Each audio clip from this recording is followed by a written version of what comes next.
हृदये चित्त संवित् ओम हृदये चित्त संवित् ओम हृदये चित्त संवित् ओम हृदये चित्त संवित् ओम हृदये चित्त संवित् ओम हृदये चित्त संवित्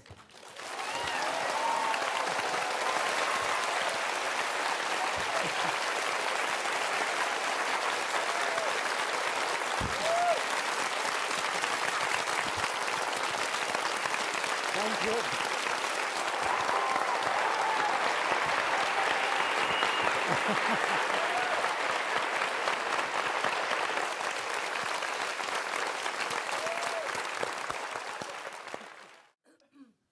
I hope you've all rested well, drinking plenty of water.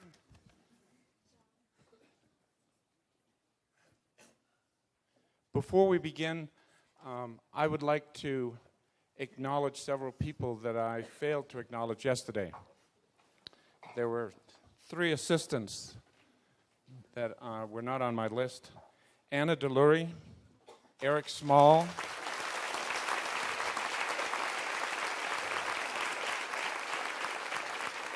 and Donna Pointer.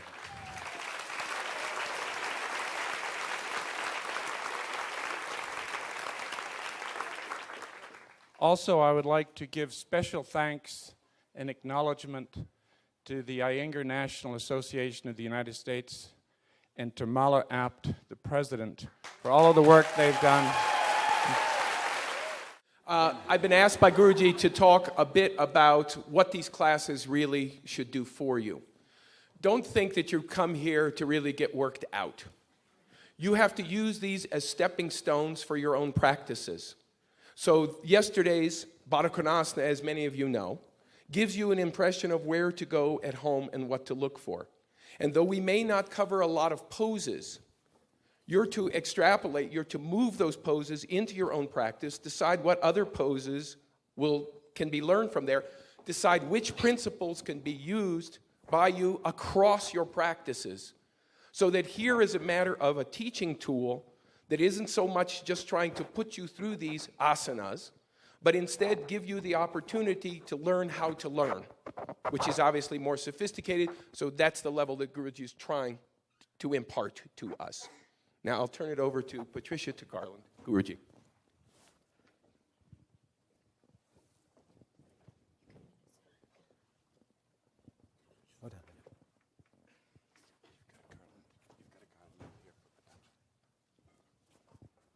You know, yoga is like an ocean.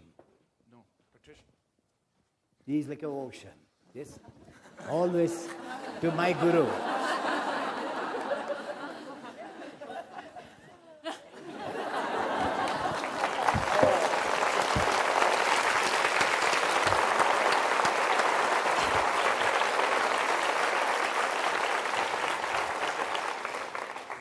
You know, yoga is like an ocean. As the ocean is very deep, the yoga is also very, very deep. It cannot be covered within the frame of time. Art is infinite, so the content of that art is also infinite, which cannot be given in a finite time. Yet, in 3 days or 4 days, what I am doing is to give you some means for you to progress. If I have to conduct class to give, then I have to stay here for 2-3 years.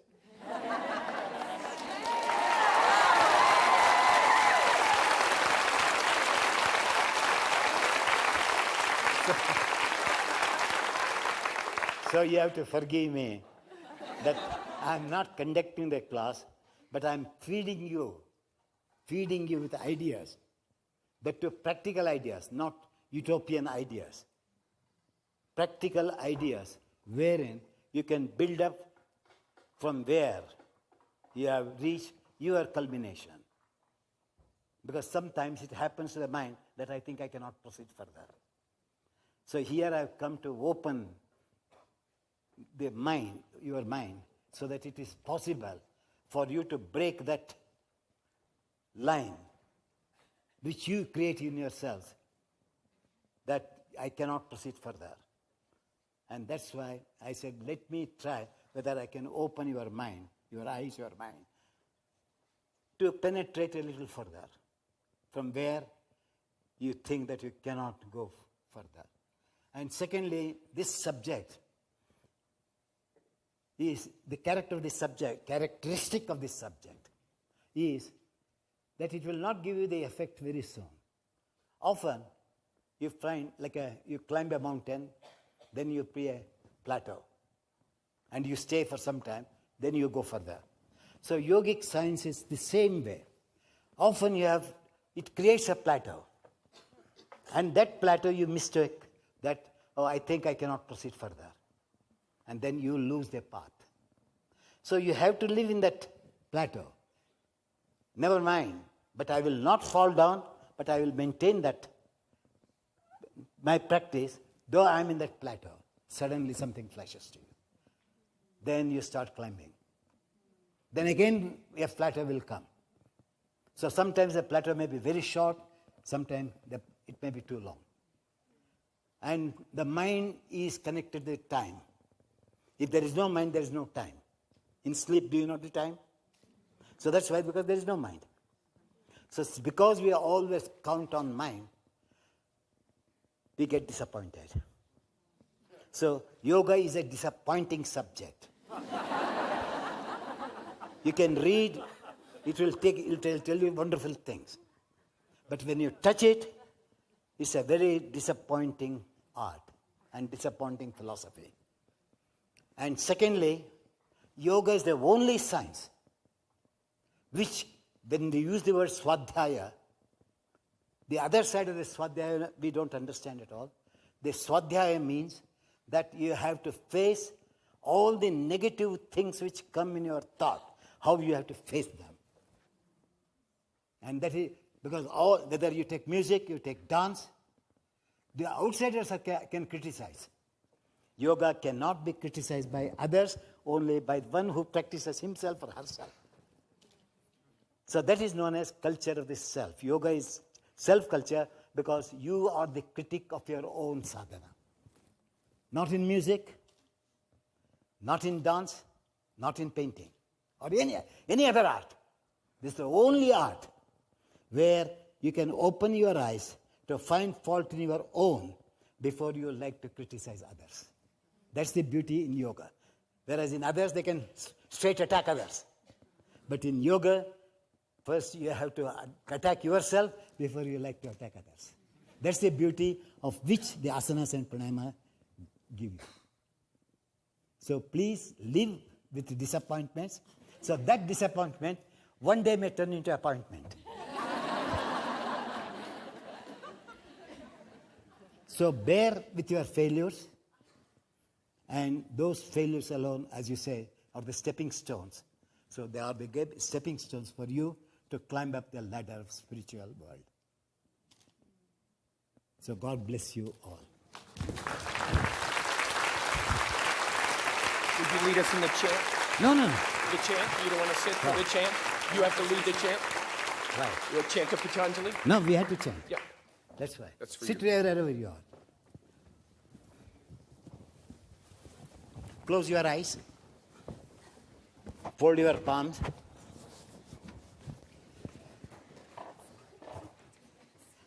You know, when you fold your palms, as I said yesterday, you are saluting not only the guide, philosopher, Patanjali, but you are also saluting with your thumb the self who is within you. So it's a self-salutation, not a salutation of me to you or yours to me. So where the thumb touches, there is the vibration of the self. So let your thumb feel the vibration of the self. Hridaye chitta samvite. That is the word you used when I came. So chitta is Prut, where one exists, which does not oscillate at all, is then known as Prut Budaya. So that is this place. So you are saluting this self from your thumb, listening through the ears, the vibration of the self, which has no word, but only sound.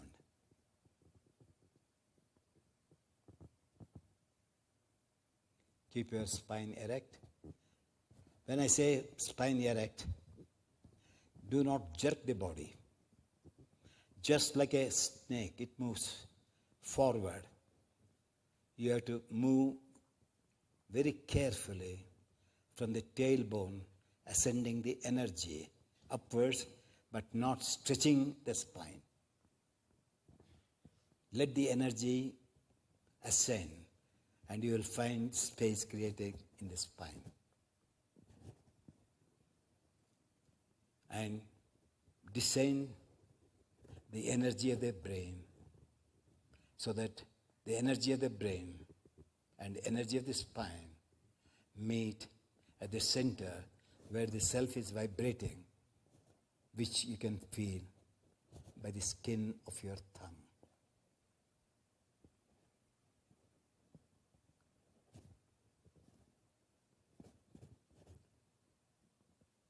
Take your eyes to feel, to reach the self within.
Yogena chittasya padena vacha.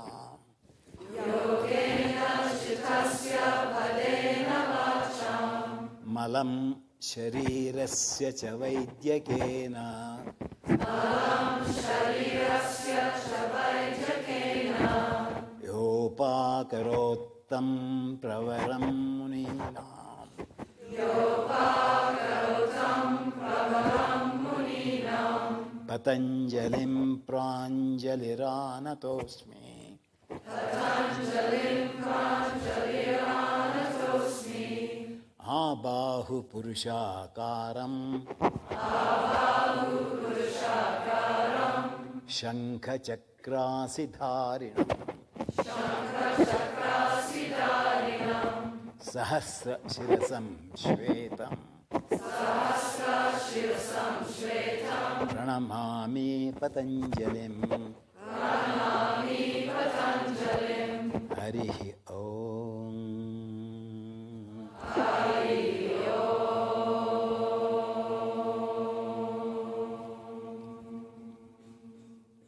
Surrender your brain to the self, and through that pure self, pray Patanjali to bless you to master this subject. Bring your hands down, then slowly open the lids of your eyes. That also is needed. That also is needed. I am giving you by, intelligence always is measured by comparison. Follow? So similarly, you have to know how you should know whether you are doing the asana very accurately or not, as far as your intellectual capacity can take it. Because nobody can decide precision. But one knows the meaning of precision. But to reach that precision is not so easy. But is it possible to reach the last but one ladder of that precision? So that's why I thought that yesterday's asanas which we took, if I give you the alignment, see, when you reach the alignment, they have taken copy from my word, no doubt. But everybody speaks of the alignment of what? Follow? So when I say alignment, the gross alignment is the outer bank and the inner bank of the body. Outer ankle, inner ankle, parallel. Outer calf muscle, inner calf muscle is it banks. I'm speaking of the end of the, where the muscles end. Are they parallel to each other? Follow? So like that you should go on working. Then you have to find that when you are doing Trikonasana, as you speak of alignment, have you ever thought of aligning the energy? Suppose you are doing Trikonasana, Tadasana. Suppose you are very strong on your right leg and the energy is vibrating in your right leg, and the left leg is little dull. Then you have to align the energy, is it not? So that nobody speaks. Only they say align your body with what? No, they give whatever they think. Now, how many of you know when I say that when you do the asana, that each and every part of your extended body, if you stretch your right leg in Parshakonasana, backwards, and the left leg you are bending, and you stretch your arm over the head, and how do you align this self everywhere? Is your self existing without deviation, without refraction, without losing the alignment of this self, that it is touching this self everywhere? Have you ever tried that? So alignment does not mean, because we, as Patanjali also speaks of Ashtanga Yoga, Yamaniyamana Pranayama Pratyahara Dharana Dhyana Samadhi, you all think it's a stage. They are like a rose flower, which has got 8 petals, one from the inside to the outside. If there are 8 petals, do you call them stages or you call them only layers? Layers of petals, is it not? So Patanjali has given various layers in the part of yoga. And whether we can touch all these layers without showing, oh, this is the step, I have to go from this step, then only I have to climb that step. The petals of the rose does not say that I am the first yama, this is I am niyama, I am asana. So it's the human mind which is unnecessarily disturbing the innocent people's mind. So let us learn that this, in order to make people to understand conveniently, they have to show divisions of functions. But on the whole, it is one. So that is what I said, this each and every fiber, each and every cell, each and every capillaries has to be connected to the self. That is the alignment of the asana of the self with the body, body with the self. Not saying, stretch your hand, align your little finger to the middle finger. This is all nonsensical way. So when the self engulfs the entire body, without neglecting one part. If you want to know, please come, I will show you. Do Parshakonasana. I will use the word Parshakonasana. Anywhere you can do. You can see anywhere, front, back, it does not matter. You want to? No, do the pose. Just go to the pose.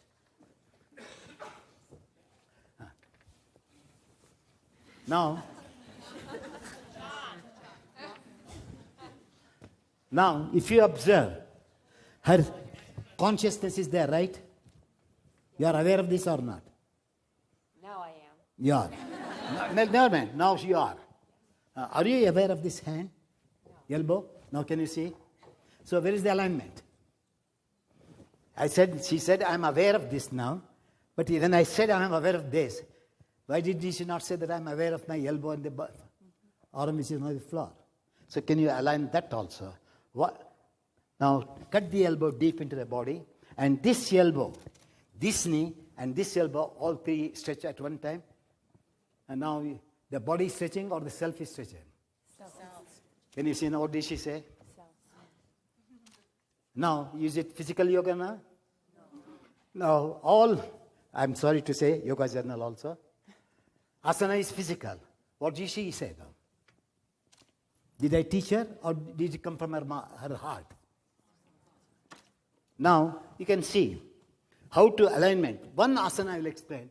As I said, if I come content, within 3 years I can make you to be like me. But it is impossible. Because, now observe. Here this self is twisting in a different angle. Here it is opening this way. Here it is closing this way. One self is fighting with the other. That's known as criticism. Self-criticism. So why is this? This is turning. Why this is going down? Why not I also stretch? Let me follow what line I have. What line I have. What line I have. What line I have. Can you see now? Now where is the finger? Middle finger? Is exactly if you draw a line, it is there, right? To the window. Now where is her tongue? Is it alignment? Huh? Now just I adjust, you can see the alignment. What is the pose now? Do you all work like that? You overstretch and you say, oh, I'm stretching. So is it a right stretch, a wrong stretch? So what she did was, she did like that, right? Yeah. Can you see the ego of the pelvic girdle? When a person is egoistic, do you know what is? He lifts his head. Yeah. A humble man looks down. A distressed person looks down. Right? Now, can you see ego? So what did I say? Ego, go back. Yes. You be humble.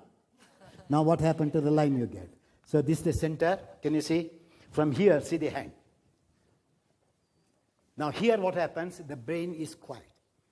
When she did like that, the brain was hard. So the brain was functioning. So she said, I did wonderfully well. Now the moment she takes back, the energy diffuses to the rest of the body. That is alignment of the brain, energy of the brain to bring equally on the other parts of the body. Why should it be heavy? You do Parshakodasi, you feel your head very heavy, but the rest of the body is light. So you have to question, why my head should be heavy? So let me make the brain light, let me make my body heavy. What happens? Now see how difficult alignment. She's stretching very well, right? She thinks she's straight. Is it straight? Can you see the Taj Mahal dome? Can you see the Taj Mahal? No, I'm saying how difficult for the intelligence to penetrate your body. Because this is not interrupted intelligence. The intelligence from here to here is flowing, it is contracted. Intelligence, it is interrupted. You know, like a river. If there is a storm, how the water moves? No. Now do the other side. Do the other side.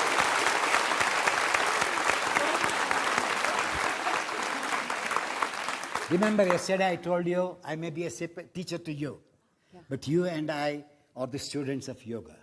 So no division, no variations. So no ego should be touched by anybody. Follow? I may be a superior teacher to her. But compared to yoga, she and me are students. So there is no differences nowadays.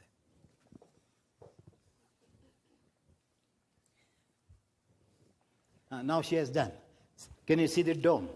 So why I say is, this is coming up.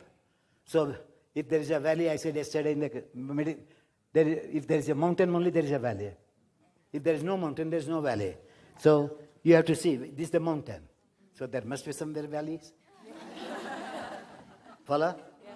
Now, where is the valley? Now you can see the dip here. This is above, this is below. Now take this down, this comes up. Can you see now? So that is how you have to balance your intelligence in each asana so that it flows in the inner layer of the skin, inner layer of the flesh. Intelligence flows without any, interruptions. Now see, this has gone down. Now you can see. From here to here, you can see the angle perfect. What happened here? This is another mountain. I dropped this mountain, another mountain raised here. No. Still the mountain did not disappear. What did she do? She thought because I hit her, she just turned here. See, the mountain came here. Can you see? Now what I do for that? Now see, I am taking. And now, did I not? See again, don't drop. Now only stretch from here. Can you see? Precision will not come in one day. Now here she knows. There is an intellectual volcano. It's coming up. Follow? Now what did she do? You understood now? That is how you have to understand. Then if you come like that, see her elbow. Again, like Taj Mahal I said. That means the intelligence is flowing here. The intelligence is not flowing here. Let me make the intelligence without stretching the body. What you have to do, push the energy, it opens. What happened to the elbow? Line came or not? So that is alignment. So intellectual alignment with the physical frame of the asana is real alignment. At that time, there is no division between body, mind, and intelligence. And that's why I have to show here. 2, 3 people can come here. One here, one there. Anybody? One here, one there.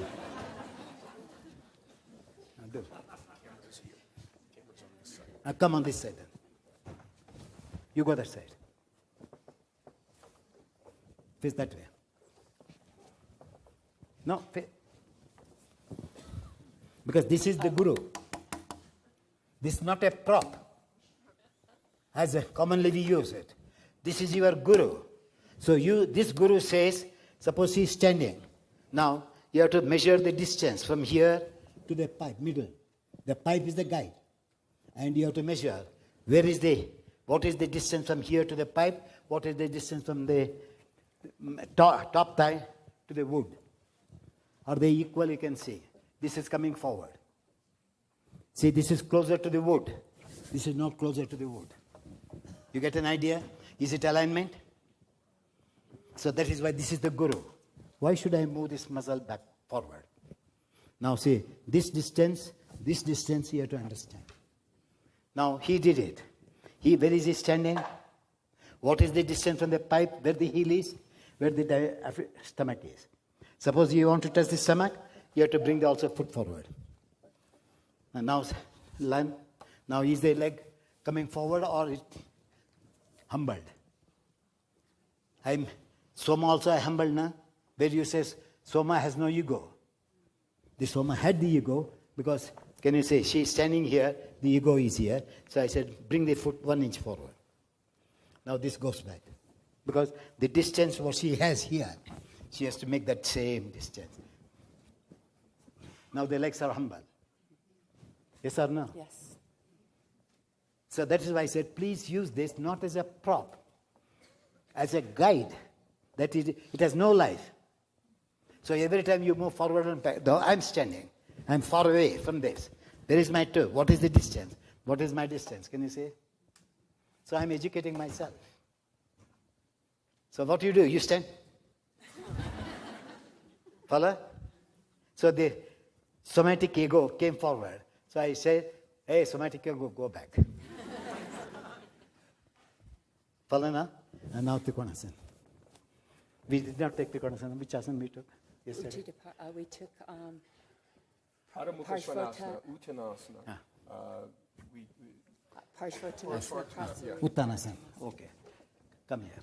Stand here. Give me one brick.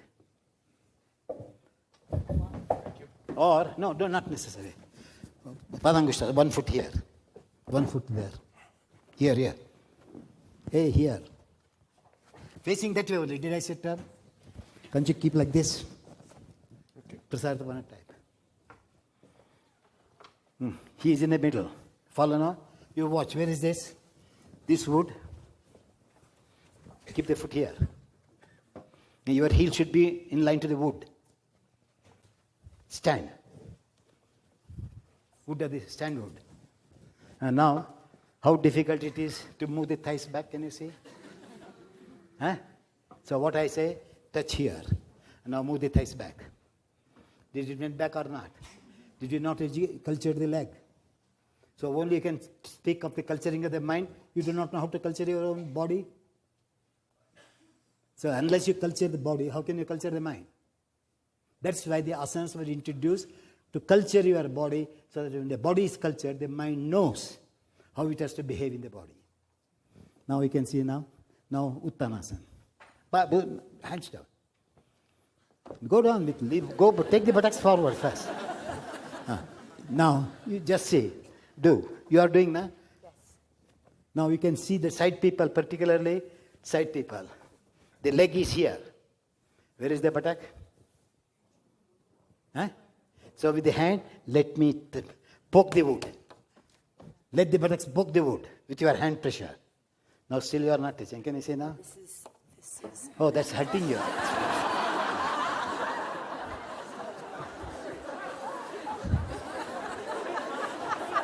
There, bring me 2 bricks. Bring me 2 bricks. Where is that? Get up. No, not for you. Keep that relaxed. Don't laugh. That means she has no intelligence. But I have intelligence. What she said? She said, it is hitting me. Now keep the leg on the brick and now touch. Now it is not, no, came or not. So that's known as common sense. You don't use the common sense. What have I to do for that? Do you mean to say that because there is a nut and bolt, I shouldn't do it here? I can't remove the nut and bolt, so I have to think of where should I stand so that the nuts may not touch me.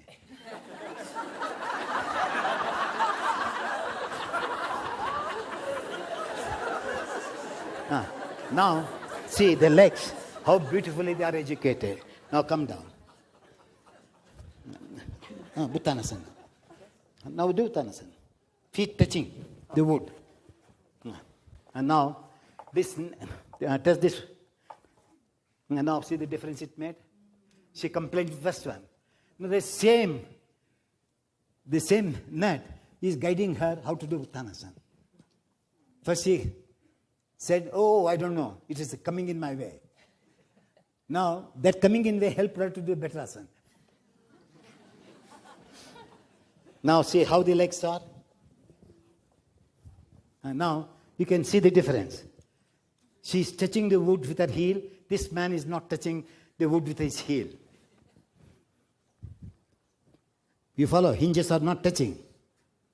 That means you have to push the back. Let me touch the wood. And now see the leg came straight perpendicular. That is alignment. No part of your body is forward, backward. They are in the middle line exactly, you can see.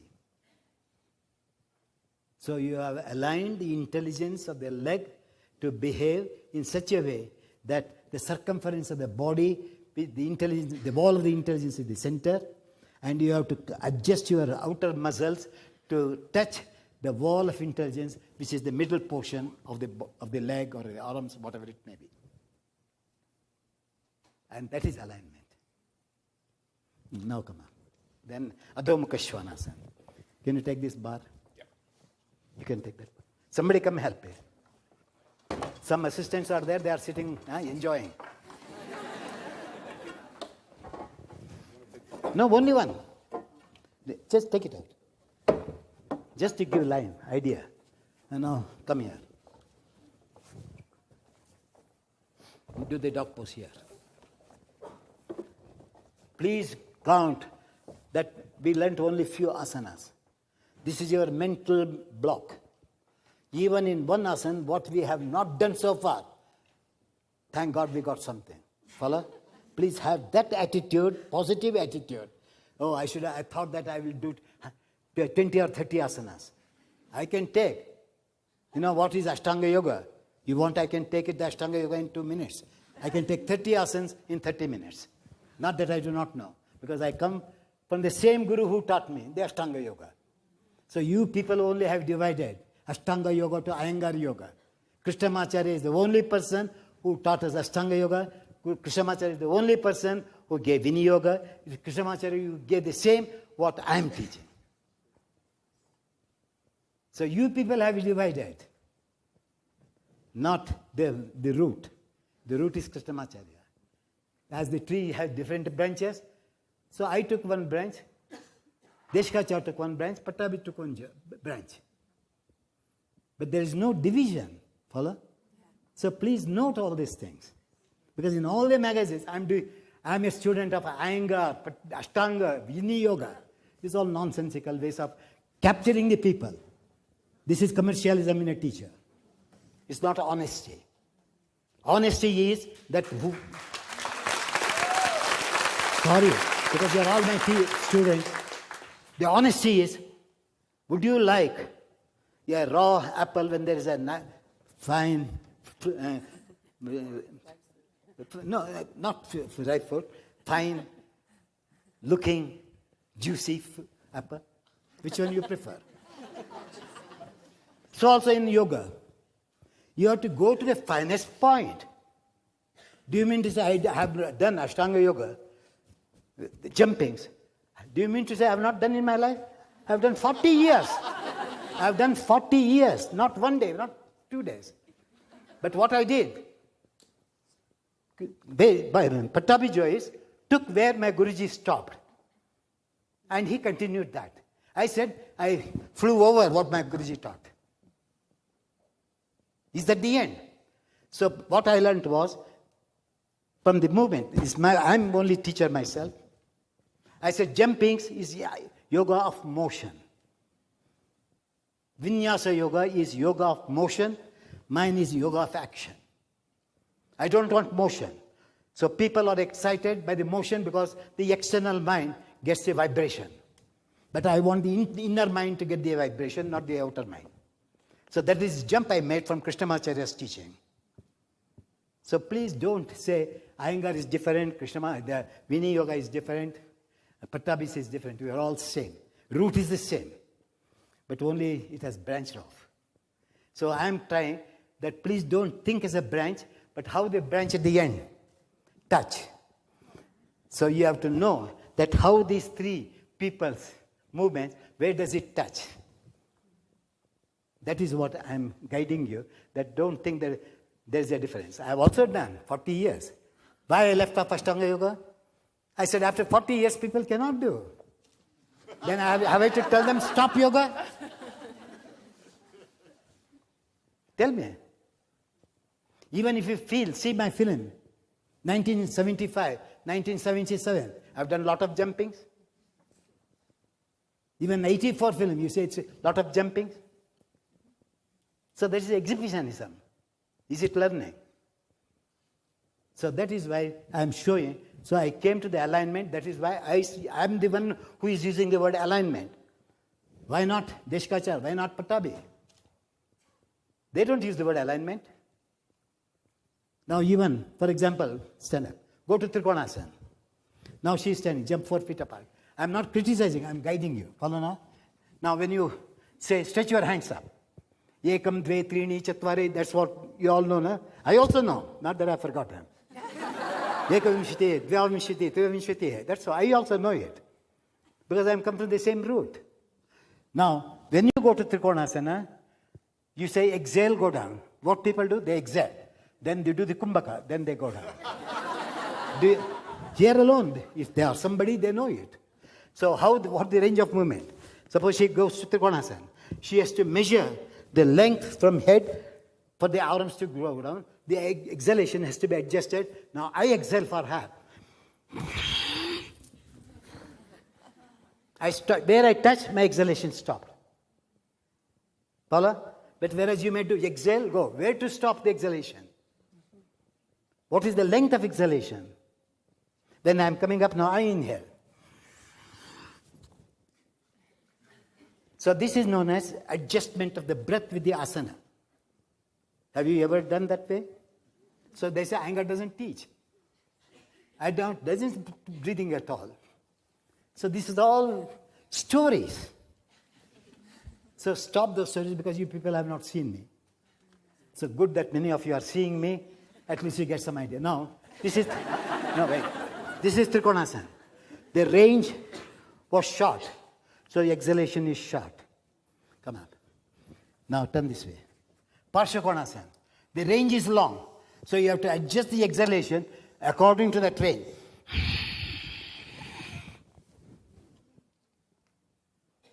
Did you see? So we have to study all this. And this is known as fineness. Not just going exhale, go down. They are going down with the kumbhaka. Not with exhalation. When they come, then the breath, holding the breath, they come up. So easy to yoga, tell them. That's how you have to think. I have done everything. So as in college, as in college you want to go for better education, even in yoga you have to understand what is better education. Not to say, I am doing Ashtanga, I am doing Vini Yoga, I am doing Iyengar Yoga. There is no Iyengar Yoga at all. I don't know why these people call this as Iyengar Yoga. I learned formally from Krishnamacharya. And now, Adho Mukha Svanasana. Now do outside. You do the outside. Both of you. Now get a formation of the asana. When you do independently, though is it educating them, you can ask them. Yeah, they are doing the pose. What are you getting it? Are you getting? What are you getting? I'm getting some length in my side waist and stretching my calves. Lengthen the calves. That's what I'm feeling. And she got only so much. What did you get, sir? Fear and anxiety. No. What he said is true. What he said is true because I'm here. Now, why I say, she said about leg. She said about her horns. Did she say anything about her trunk? Did she say anything about the self-action? Did she say anything about the corners of the ribs functioning? Nothing. So compartmental understanding of the pose. Now come here. Do in between. Take the support. If the leg is for you, use the brick for your legs.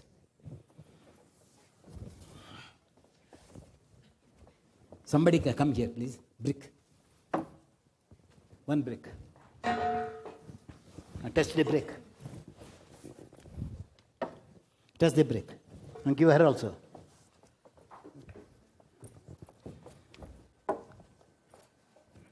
And now do the pose. Manasa, now fear and anxiety is there or gone? No. Huh? The support took it away. Support took it away. Now, Patricia, is the leg only stretching or something more stretching? Many more things are stretching. Many more things are stretching. Have you not enhanced the understanding of intelligence? Have you not projected the intelligence further than what you did on the floor? Now, ask them, how is your side ribs moving? Huh? More free, long space created. Space is freedom. So I created freedom for the intelligence to flow in those parts, to understand that the intelligence has to move there. This part is existing. Intelligence did not move. Now I say, the part is existing. You had forgotten. Now bring your intelligence there so that let the intelligence know that I have got this part. Now is it a guide or is it a help? Is it educative or is it a prop? Now listen. So everybody, Iyengar uses the props. Because my intelligence is less. So I learned with these things. When I was doing independently, it did not teach me. But it started teaching me. Then I did independently. Then whatever things I got, I interpreted in my classical presentations. If you do that, again their anxiety will come. He said there is a support, so anxiety, fear disappeared. So let me absorb that and let me come, whether that fear comes in or not. If the fear does not come in, that means you have reached one ladder in your presentation of the asana. Otherwise, you are not. So that is how you have to learn. And now next. I did Parshvottanasana. Parshvottanasana. Now come here. Now stand there. Now here only. Now take, yeah, this is the wrong way of putting. If you take that leg back. Now do what you are doing, Parshvottanasana. Now you can observe, whatever he struggles, the line will not come on the side of lateral buttocks. Is the lateral buttock forming this middle portion of the, or is it back? Back. Is it back or is it in line to the trunk? So placement, now prop is there, but you don't use your intelligence. In what way if I do, I can use a prop as a guide. Now change your leg. Do the pose.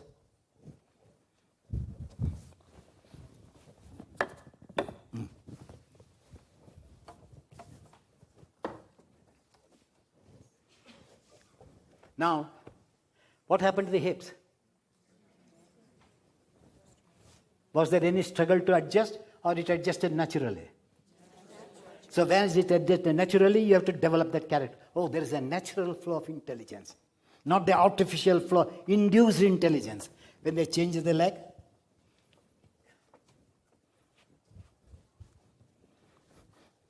see, they are playing with the intelligence. Which side I have to turn? Which side I have to rotate? What is right? What is wrong? Can you see now? So the intelligence is struggling. Should I do this way? Should I do that way? Follow? So you don't get it. How to use the props also people don't know. And they say, because I use in the medical classes, oh, it is meant for the medical students. Change the leg. And now look at the buttocks, how they rotate. How the muscles work, help her to realize what is the characterization. Now nature taught or not? Can you see now? Now curve back the head. Now see, is there any disturbance taking place, or it is listening? Buttocks. Hips are in the line now. Yes. Curve any amount. See, no disturbance takes place. Change the leg. Now do the curvature. Change the leg and do the curvature. See how the pose is distorted. And distorted pose, you think you are doing well. Now can you see the distortion? So that is why I said today I showed them how to use the Tesla to learn the asana. And now next asana. And now put the pipe. Somebody come. Pipe. Yesterday in Parshvottanasana, Patricia said, move the diaphragm, move this that way, move that way. Complicating you people, because you are already complicated. Because the balancing of the position is difficult. As it is difficult, your mind is shaking. No? Which way I have to do? She said, do this, do that. Now see what happened? No, do Parshvottanasana. Huh? No, independent, yes. You can show both. No, Parshvottanasana, Baba.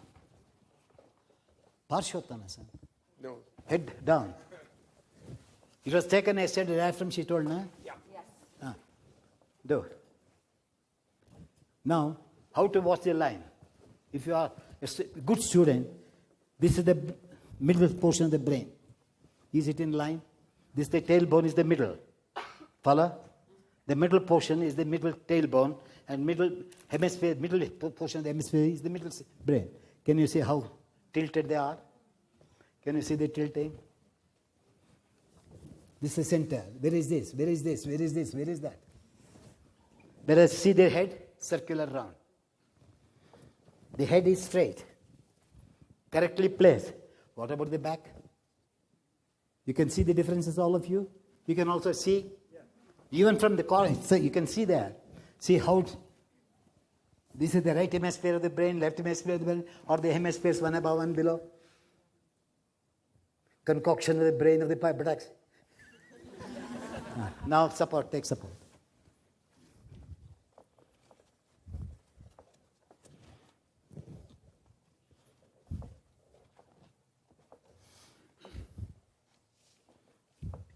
And now still you will not get it because they don't know how to do it. Follow? Now you can see the still defect is there. Now I will show you how I learn the diaphragm is not still in line. You can see this is center, then can you see the curvature here? Then it comes in line. It is disturbed. Same there. See the middle. Now, how to educate this part? I say I don't change. I take this hand, I put it inside the tube. Now look at the back, what happened? So am I educating the body or am I educating the Tesla?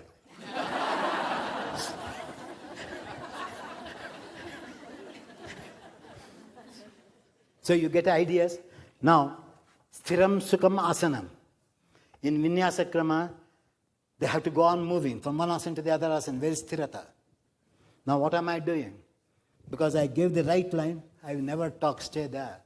So that get maturity, get tone, let the body be tuned, let the body be toned, let the nerves be toned. So stay there because there is a support here. They won't fall. Suppose they learn without using this, they cannot stay too long. Do you feel the tension coming? Now, there is a tension means the abdominal organs, cells, pricks the inner body. Take the hand inside, they don't prick. So you learn, when I do the asanas, how the abdominal organ should be. Whereas if you keep the hand, like you don't know what is the right method. Now this is teaching the right method. When I do independently, can I have the same freedom in my abdominal cells? You understood now? And now come up. So now you know how to use the Treslar or no? Follow? Yes. Now, Govarna, Prasarita Patanasan, do that.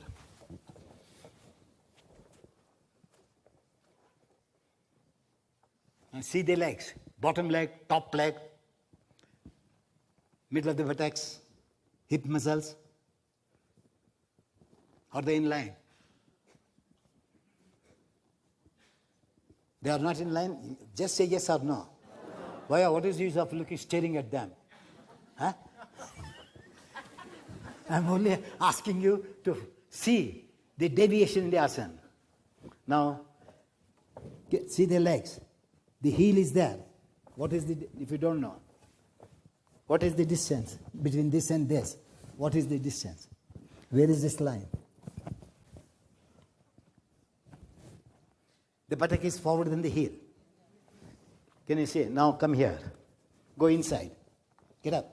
Use the prop. One brick is enough. That's it only. Now do there only.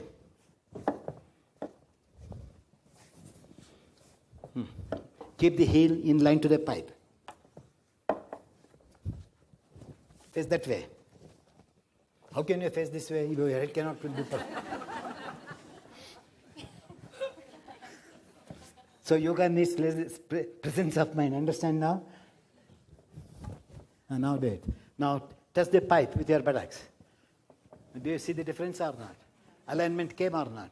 Alignment of the muscles, alignment of the fibers, alignment of the tendons, alignment of the cartilages, alignment of the joints. How many things are hidden? So without telling, all have come. Now we are all doing, they are also doing, but what they are not doing, you cannot trace. Now I will ask them, you have used the brick support, right? Have you ever touched the brick with your side foot? Find out, don't adjust. See, they moved.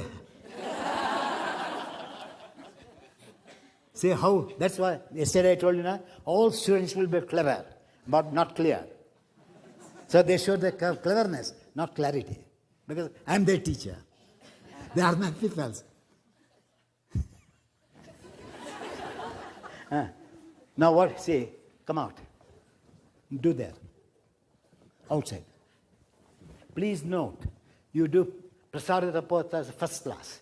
Because your head touches the floor, you are very comfortable. Where you do not, as the head touches the floor, you should know which part is not touching the floor. Can you see here? How deep it can go, light? From the middle of the arch to the heel. Is there a space on the floor or not? Is it touching the floor? Huh? Who said yes? No. Yeah, is it touching? Or please use your specs. You wanted to know? This is my little finger. Is it touching? Is it touching? No. Can I go here? No. Can you see? So, what is the education? If you look here, the outer ankle, the inner ankle, they are not parallel to each other, that's why it does not touch. And what did he do? He lifted the inner ankle and then made the outer foot to flow on the floor. And see, still she's not doing, you can see. Now, you can see the ankle, this side and that side. See, this is the top ankle, this is the bottom ankle. Is it doing Tadasana? Is the ankle doing Tadasana? Now, take the foot 1 inch in. Not the toe. Toe in line to the heel. Toe in line to the heel. That also. You have got two legs, 2 toes. Now, what I do, I lift here. Oh, this carpet is sleeping. Okay. Now, many of you can see how I am adjusting her ankle. Now, this is ankle Tadasana. Now, see. You can see the top ankle, how I move. So that means inner intelligence is not functioning. So here, intelligence is very alert. It says arrogantly intelligent. This part, I don't know whether there is. It's a yoga class, my friend. It's not a yawning class. Should I start a yawning class? Huh? Now laughing classes have come. So tomorrow you can start what is yawning class. Now raise the inner ankle straight up. Now see this goes down. So what is the reaction if I do something? Has to be learned.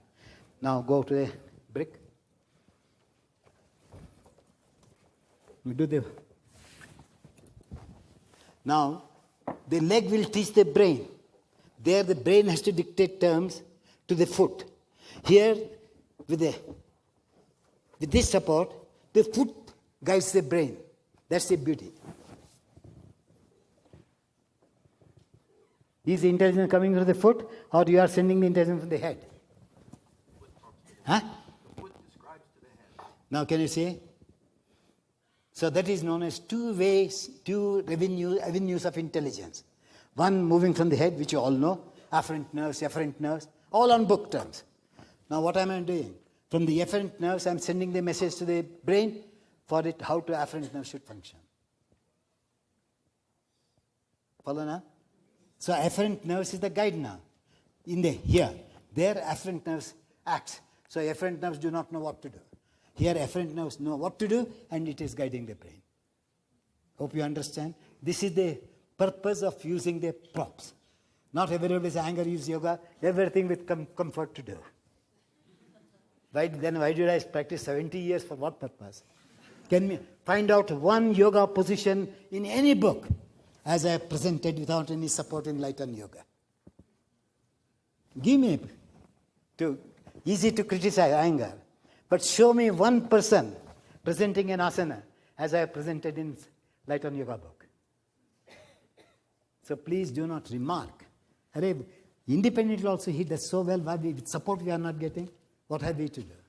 So that is known as humble mind for the learner. A learner should have a humble mind. Then only he learns. But if he says, I know how to do it, he is not a student at all. Enough. And now Trikonasana, before the class ends. I am giving, please take it. You will never get a chance. Now one asana, if you know how to interpret the other asana using the same technique. That's the important in the Trikonasana. Not independently, no, support. Face this way. Now do anyway. Face that way. Both ways I will teach. Now, he has done it. He's an expert. Thank you. But I'm a raw beginner. I cannot balance. Do you know what I do?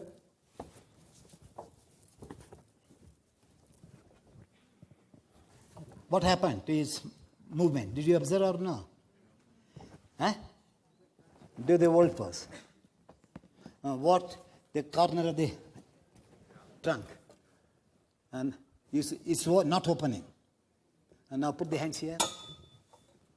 Find out if there is opens more or not. So have you not made the intelligence to reach that area? So keeping in the floor. I'm doing Trikonasana. That is again egoism. Now this says, what a stupid man I am, that when I'm doing, I did not open the corner of my chest. That's why I said self-criticism. So this is the only one which guides you to know your mistakes. And that's why I use the word self-criticism. No other art can say, but only the yoga says. I'm here wrong, I'm here right, I'm here wrong, I'm here right, so that you can rectify. Now this is one way of doing. Follow? Now the other way. Come on. Face it. Only one asana I'm showing because I can't. Then I have to stay here for years to explain even one asana. I can give 40 to 50 points. You see in Yoga Journal, they say so many points. And how many points are missing only I can know, but you will never know. Now, they are doing it. Watch your shoulder blade. One is long, one is short. Now what do I do? Just touch it. And now adjust. What happened to the shoulder blade? Did I educate or it educated itself? Just a little touch. What knowledge came from there? Straight time. What is this space? This plate and this plate. No? This is for the plate to eat for adults. This is the plate for the children to feed. Now catch here. What happened? So how to open the shoulder blades? Where is the methodology? You can only say, lift your shoulder blades. But you may not be lifting, you may be lifting your hand. But here, the hand is not lifted, only the shoulder blade is lifted. You understand now? So please learn to use this is your guru. Guru is not, I said yesterday, gurus are rare. That's why I created these gurus. So that you may learn better. And instead of anger, everybody says, oh, he uses props, he knows nothing. As if they are intellectual, highly evolved intellectuals. But let them do in my presence. Then I will show you what they do not know. So how much I have struggled. That's why I said it's a disappointing subject. And when you learn this, educative practice is not an effort. Uneducative practice is an effort. Please don't say, Iyengar system is very strong, very difficult. He works on precision. So the word precision is not right. He is educative. In all the other methods, you follow the body. If the body does it, well and good. Here, you are trimming the body. Don't do this way, I want that way. That's all the difference between my way of teaching and the others. Now that's why I found out how to remove the defects, which does not surface at all. Then when I started doing, then I came to know, oh, this is not working, this is not working. Now do Trikonasana, once again, outside. Back, this way. Face me. Now do. Don't touch the wood. See the trapezium muscles, how thick they are. Follow? Can you see the thickness? See the thickness. How thick they are, how thin they are. Now come close to the wood. Same leg. Now do the pose. Now take the touch of the wood. Don't do anything like that, please. Okay. I told you, you as assistants should follow the teacher. Yes. Here you cannot follow on your own. You have to just follow my word. Now just touch with your thumb.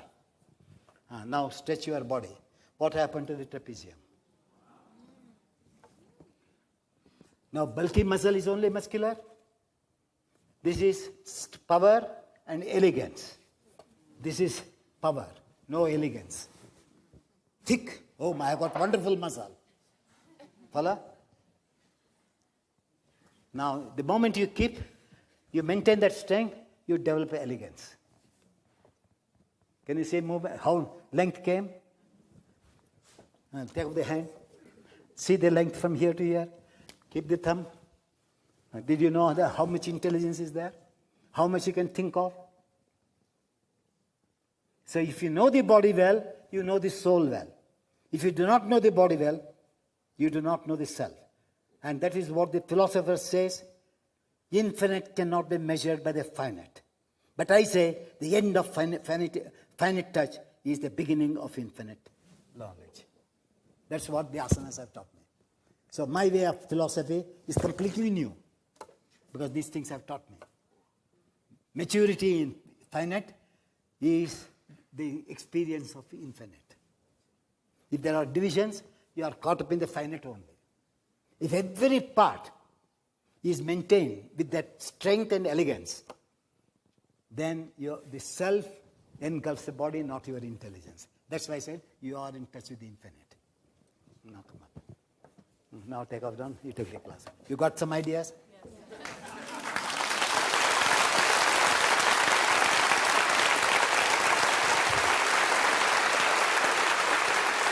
Yes. Come. Volunteers, take off this.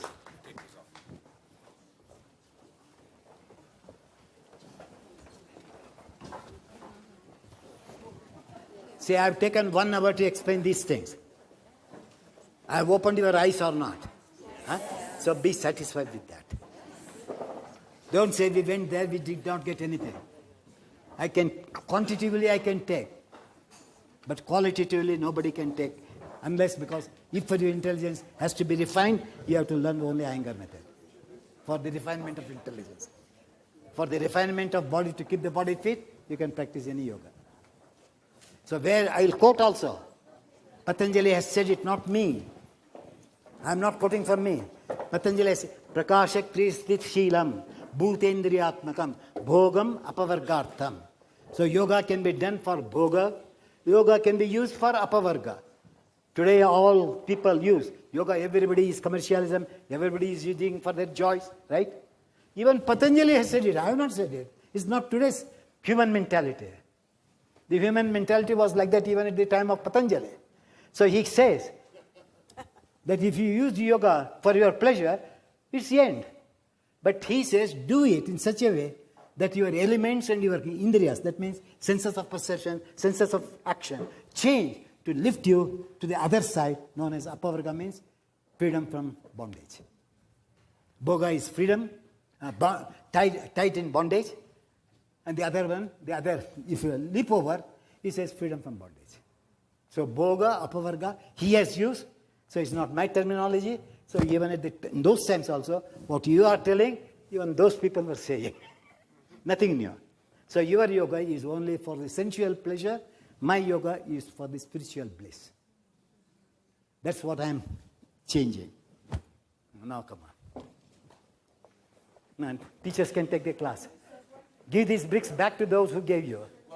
These volunteers, hey, why have you left the bricks here?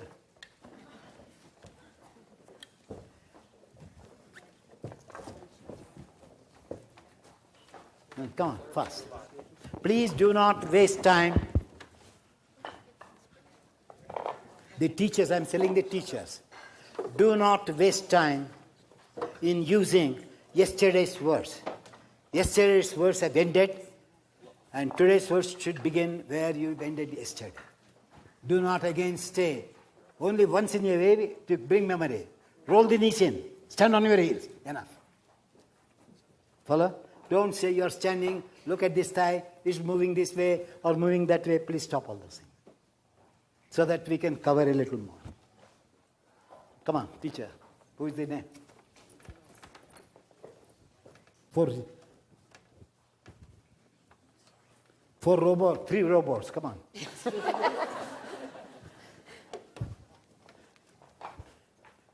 One here, one here, one there. You have to imitate. You three are robots for our explanations. Join your feet together in Tadasana. It's coming. Just keep talking. Just wait. Join your feet together in Tadasana. Do you know what I say? Stand on your middle of the heel and middle of the sole and stand erect. Stand erect, lift the chest. Which is faster? Yours. No, for them to catch. Uttita Parshva Konasana. Bring your fingertips up. Bend your knees, jump your legs wide apart. Extend the arms. Sir, this is Kate. Bend your knees and jump back. Okay, we have to turn the mats.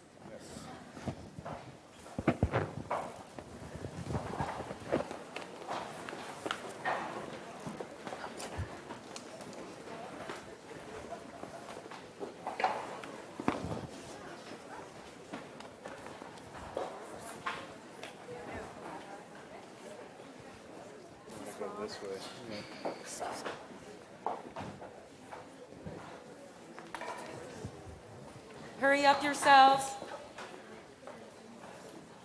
Bring the bricks first. You want place here? No, it's open, nah? This place is open.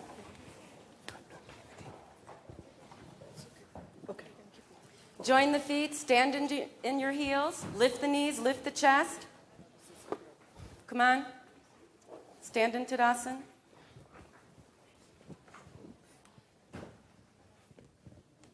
You know, for you to understand the language, I use the common language.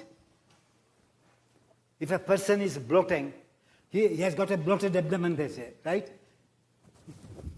If the stomach is like a football, what do you say? Bloated, right? So when you don't, this is known as bloated leg. Don't bloat your thighs. Take back in, let it be in contact with the bone. The bone should not come in contact with the flesh. Flesh should go in contact with the bone.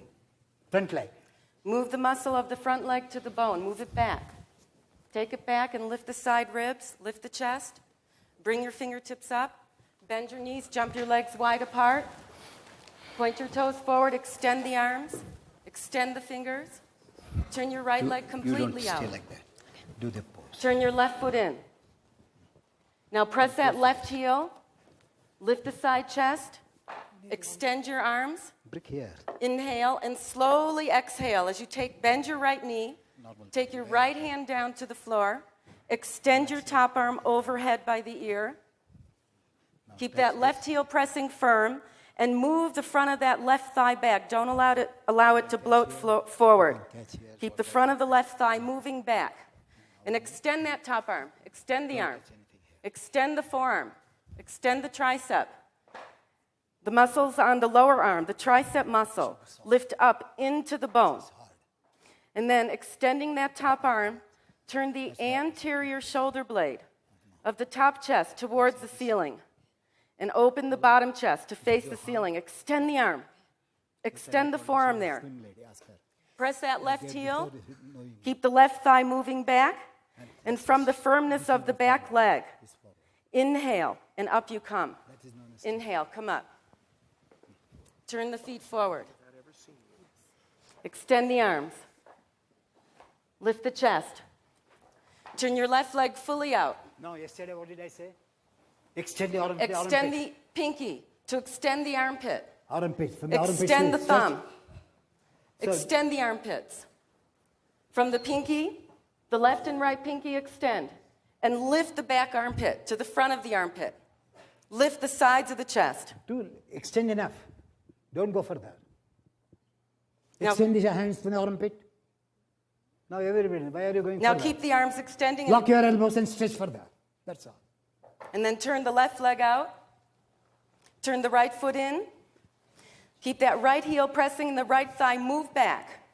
And then inhale. And slowly exhale as you bend your left knee. Take the left hand down. Extend the right arm overhead by the ear. After placing the palm on the floor, turn the right knee towards the outer edge. Kneecap. See that the inner knee is going to the outer knee. and that the inner and outer knee ligaments are parallel there. Lock your elbow, bottom arm elbow. Lift that left Let arm the upper arm tricep. be close to the leg. Knee hitting the arm touching the leg. And stretch the left arm from the knee, not just from the shoulder. So move that left knee back and lift that left upper arm up. Do not hold the breath. Normal breathing. Keep the right heel Wait. pressing firm. Just wait, don't say that. Rotate the body from the right armpit towards the left.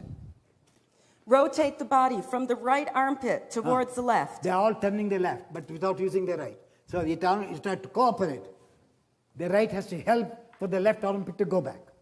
The right arm has to help for the left to go back. Turn that way. Turn that left chest. Extend the right arm to turn that left chest. And then keep the right heel pressing, right leg firm as you inhale and come up. Turn the feet forward. Bend the knees and jump back to Tadasana. Press into the heels. Lift the knees. Move the front of the thighs back. Lift the chest. Gaze softly forward. Utthita Trikonasana. Bring your fingertips up. Bend your knees, jump your legs wide apart. Extend the pinky, extend the arms. Turn the right foot, the right leg completely out. Turn the left foot in. Keep the front of the left thigh moving back. Inhale, lift the chest. Bend over and take your right hand down and catch your ankle. Catch the ankle. And reach the top arm up. Press that left outer side of the foot firm and turn that left outer knee back. That left outer knee, come on, it has to turn back. Left outer knee. I don't see it yet. Your outer side of the left knee has to face to the back of the room and keep the front of the left thigh back. Press on the inner edge of the right foot and move the outer right knee to face the back leg. And extend the arms. Extend the top arm. Extend that forearm of the top arm. Extend the wrist. Extend the pinky. Turn the right chest up to the ceiling. Inhale and come up. Turn the feet forward. Bend the knees and jump back to Tadasana. Join the feet together. Now just wait. Now she took 2 asanas. Now I will repeat the same 2.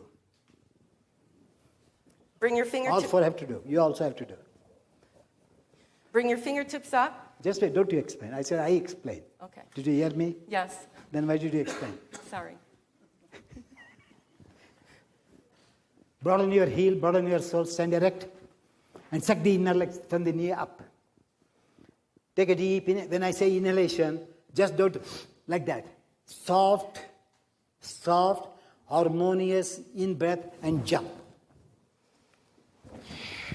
Extend your arms from the back, not from the front.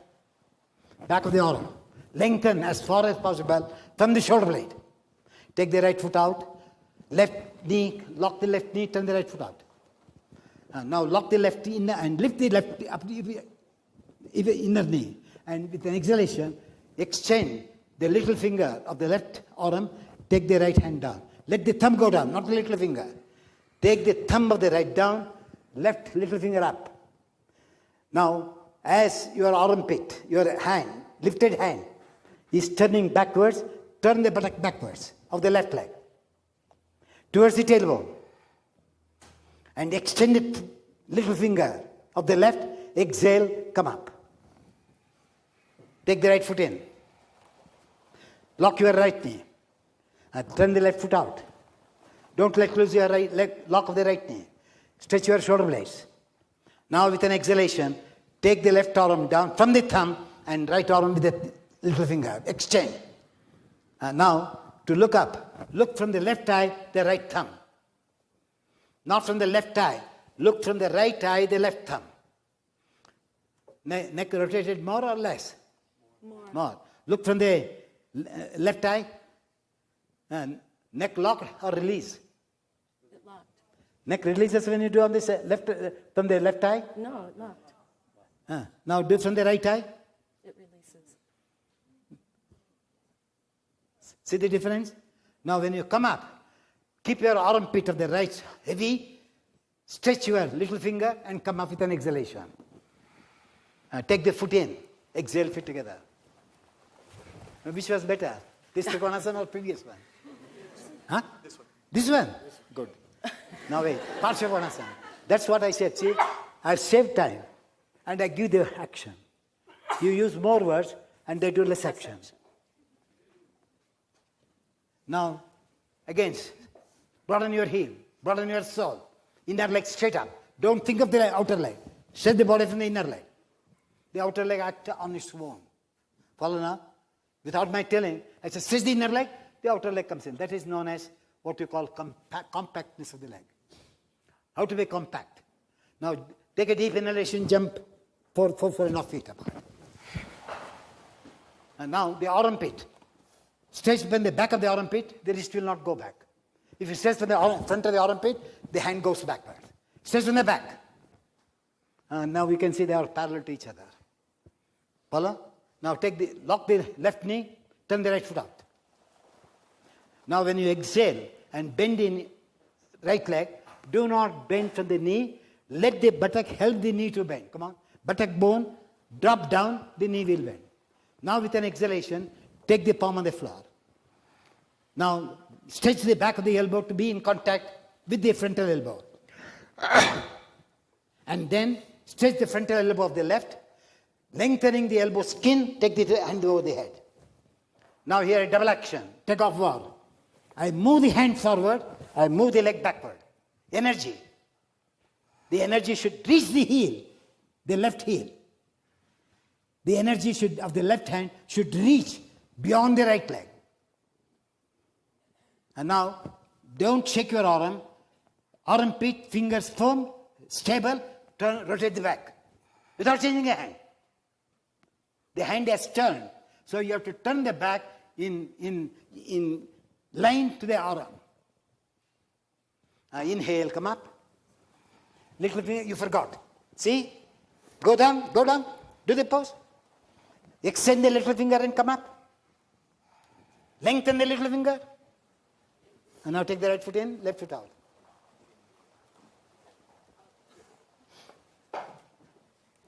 And when you turn the left foot out, the inner heel and inner sole should be parallel to each other.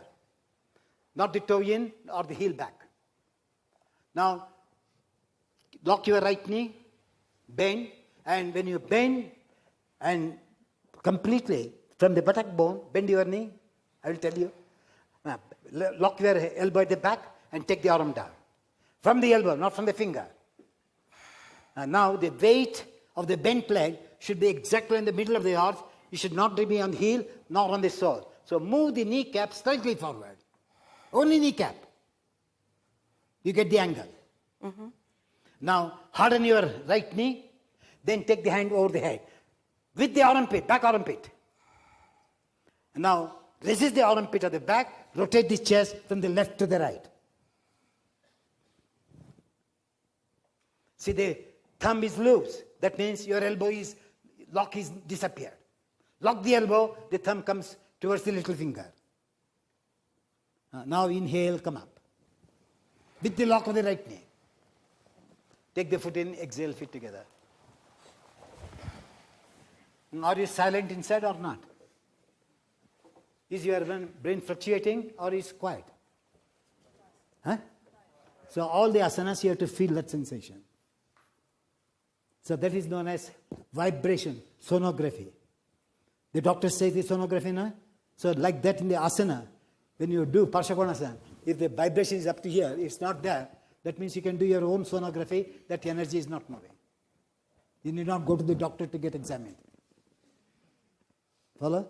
So this is known as, while doing the asanas, you should have the sonography in front of your mind. So that is known as vibration. Vibration belongs to the space. So the moment you vibrate, you have created space. If there is no vibration, the space is contracted, so you know nothing. Because intelligence cannot flow without space. And now next asana. Padangustasana. Step your feet hip-width apart. Knees and thighs firm. Lift the chest. Bend over and catch your big toes.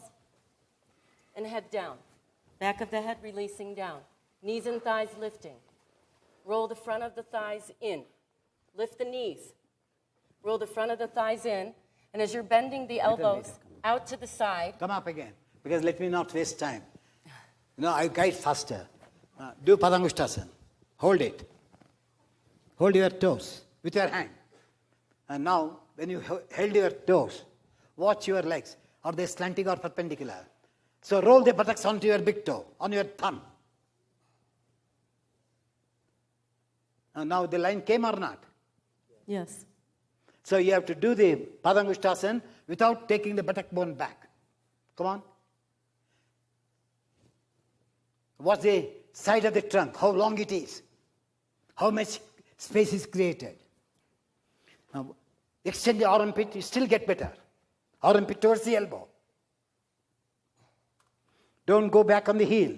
The buttock bone should be pressing the big toe. Don't take me back. If the toe is loose, the buttock has gone back. Now you have to take it. Like that you have to observe. That is known as alignment. Not using something. What Iyengar does not use, you people use. And people think this is Iyengar yoga. So after that, feel the alignment of the energy in the body. Knees and thighs firm. And then inhale and come up. Do the second. Keep the feet hip-width wide apart. Second pose. Padahastasana. Knees and thighs firm. Lift the chest. Bend over and place your hands underneath your feet. Inside, bend completely. Lift the knees and thighs and roll the buttock bones over towards the big toes. Rest on your hands on the Back of the head releasing down. See that the buttock bone is coming over towards the big toenail. Can you see? And lift the knees. Don't allow the knees to drop. Some of you, I see your knees are dropping. And then see that you keep the front with the buttock bone rolling over towards the big toenail. Observe the front and the back of the legs, that they're parallel to each other. Just to see. And now bending the elbows out to the side, widen the armpits. And as the front and the backs of the legs are parallel to each other. Now all your toes are not touching your wrist. And that's why the legs are slanting. Roll over a bit.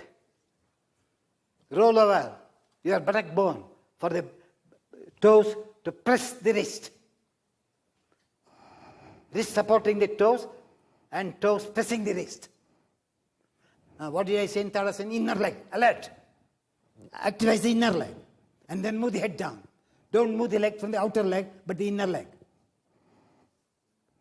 If you move the inner leg, the outer leg works on its own. You need not struggle to work the outer leg. Inhale, come up.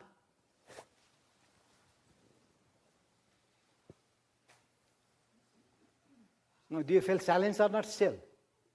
So have I to do meditation separately? What is the quality of meditation is to make the brain to become quiet. The simplicity of the brain is the effect of dhyana. As long as your brain is silent and simple, that is meditation. Not closing the eyes sitting is a holy man. I am completely active, but my brain inside is holy. Because I know how to relax. So these asanas will teach you what it is. And now do again. Hastapadasana. What did I say? How the weight should be? Where it should be? Have I to repeat again? Mound of the big toe. Pressing the mound of the palm. And now you are all doing, see where the contraction is. You have extended everywhere. But at one part, it will cheat you. We will never know. So, stay in that pose. Don't disturb. Drop the temples to the ground. Only temple nerves, which is exactly in the middle of the ear. So the forward bend should be done when the head comes down, is the temple which should guide the body to come down, not your trunk. Descend the trunk, descend the temples. The body descends, you can see. And now come up. Now, what's the serenity still? The brain is more serene than before or not? Yes. Huh? And now can you understand? This is yoga. When you use Siram Sukham Asana, stability in the asana. Follow? And serenity in the mind. Not saying sit in a comfortable pose as long as you feel fine. Wonderful. This is the translation going on today in the name of yoga. So that is known as bogic relaxation. This is known as yogic relaxation. Please note the differences. Follow? Now next. Uttanasana. Join your feet together. Now what is Uttanasana? The asana is different. Now Uttanasana, like yesterday I said, the main river is Uttanasana. The tributary rivers are with the Parshakonasana, Padangushtasana and Padahastasana. What action you get in Padangushtasana, what action you get in Padahastasana, joining together and interpreting it in Uttanasana is Uttanasana. In Padangushtasana, do it. You can see it. No, you just observe. In Padangushtasana, the armpit comes down, see. Came down or not? And now see the lower arm. Because the lower arm are very stable, so the trunk comes down. Padahastasana. Now the armpit goes up. But the upper arm works. The armpit goes up. Lower arm has no power. Please keep a path for the camera. Remember where the cameras are. Please. So what I do, path. now she is doing Padahastasana. Before Please that she keep did Padangushtasana. I try to interpret the action of Padangushtasana in Padahastasana by only I know the secret. Now sometimes I can hold also. But you are lucky I am giving it. Now, from the inner toe, press this down, the armpit will come down. Came down or not? The more you press, see how down it comes. So this is the way where you have to use intelligence. You have to rub your intelligence. What I get in Padangushtasana, why I am not getting in Uttanasana, Padahastasana? What have I to do? So you go on pros and cons. I will try this way, I will try that way. But unless and until this pros and cons did not stop, asana is a raw asana. The moment there is no room for pros and cons, that is the stiram asana. Till then, it is not sthirasana. Don't just read the books and say. Now say, she has done that, now I will give in Uttanasana. Come on. Now see, immediately, what happened? They narrowed. So space narrowed, movement is lessened. So what I do, this is the deltoid, so I move the deltoid away from my ear. What happened to the trunk? Came down or not? So why do Padahastasana? See, they go out. In Padangushtasana, still they go out. Come on. See, still they go out. Now, do you capture each asana, what things they are giving? Or you just do it?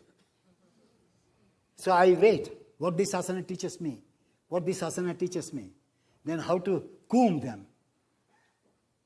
And in combing, what do I get?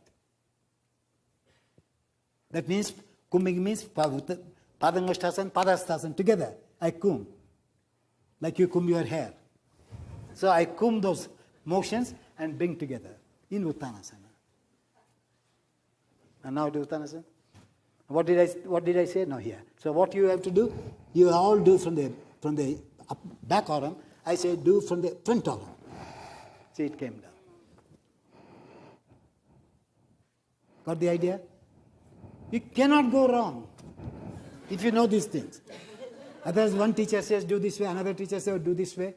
But when I guide, let any other teach me now. There I am wrong. Because they cannot guide me. Because no pros and cons to find fault.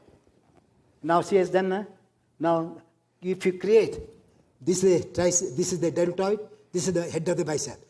Between these two, create space, see the lower trunk comes down. What connection it has got? And now broaden space create there. Can you see the back coming down? You can see here, do your old pose. Look at this cloth only. See the extension of the cloth, texture of the cloth. And now do what I did. Look at the cloth. They become thin. 100 count. First time she did 60 count. You call now 60 count cloth, 120, see the counting. So from now, suppose she's done. Now I say, touch this to the floor, it comes down step. This arch. See how much down it came? Could you see now? So the skin of the body is 100 count. What she did before was coarse cloth, the skin. 60 count or 40 count, whatever they call it. So they can count the cloth, but they cannot count the cloth texture of the skin. So this is the texture of the skin. Can you see? So yoga gives this cosmetics also. Okay. Let's do.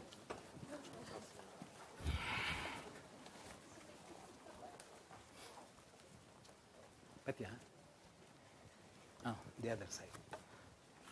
Next one. Join your feet together What did in I say? Tadasana. How the hand should go, see? Join. Bend over and take your hands down by the sides of the feet.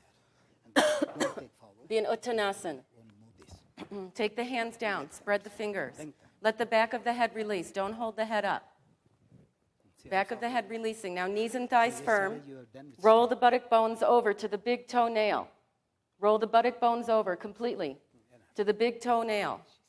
And then broaden your armpit by moving the tricep and the deltoid away from each other.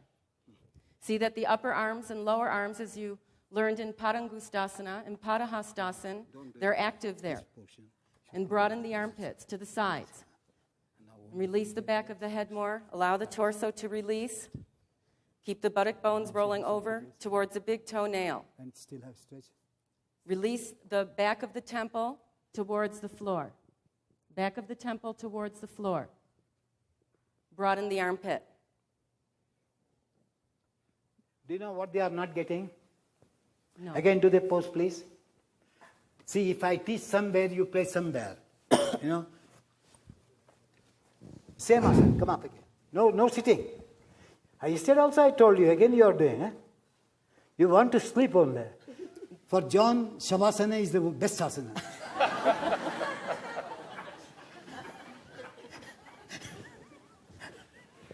And now, when you, no, don't sit, do your pose. Go to Uttanasana. You be in your inward state. I am also taking you along with them. Now, come up, stand erect. When you go down, do you know what you lose? Can you tell me where your attention disappears? Where you are not attentive at all? Go down. And what happens to your floating ribs? They are narrowed or extended? They got narrow. Narrowed. So how can you do the asana when they are narrowed? Come up. Go with opening the floating ribs, go down. Go on creating space on the floating ribs. When you move the head down now, do move the head with the floating ribs, not with the head. Comb the floating rib with the movement of the head. Now to come up, opening the floating rib, not the head. Now what was the sensation? Quite different? Now understood? Okay. So these are the things which you are all missing. You are doing asana compartmentally, not totally. You know, holistic yoga, you have heard. You know what is holistic yoga? All your practices are holistic yoga because when you do it, there are hundreds of holes.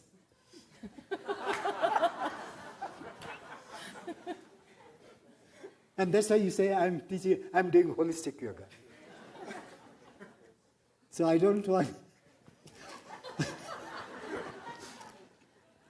holes in your pores of the skin. Follow? So I want WHOLE, not HOLE. And now do with WHOLE asana. Each and every part should be allowed. Come on. Go Uttanasana. Even the tailbone skin, the bone has to descend in Uttanasana. I will also move the asana from the tailbone, not just the head. Tailbone, floating ribs, armpit.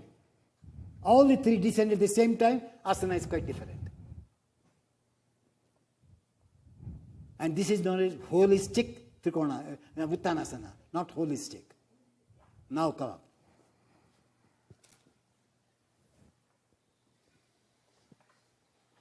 Now you can feel all the pores of the body is alert, or somebody says, I'm not active. Energy, feedback is coming or not? Even your inner hips, back, tailbone. You know, you say we should have feedback system. This is feedback in yoga. After finishing the asana, you have to wait. Where is the energy mode? Where I'm dull? Which part worked? Which part did not work? You can accumulate, and next time when you do, remove those defects and do, life start ebbing in those areas. Got the idea?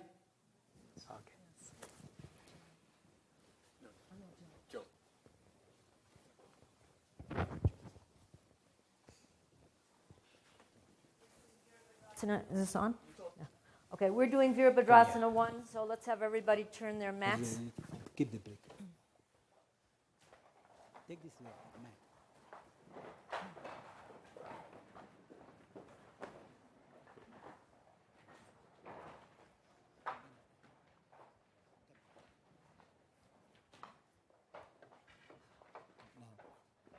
Stand. One foot here, one foot there. Exactly. No, brick on the floor. Brick on the floor. Stand on it. Because you should not be. And then quickly, all of you stand up straight. Because we've turned the mats, we'll be stepping rather than jumping. The right leg forward and the left leg back. Stand on it. Start with your hands on your hips. Lift the left heel and revolve so both hips are facing forward. Don't press anything. To the best of your ability. Now we've had, all right, we just had in the last pose how the legs were lifting. We pressed through the heels to lift the legs up. We turned the trunk. We did in Parshvottanasana. Yesterday we saw today on the Tressler how Guruji got Manuso and Patricia to turn still more. So can you now, without losing the weight in your heels, turn the trunk still further?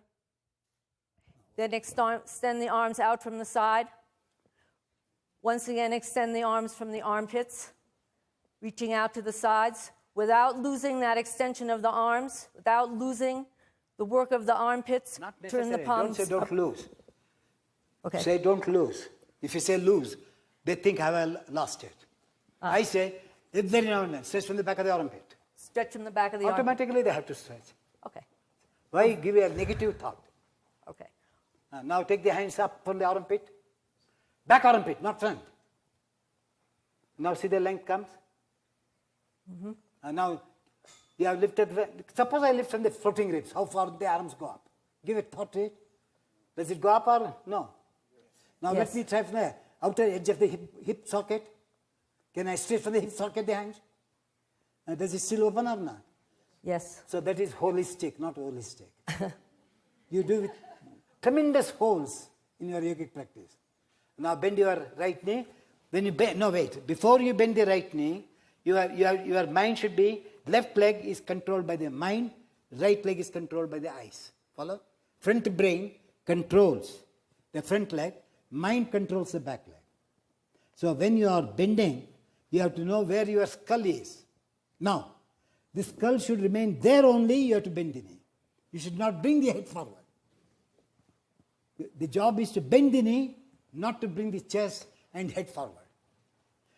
Follow? Now can you lift your arms on the inner floating ribs? Is the pose came or not? So as you lift the inner floating ribs up, take the outer buttock skin down, hip buttock skin down. Synchronous, coon, ascending arm, descending skin of the buttocks. Is the pose coming better or not? Huh? Now to get up, you have to get up from the skin of the hips. And now is there a strain or came easily? Came easily. That's how you have to learn. Now the other side. So don't say that I did not. So this is known as sense of direction. The entire yogic asanas is dependent on sense of direction. If you have no sense of direction, do not consider that you are doing the asana. You know, asana is only, the meaning of asana is right direction. Otherwise it's contortion. The doctor may call these out contortions. The doctor do not know how to stand. One leg may be forward and he says that is his contortion. But he does not know he is contorting the body. But because the natural tendency is to contort, asanas correct it. That's why they are called asana. Not physical action. Take next. So left leg forward, right leg back. Got it? Now, prasarita pada. All of you revolve the hips. Once again, take the arms out to the sides. And blanket for her head, brick for her head. And as Guruji said, Brick for her head. Not stretch from those armpits, revolve the palms, and bring the arms up from the outer. Bring the arms up. No, enough.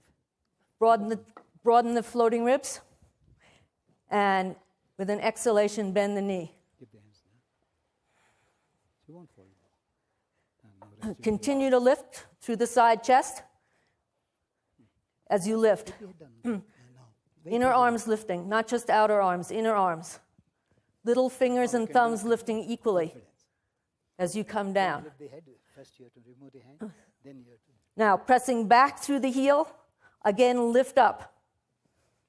So the pose comes still better. Again, press back through the heels. Revolve the outer right thigh forward. Now come up again. And inhale to come up. Now do the same pose, straight up. Don't change the asana. Stand there. And now, how to do? Look, your head is facing the wall, right? Front wall. Is your floating ribs facing the front wall? Legs straight, I said. Legs straight. Legs straight. Straight. Your head is straight. Is your bottom trunk straight to the wall, parallel to the front wall, facing the front wall? So rotate the floating rib without disturbing the back leg. Only the knee patella of the back leg rotate with the floating rib. Now when you bend your knee, you are doing the left knee now. No, wait. I said don't bend it. When you are about to bend the left knee, the right floating rib from the back should turn towards the center of the diaphragm. Come on. Go on rotating the floating rib of the right side towards the left. Now, is this pose different or? Now, while coming up, the floating rib should turn to the front to go up. Stand erect, turning the floating rib. So that is known as rhythmic action. So you are all doing unrhythmically. So each part should move with rhythm. There should be harmony. There should be concord. Your knee does something, your hand does something, your floating rib does something. So where is the concord? So connect all these things together, you get the asana. No repetition is needed. If they don't know, you ask them, would you like to repeat? I will not say. I will not say, would you like to repeat? Yes, if you say, I will say, take it. Okay. So once again, step the left foot back, right leg forward. Again, stretch the arms out to the sides. No, just wait. Don't stretch the arms. Hands on your back. Have you ever thought of your inner back leg? Did your intelligence felt anything in your inner back leg? Huh? Yes. Now, after my saying, nah? Did you do before? Try is not. It's a blank mind. Trying, the moment you say I'm trying, you are in a blank state. So inner leg extend towards the heel. Now, take the arms up. Don't say wide and up. Go straight up. Raise the inner armpit. And now when you bend your right knee, follow? You have to think of your left knee energy, inner leg energy, reaching the heel. Come on. Do not lose the contact of the energy of the back leg. Is there a harmony or not? Yes. Follow? And to get up, it's not from the front leg you get up. Now you have to get up, you have to lift the energy of the upper thigh of the back leg up. Was the movement different or same? Now change of leg. What did I say? Where do you think? Where do you think? Where should you think? Inner back thigh. Back of which one? Which part? Back leg. Back leg there. Inner. If you say back leg, it is also outer leg. Back. Inner back leg. Inner back leg. That length observe. Take the hands up. Keep an idea of the length of the inner leg extension of the right leg. Follow? So when you bend, that should not become short. Bend your left knee, maintaining that same length on the inner leg of the right. Now you will understand how the energy is moving. That is sonography. Can you see the vibration on the inner lower leg? Whereas you bend your knee and you don't get it. And you say, oh, I did very well. To get up, you have to ascend the energy, harden the energy of the back leg. See, can you see the difference? And now feet together.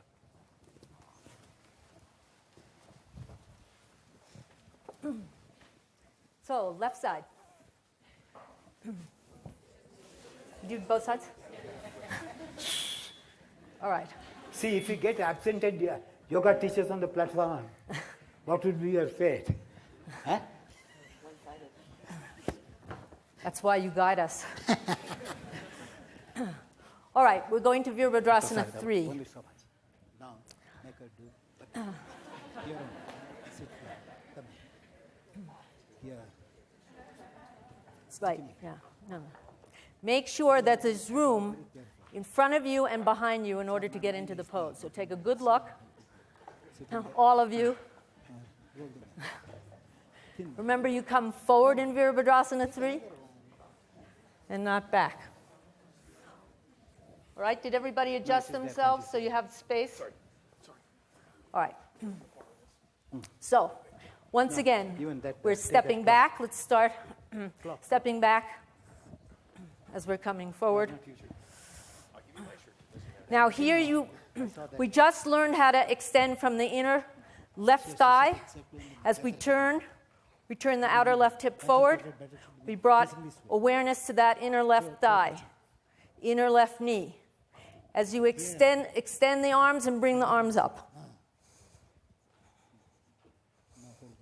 Now, how many of you lost that awareness on the inner back leg? Here you have to really turn that back leg and press firmly through that back heel. As you bend the knee, remember Guruji said to bring the buttock down as you bend the knee, but keep the attention on the back leg, not to just sit and sink on the buttock as you extend up. I gave them just a wonderful explanation. Still you did not do well. Sorry, go back. Saying that leg straight. Now when I straight, the back leg energy should move towards the heel. You are all moving the energy from the heel to the buttock. Follow? Inner top from the anal mouth to the heel.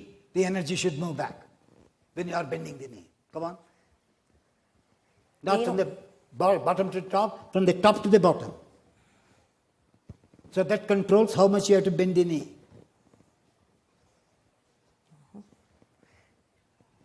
Now bring the chest forward without losing that energy. Continue to extend through that back heel as reaching through the arms you come forward. Outer heel, big toe on touch the ground. Come up. Come up. Head down. Head down. Head down. Navel, bottom navel up. Only bottom navel, not the leg. You can balance long. Yes. Inner back thigh. What did I say about the energy, back leg energy? Extend from the inner groin up to the heel. Inner groin to the heel. Extending. Okay. Good. And bend the knee and come down. Come up. Bring the arms down to change sides.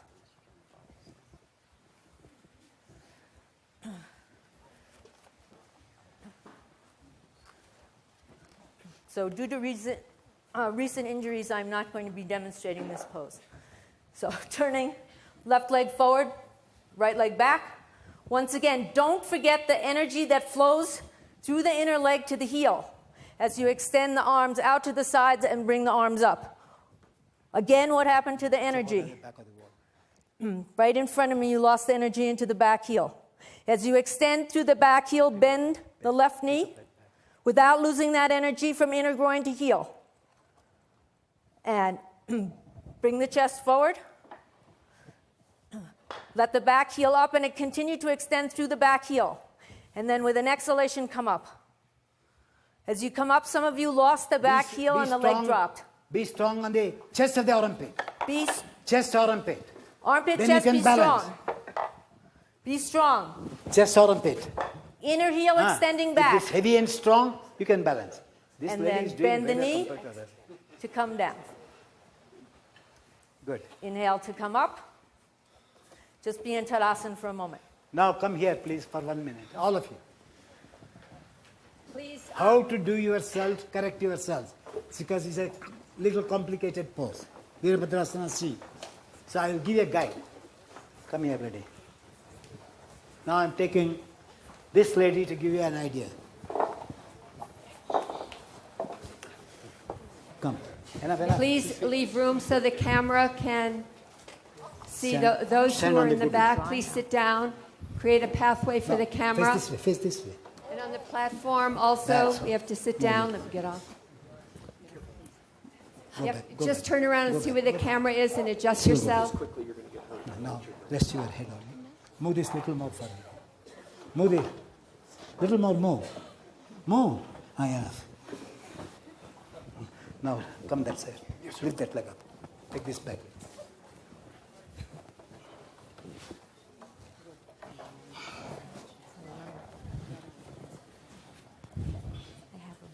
Now, make the buttocks parallel to each other. Have I taught her or not? Now, I took her. You ask any teacher whether they can think of how to teach her. Virabhadrasana. Now see, she can stay any length of time. Because of the support, so she knows which part is above, which part I have to educate. This touch will tell her. Suppose this forearm is pressing down, that is pressing up. That means that buttock is up. So let me roll this arm. What happened? Can you see now? And now drop it. Take that chair. Bring that. Bring all those things.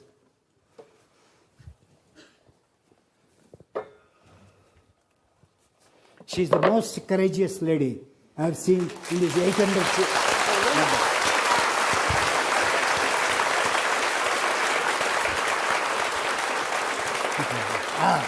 Do the pose.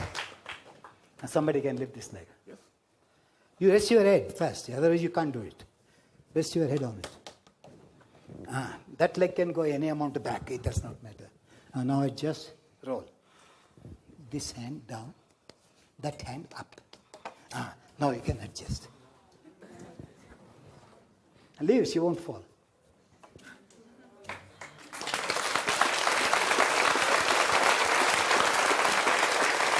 Now, should I say don't do it because you have no leg? That's what many teachers say, no? So yoga is a science. Even modern science says don't do it. Yogic science says find the way. So yogic science is superior to the modern science of today.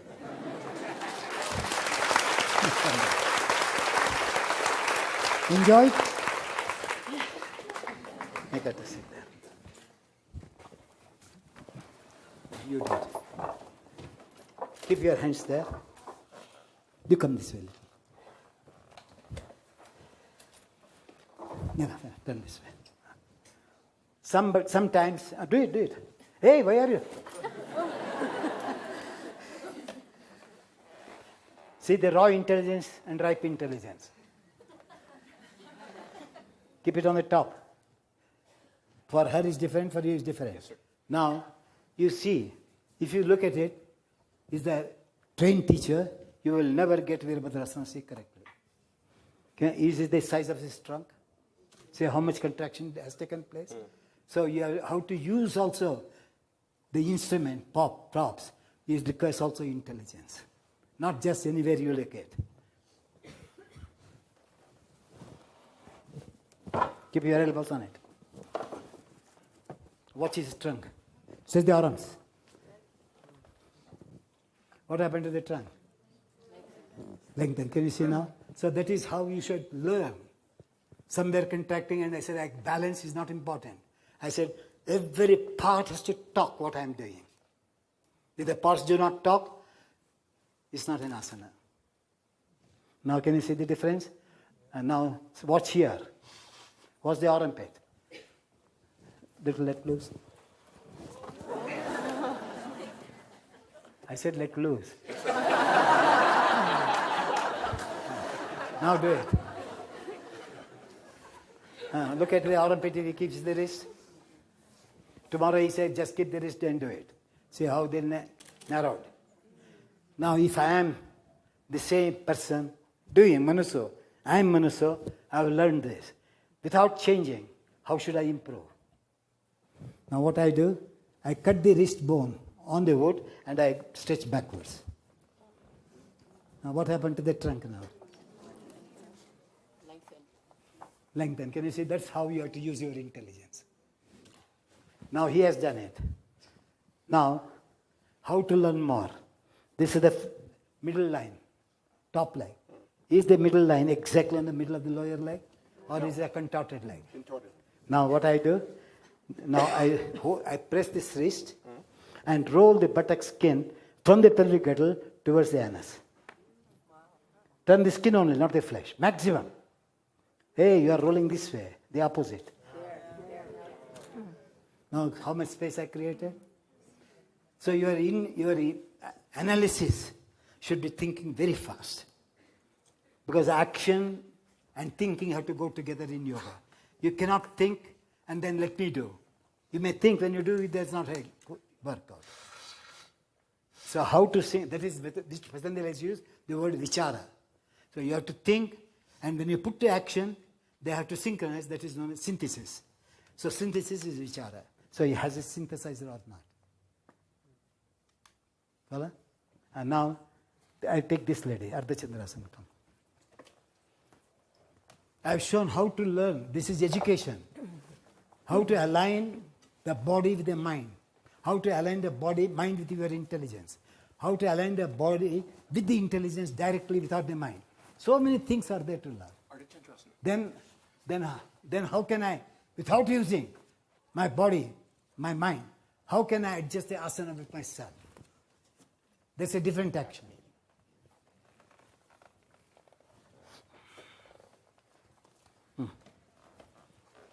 Keep this knee on the top. Straight. Enough. I am touching. No, you come here. Take hands down. Hands down. And lift that leg up. He will help you. Put it on the top. Enough. Keep it there. No, take the hands down completely. Is there a box? Anything? Halasan box. There is the Halasan box. Halasan box. The Halasan box is right here. I see. Come on. Give me one. Keep your hand here. Right. I don't think I can get down that far. Now come on, leave it. Leave the hand. Touch. Okay, we got one. Now stretch from here, not from your leg. Don't worry now. I'm doing, first time she's trying, so there will be a little fear complex. Now I touch here and the fear complex gone. Understood now? Now one lift up, no problem. Now I lift up. So what I do, I take some table or something, I'll keep the foot on the table instead of on the pipe. And now to come down, take this leg down first. Drop this leg to the ground. Got there?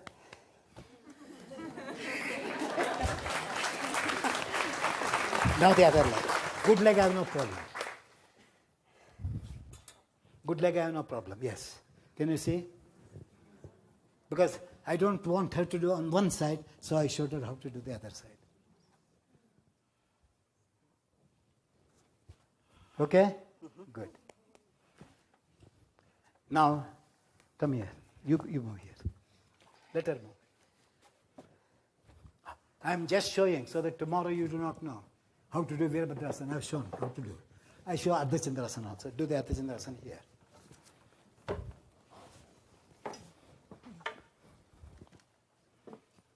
Now he has done Ardha. You see, later on you come, Ardha Chandrasana is a beautiful pose which nobody knows. Now, see here, see this portion, see this portion, see this portion. See, what a beautiful Tadasana, horizontal Tadasana. What a Tadasana it is. All of you do like that. Your mind is, I want to do independently with these stupid actions. Huh? Sorry, because I've done. I used to something, I usually say how stupid I am. I've hit myself. Come down. Now do here. See how it guides you.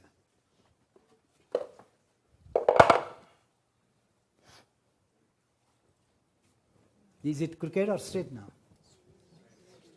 And now, this one, you have to educate the cellular system by supporting like that. So the cellular develops its own intelligence. When you do independently, the cells say, my leg is forward, my leg is backward. Otherwise, you do there with any angle. But here, sometimes you know what I do? I will not keep the heel there. See, the thigh is forward.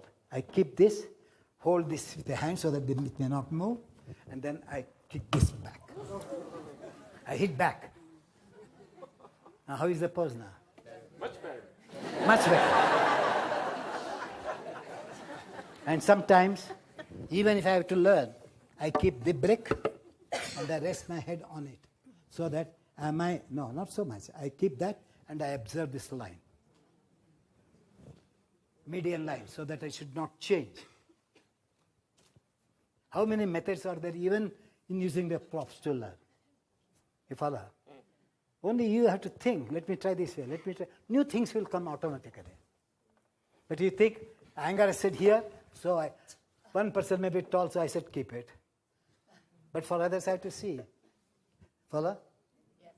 Now sometimes I keep it here, just touch. Now I say, lift the trezzola. Spine works, you can see. Don't laugh. It works different. Huh? Now, this will be stable and only the lumbar area goes up. If it touches at the bottom. If it touches, the lumbar doesn't work. No. See, how many things are there in one asana? And now come down. Now I've shown both the asanas. So learn, this is known as homework. As you give children. Did you do the homework? So please do some homework, then try yourselves. So you understand this sense of direction. Here you do. There is no sense of direction, see? Do yourself. Now he may be a little better than what he was here. After doing that, position change. Can you see now? So that is homework. Then you learn. Otherwise you say, I don't need it. I'm the expert. I can do very well. And what happens? It is like that and it's an expert. No, you do the pose. I never told you to come down. I limited his pose. And I said, I'm balancing everything I'm doing. Where is this? Where is that? So what is alignment? Can you see now? So middle of the ear, I measure. Middle of the arch, middle of the ear. I bring in line. And that head also. The middle toe and the ear in line. So that is known as alignment. Now understood? So stop telling Iyengar that's use proceedness method. And nobody have done like me Niralambasana. Show me in light on yoga except Sarvangasana. Is there any support? There's others can be performed like that. And people criticize. Because I'm slightly 1 inch above other yoga practitioners, so they have to attack me. The human nature is, if you are completely rock bottom, you attack them. You criticize. If a person is slightly above, you attack him. If he's a mediocre, wonderful.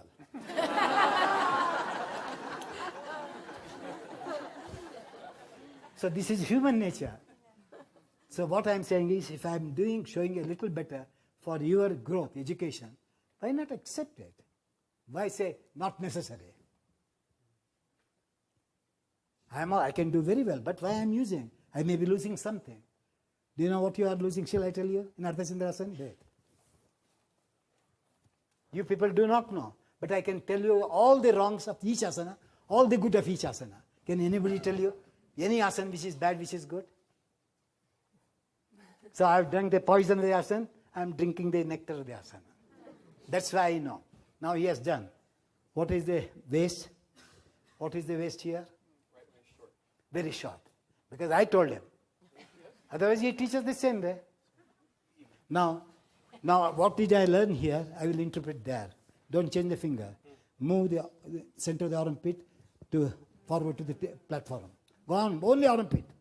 What happened here? That's what it teaches you here. Now do here.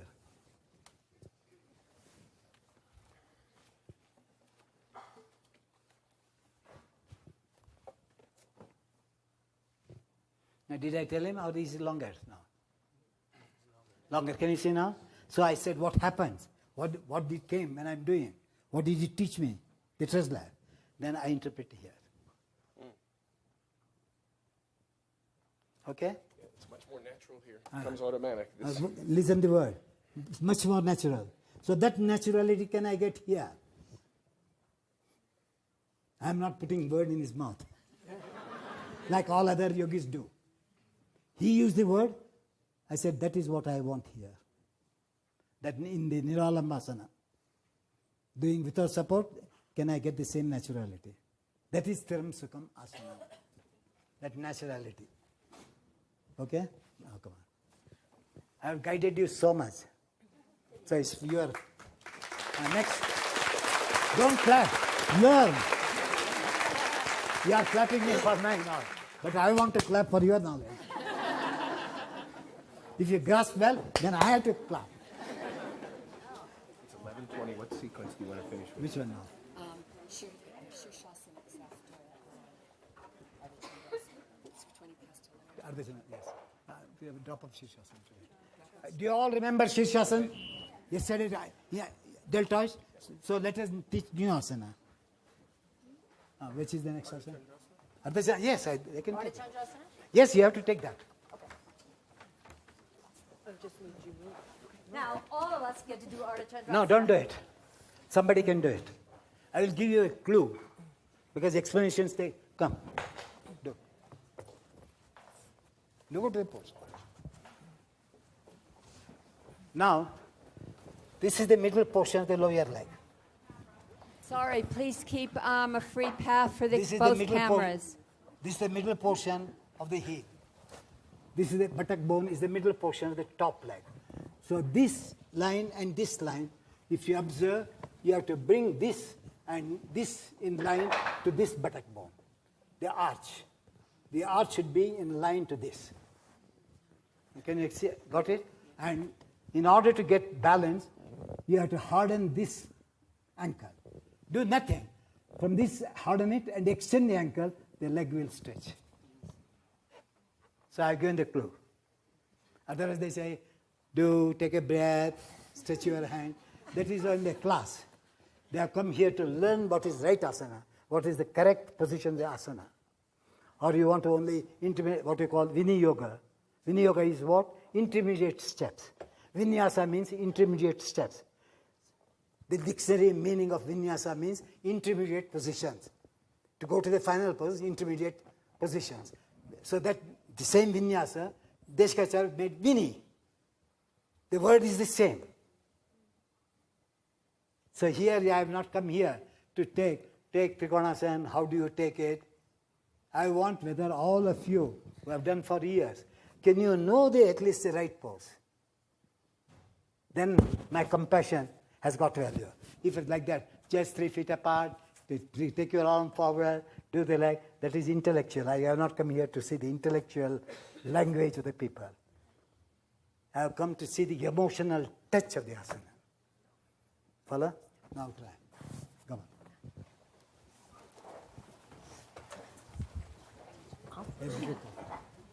Teach you do. You want to demonstrate? Today I have worked more than you people. At least in this asana you work harder than me. And satisfy me. All of you change your mats.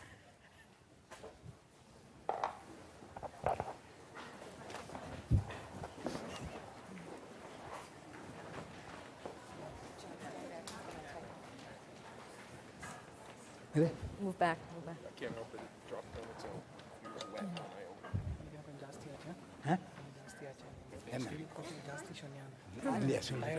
it. Any cloth you can take it. Quickly, those of you at the back, Lessen the time in intermediate poses, elongate the time in the final pose. These are all art of teaching. Follow that? bring the palms For up. beginners, intermediate positions are important. For those who are toned, intermediate poses are unimportant, final poses are important. So less time in the intermediate poses, long time in the final pose. For the beginners, long time in the intermediate poses, less time in the final pose. This is known as the art of teaching. So don't waste time in the intermediate explanations. Bring the palms up, fingertips touching, deep inhalation, jump 3.5 to 4 feet apart. Extending the arms. Turn the right leg out, left foot in. Extend from your armpits. I'm looking at everybody's feet. Just line your heel up to your instep. We were also talking about pranayama. Yes, sir, that's right. Right. And please look down and see that the knee is in the center of the leg before you go over.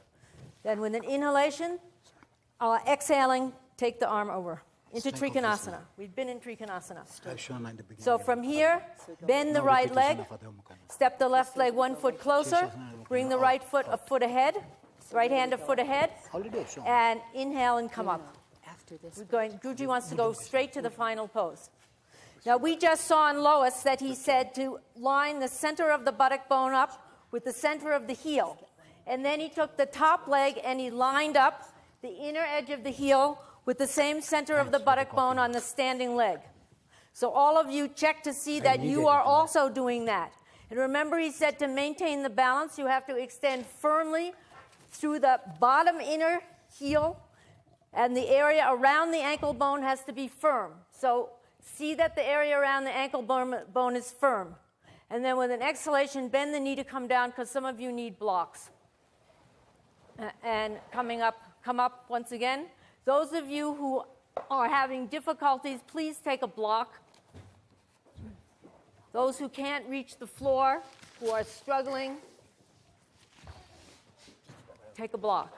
All right, same side again, since some people weren't able to come up. Same side. Again, when you go to turn the right leg out, I want all of you to bring the legs in so they're facing forward for a moment. Bring your awareness to the outer knee of the right leg, and as you turn the right leg, turn from the outer knee. Turn from the outer knee, so the outer thigh turns. And then all of you lift up firmly through the outer right thigh and the inner left thigh. Then with an exhalation, draw the chest up, inhale, and exhaling, extend over to Trikonasana. So there are two ways. This is one system. Extending to Trikonasana. Another system. Again, lift the outer right thigh. Another sequence. Now I've taken Then bend the right knee. on the curve. So Step 1 foot forward with your left leg. Move the right hand a foot forward.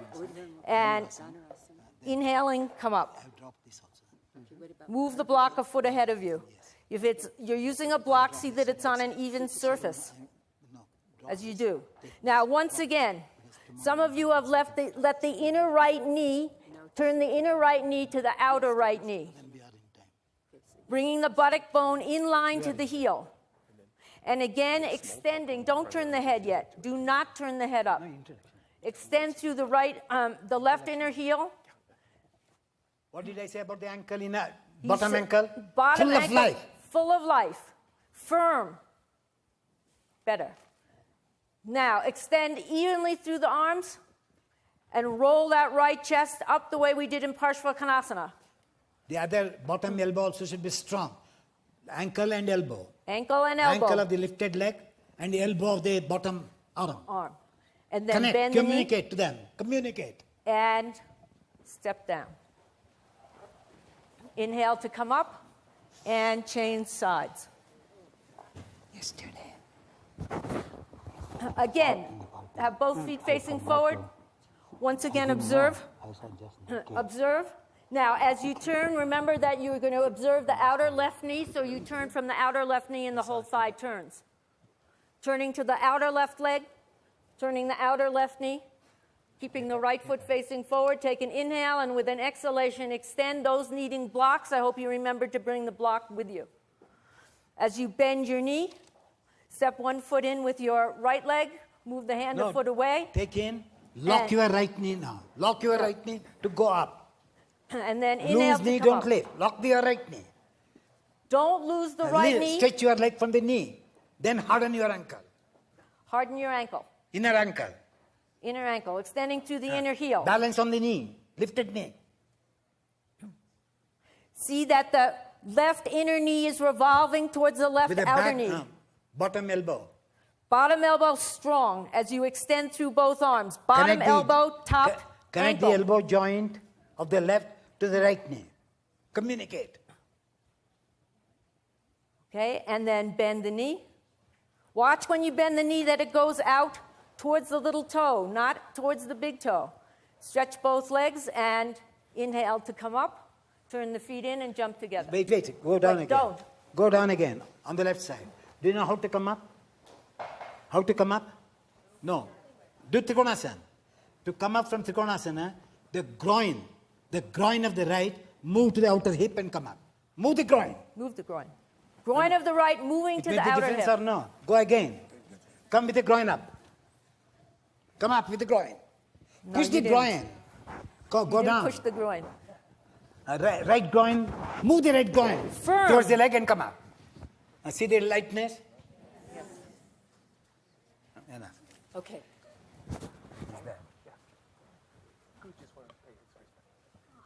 Jump the legs together. Just now.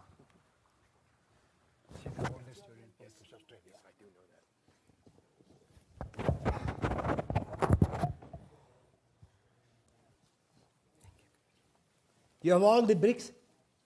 Keep the bricks with you. All of you. 2 bricks. Hello. 2 bricks. Teach them Urdhva Mukha on the brick, which will help them action on the tailbone. Can I have another brick from underneath? So I want your kneecap to kiss your knees.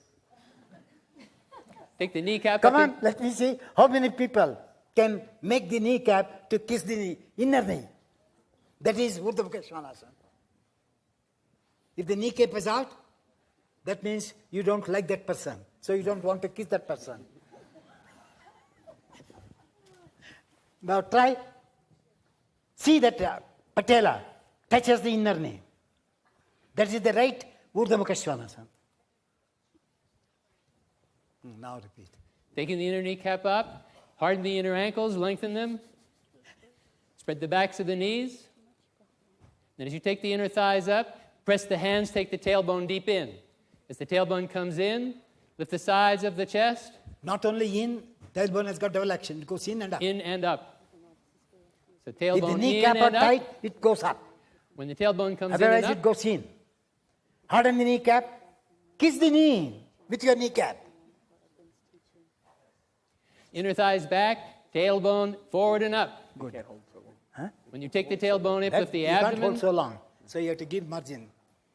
Now I will tell you other way. Reverse your wrist. Reverse the wrist. Right. Turn the other way. Now Finger- you can, Hands the other way. now do the pose. Fingers you can point at least back. know how to kiss the Turn the wrist. patella to the knee. Fingers point back now toward do your it. feet. Now does it touch or not? Turn the wrist. Huh? She said yes. See, patella now goes, likes to kiss the knee. Oh, well done. So learn from reverse hand, then come to the classical pose. Don't keep too long because strength is less. Now take the fingers back forward again.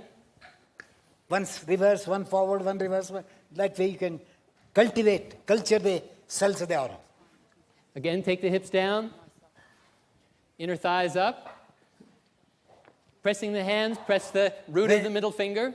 When you turn the palm to the front, do you know from where you have to do? Probably the teacher does not know. So, back of the elbow, head, lift up. Stretch from the elbow. The leg comes live. Head of the elbow. up to the upper arm. Now you got it or not? Yes. Good enough. So I've given the clue. You can develop gradually.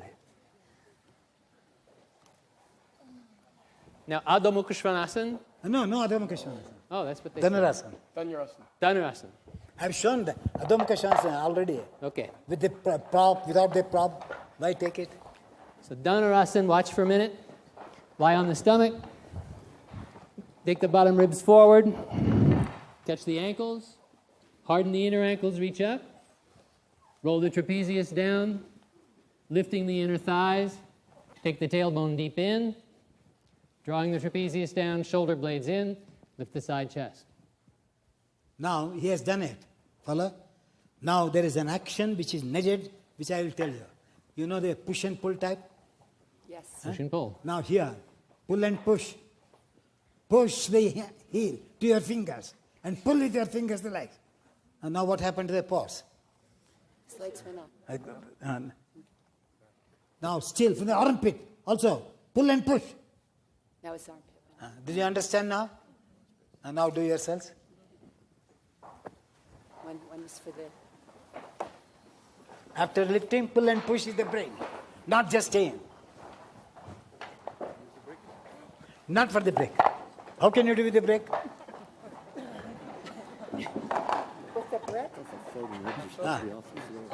Just I would like to know, can many of you do Dhanurasana? Because I don't know. Can you all do Dhanurasana well? How many of you can raise the thighs up? Thighs, huh? What? How many of you can get your thighs off the floor? Raise your hand. See? Most. That's how you have to ask. Now, take the blanket, roll it. Just keep them on the bottom of your frontal thigh. Roll it. Blanket. And now keep it here. And lie down. Come forward. Put the roll across here. Near the knee. So much you move forward. And now bend your knees. Now hook it. Now you can lift from the blanket, the thighs, and you know how to do Dhanurasana. And now came or not, my friend?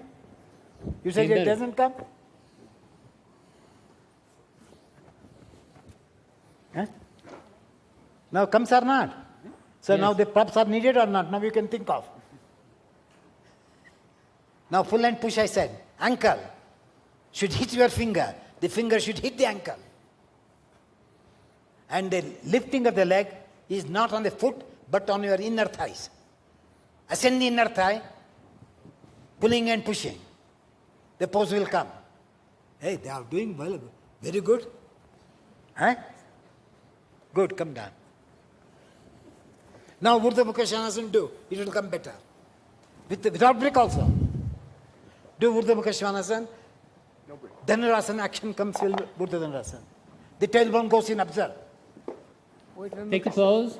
Imagine that you have got a rolled blanket between, under your thigh. Urdhva Mukha Svanasana. Ah. Upward dog. Hey, Dhanurasana, not Dhanurasana. Urdhva Mukha Svanasana. Urdhva Mukha Svanasana. He's changed. Sorry. Imagine that you have got a rolled blanket under your thigh and just lift from the imagined blanket, the thighs. Is the pose coming or not? Better. Now once again Dhanurasana, you do better than the first one. Use the rolled blanket for your thighs.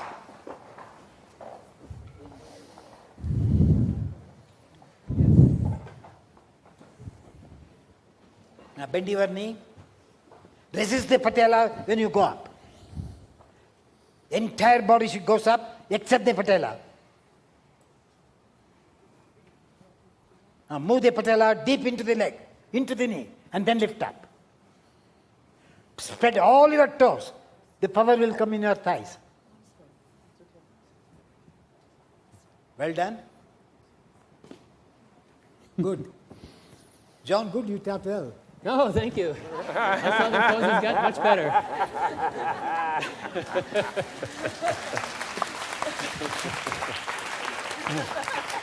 You want to change for Bharat? Now Paschimottanasana. Paschimottanasana.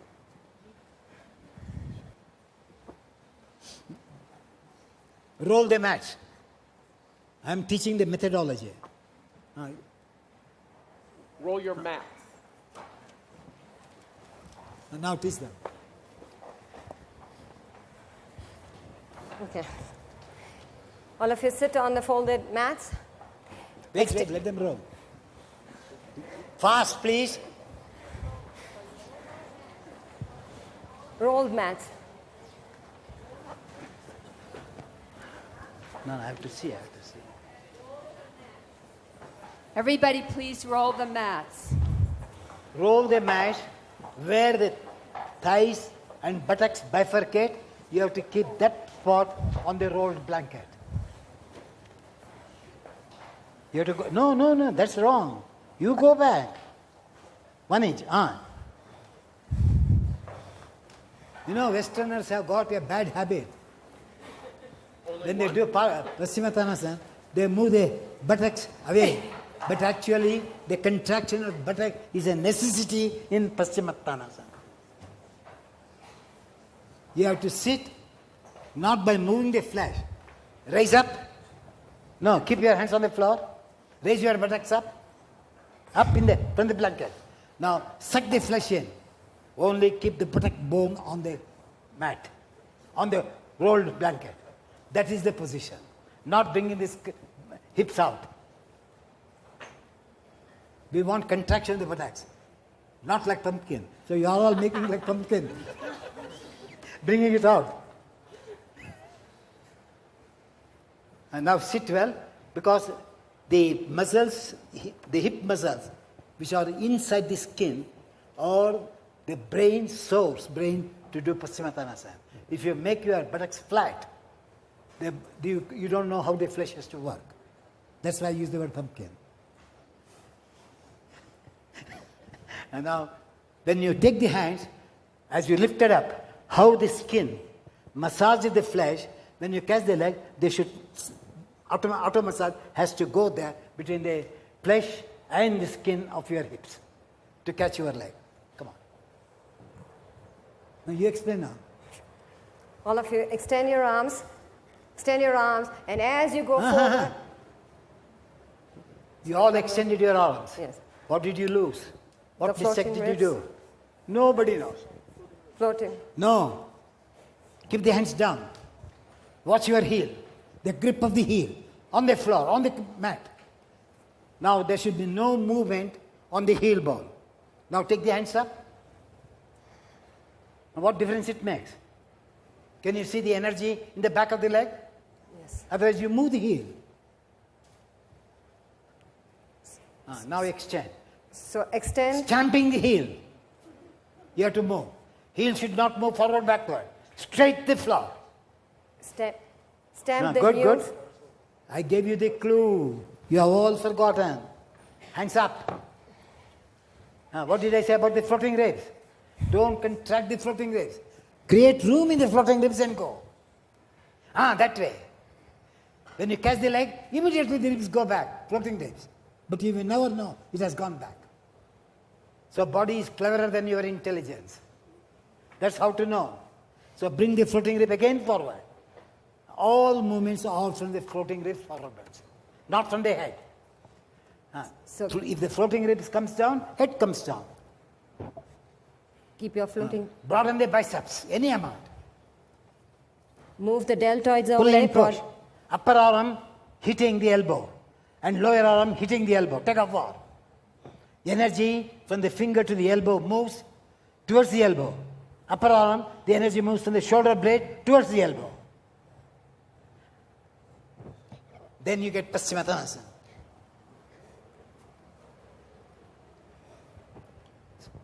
The souls are dead. Alert souls, alert heel.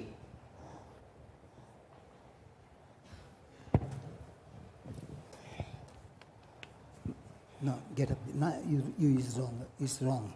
Right? Just get up. Now let your temples. Sit on it. Sit on it. All of you, the biceps continue to move away towards the elbows. And as your head moves down, let your temples guide you to move forward. Now you can do that lady. She can do it. Now do it. Now you can do better. Is it not coming better now?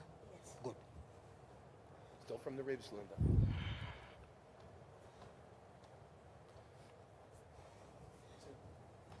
Same.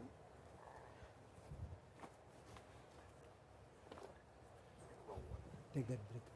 All of you, once again, the floating ribs are sinking. They're moving back as you stay. So see that your floating ribs move along with your arms. Hey, Nita. Yes, head sir. up. Hold the pose. Do the pose. Yes. Now head up.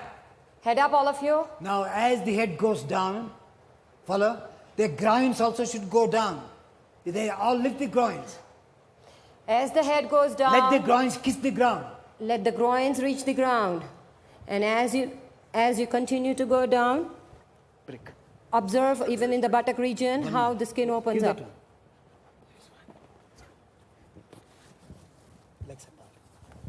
Keep your forehead on it. Now, those of you still, if you notice that you're still sinking from the sternum bone region, see that you widen the clavicle region along with your arms. No, you here. Wheelchair. This region is sinking. Can you open the clavicle region? Keep on opening the clavicle region as you move the arms away. Sorry, the biceps, deltoids away. Deltoids away, so the elbows open further away. Yes. And then again, see if you can exhale. Move the floating ribs once again. So the groins again, you instate that the groins move down further. And that as you do so, let the temples also guide you to move further forward. And then you will stay. Now inhale, raise your head up. Inhale. Now take the blanket to your heel. Heel bone should rest, not any other part. Crown of the heel. Middle portion of the heel bone. Take the blanket inside, don't slip. You have to move the heel on the blanket. This portion. Top, on the top edge. Top edge, the rolled one. And now do Paschimottanasana. Do yourselves now. Now once again. No, that's what Guruji said. Don't move the buttocks. Don't move the buttocks. You can come, use your fingertips, lift the buttocks up, go back. Don't so there move is the a buttocks, it softness becomes there. pumpkin, I say. I want that to be like a god.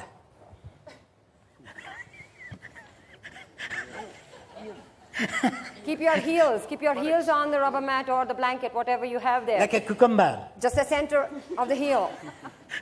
Yes, widen the heel there as you stay, so the back of the legs remain wide. And as you go now, extend your arms. But as you extend your arms, keep your clavicle open. Come from the floating ribs, I Come said. from the floating Do not ribs. forget. From the floating Dip ribs. the floating ribs to come forward. Come on. Go on dipping the floating rib. You see the pose is quite different? And now head up. What is the difference? By using the blanket on the buttocks and on the heel. What did you learn? What did you teach? The back. Huh? The back legs become quieter. Pardon? This becomes quieter and this whole region Nothing. opens up. What does it teach? It's not quietness. Something it teaches. Pardon? Groins said came groins down. are going down. That is natural because you are down. So that's not intelligence. She said it opens the back of the leg. Actually, Guruji, The back is too long. Teaches the heels down. If the heels are up, you get the extension on the lower leg. Use it. I can repeat it. Use the blanket for your better hips. The top leg extends. So all of there you are use the divisions. blanket. Any for the adjustment hips. has certain divisions, which you have to notice. Not it is soft, it is resting. You are charging the intelligence. You are not saying, I want a resting pause. Then sleep. And now do the pause. Yes. See the hamstrings, how long they get longer. Go, do the pose. Upper leg extends, you can see. The lower leg does not extend. Yes. Huh? And now understood? So this is how you have to learn. If I use, what it comes? If I use here, what does it teach? And now use on the heel bone now. Watch your calf muscles gets longer now. Whereas on the buttocks, it does not become longer.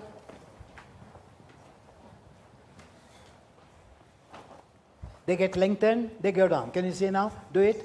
You are doing now from the calf muscle.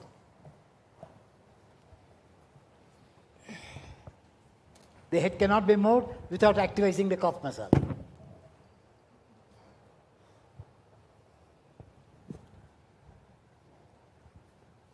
Finishing. Now, roll 2 blankets, one for the buttock, one for the heel. Those who have bricks, 2 bricks, they can use one for the buttock, one for the heel.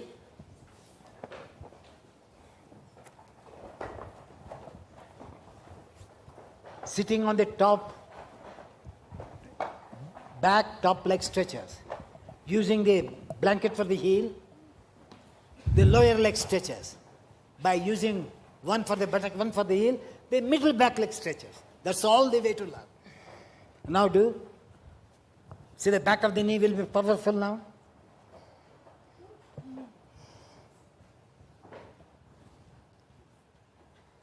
Broaden the heel. Do not narrow. Only narrow the buttocks. But you broaden the buttocks and you narrow the foot. Open the skin of the sole on either way, like the leaf, like a plantain leaf, which opens on either side. From the center of the sole, open the skin either way. If the skin is hard on the sole, you bend more. Can you see now the middle leg works? Yes. So that is how you have to educate the lower leg, the top leg, the middle leg, and then the entire leg comes when you sit on the floor. You have to use all the 3. Okay, enough. Yeah, you want to talk? Yes. Now all of you come closer.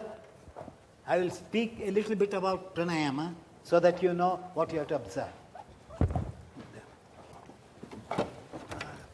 So that all can see. Come closer, it does not matter. Camera is that Which way? right there. If I am not facing you, don't mistake me. Otherwise, you can all come in this way. How many can come this way? Can easily sit.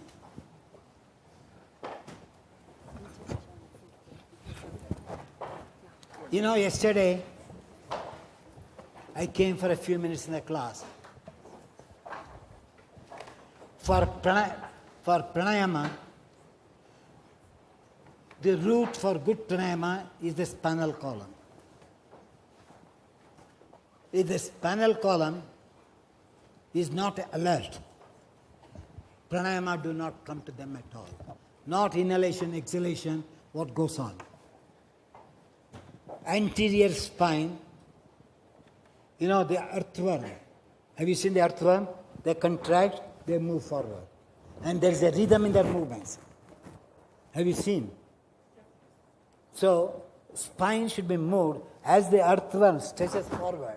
The anterior spine should stretch like that without aggression. Now I am sitting. My spine is straight, but my anterior spine is not straight. No? Did I jerk? No. So I have to steady the vibration. So according to the vibration, I have to go on increasing what type of vibration comes on the lower spine, lumbar spine, how to introduce that into the thoracic spine. Like that you have to develop. Then the anterior spine, can you see that? The moment this opens. So this is the source of energy. So we do pranayama on gross level to store energy. So this is the storehouse of energy. So when a man is depressed, what happened? So energy is not there. Suppose you want to say valor. So that means you sprout the energy that is from the side chest. So the lungs are only very small here.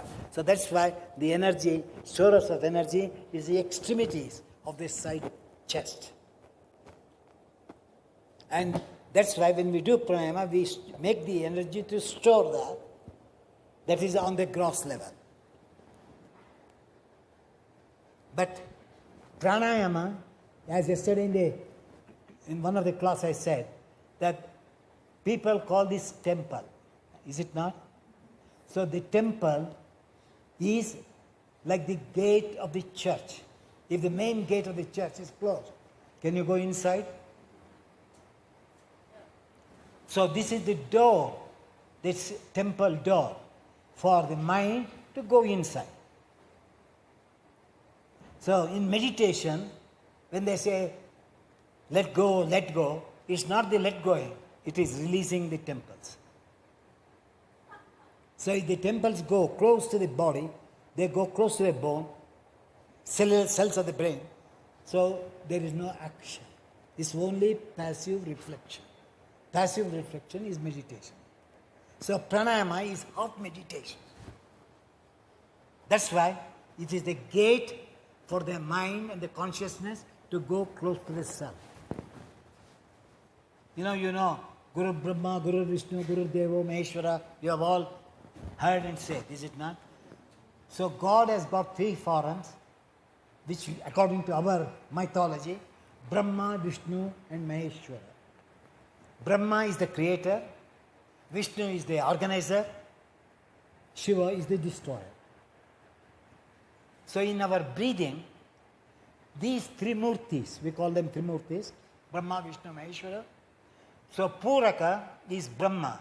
If you cannot inhale, you are half dead.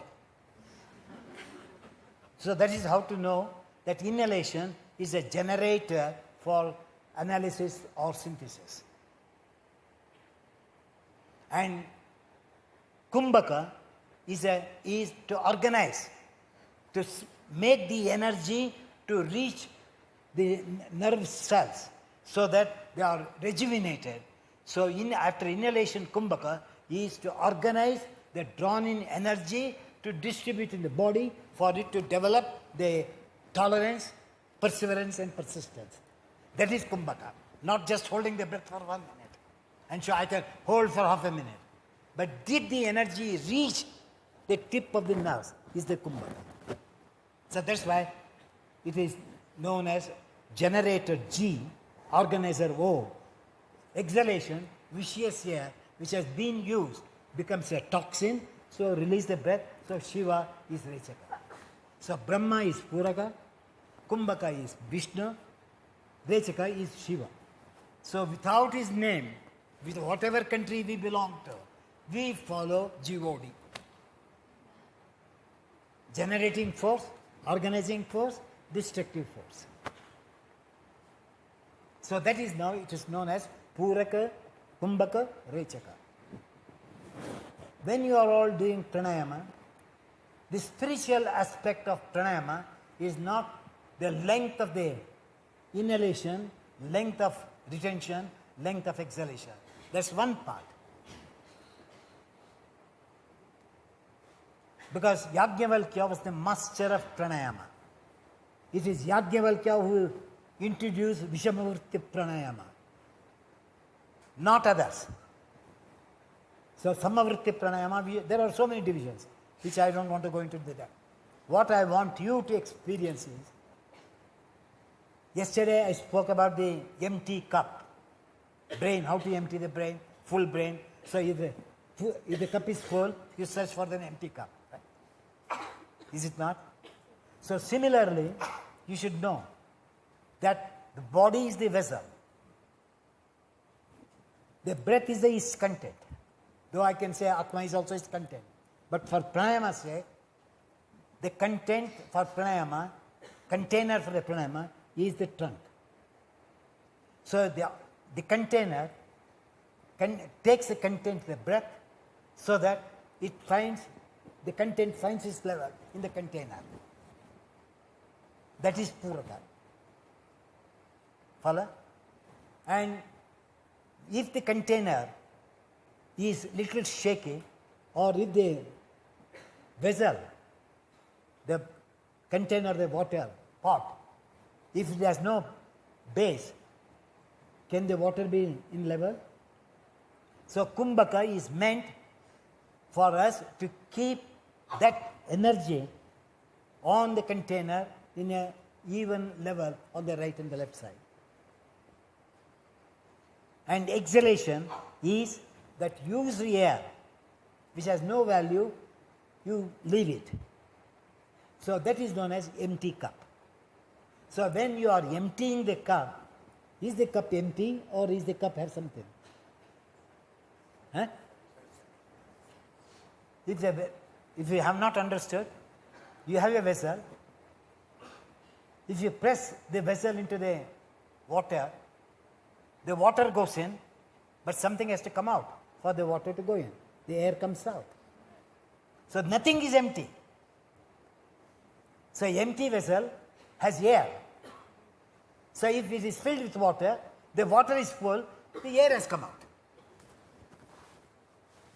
So that is the vessel of the chest. Vessel in pranayama. So when you are inhaling, you think that you are inhaling the breath. But do you know which gives room for the breath to go in? Something has to come out. If you have to pour water into the vessel, the air in the vessel has to come out, is it not? So the same principle is in pranayama. That's why I said, because you are all doing, so you should know. So the infinite space in the body is the soul. So when you are inhaling, as the breath goes in, the self gives room for the breath to go in. Follow? If the self do not create space, the breath cannot go in. So self is coming out from its source. So when you start inhalation, where the breath touches, you will be it touches the bottom first. Then it spreads. So because it touches the bottom, the self says that I am giving room, please come in. So the self creates room and moves to the surface of the inner chest, inner layer of the skin. So when the breath touches, the self is compressed to the extremities of the body. That means the puraka, the inhalation has ended. When you hold the breath, when you do the kumbhaka, the self and the breath, which are in contact with the inner frame of the container, the trunk, they are wedded together. That means the breath, the energy, and the soul are united together at the time of kumbhaka. That is kumbhaka. But if you say, I want to increase the time, that means yourself has forgotten.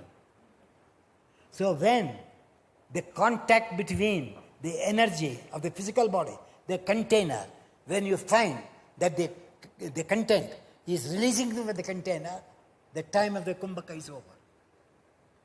What you do is egoistic kumbhaka afterwards, not the true kumbhaka. You have to differentiate between the real kumbhaka and the egoistic kumbhaka. If the container and the content are creating space in between, that is not kumbhaka at all. That is egoist, arrogant kumbhaka. As long as it is in touch, that is holistic kumbhaka.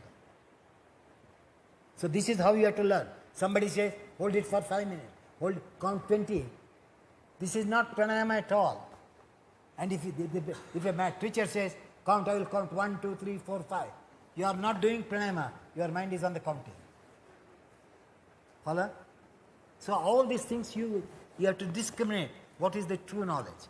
So when there is a space created naturally, what Manusha said in Ardhachandrasana. So when that natural contact gets loose, that means the time has come for you to exhale.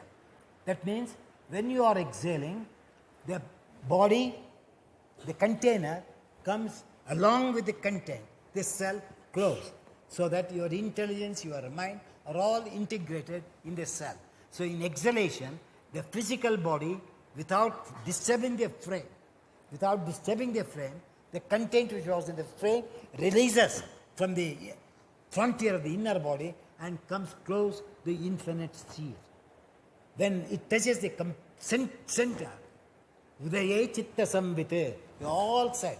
So exhalation should touch the Chitta, should touch the Hridaya. That means the exhalation is complete. Follow? That means what I said, the empty cup and the full cup. So you are emptying the cup in exhalation. That means the natural tendency of the mind which goes outside are withdrawn towards the self in exhalation. The mind reaches the self in exhalation. So when you are inhaling, it is the self which reaches the body. When you are inhaling, it starts as chitta. It touches the center, then it goes on expanding. Then it comes in contact with the physical body. So the Atma comes in contact when the inhalation is complete. That means the Atma has touched the inner container, the body. Don't say, can I take 10 seconds more? Can I take 1 second more? Increase? No. This you have to learn. So when you learn in your pranayama, puraka, that where it starts from an empty space. And how this soul, self, gives room for the breath to go in. How the breath and the self get united in Kumbhaka. How in Rechaka, how the body releases the self to go to its abode. So that at that time, the nature also says, I will also come with you to reach your abode. That is the secret of pranayama. That is why it is called Bhakti Yoga. Pranayama is Bhakti Marga because in inhalation, you are thinking of the expansion of the soul. In retention, you are attending to the contact of the soul with the energy.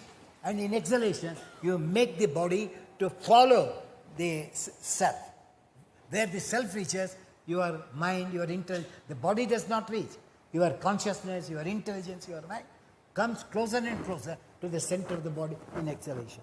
This is the secret of pranayama. So this afternoon, when you have been, when they are teaching, keep this as the real gate for you to enter the sanctum sectorum in your heart, chitta hridaye. Hridaye chitta samvite. That means integration of the chitta with the atma is hridaye chitta samvite. So let in exhalation, the body integrates with the self. In inhalation, the self integrates with the body. And in Kumbhaka, they are wedded together. That is what they saw, Kundalini Yoga. They use different words, but I don't want to use such mysterious words. I'll just give what a natural, average individual can understand what the spiritual steps are in pranayama. Okay? So when you do this, observe this, and I'm sure that you will know. The book is coming out Light on Life, is it not? So what I said, you will experience what I've said in Light on Life.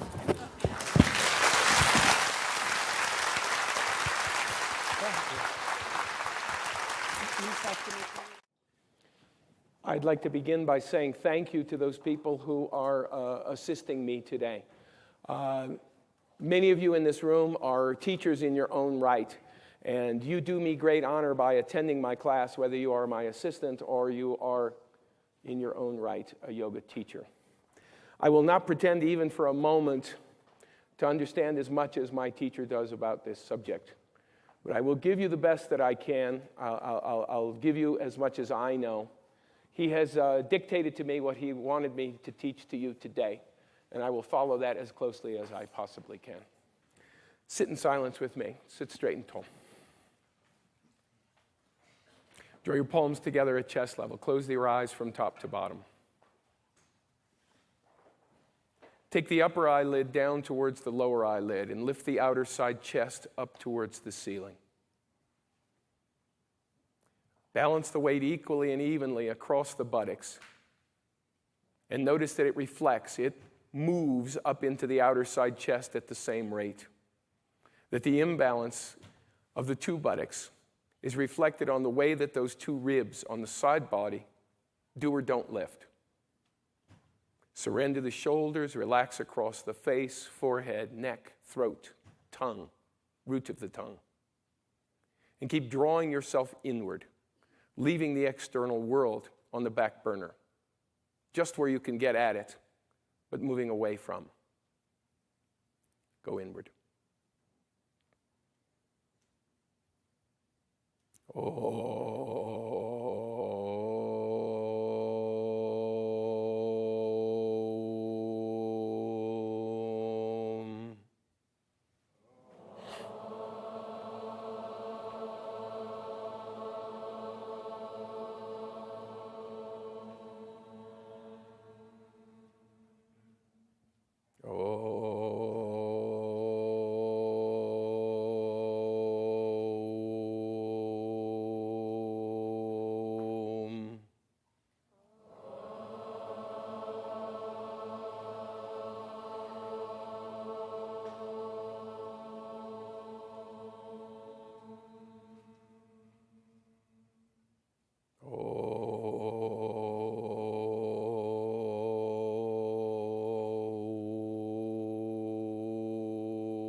Yogena chitasya padena vacham.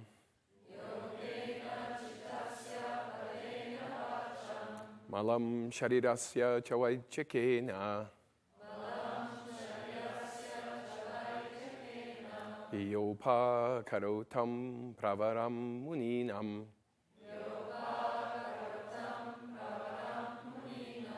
Patanjalim pranjaliranatusmi. Abahu Purushakaram Shankachakra Siddharinam Sahasra Shirsam Shvetam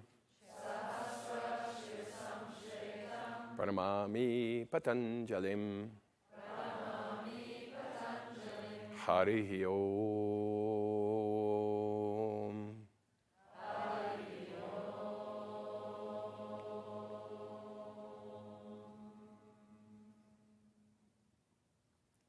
Bring your head down.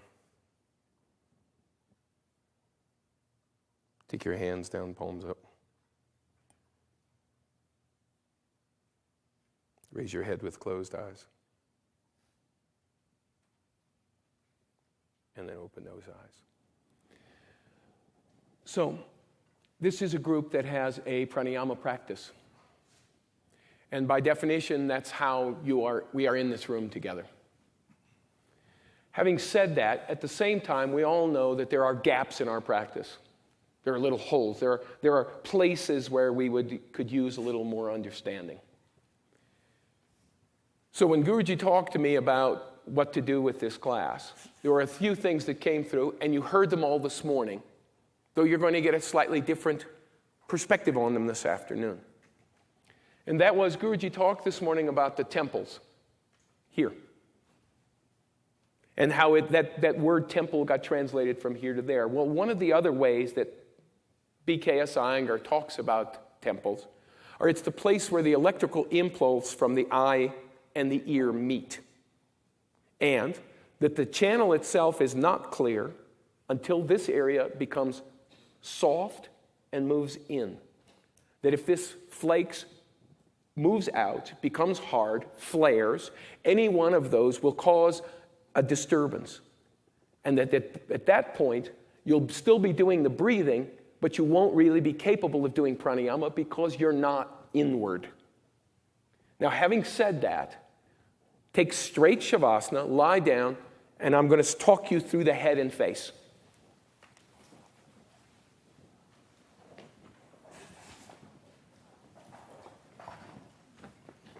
If you need a blanket behind the head, those of you who need something under your legs, all of that, of course, is permissible. I will not treat you like raw beginners. You deserve better treatment than that, even though we're starting with the shavasana as we would with raw beginners.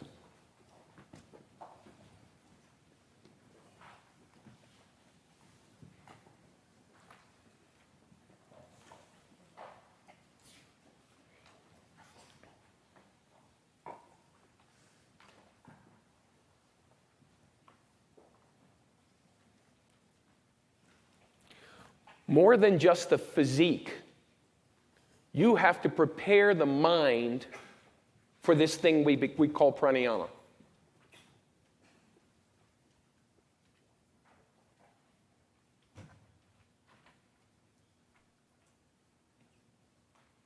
So we all begin by letting go of the arms and legs.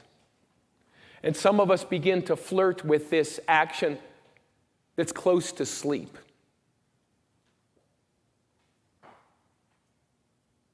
But the fact is Shavasana should always be a wide awake state.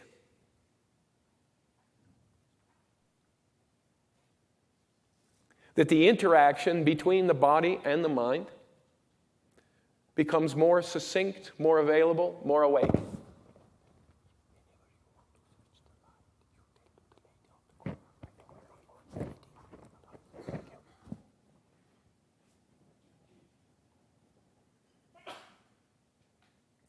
And so you first have to pierce inward for that kind of relaxation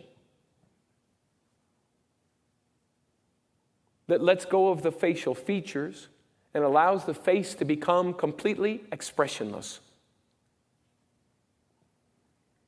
There's a slight release and a drop of the jaw. There's a surrendering across the forehead. There's a relaxation deep inside of the scalp.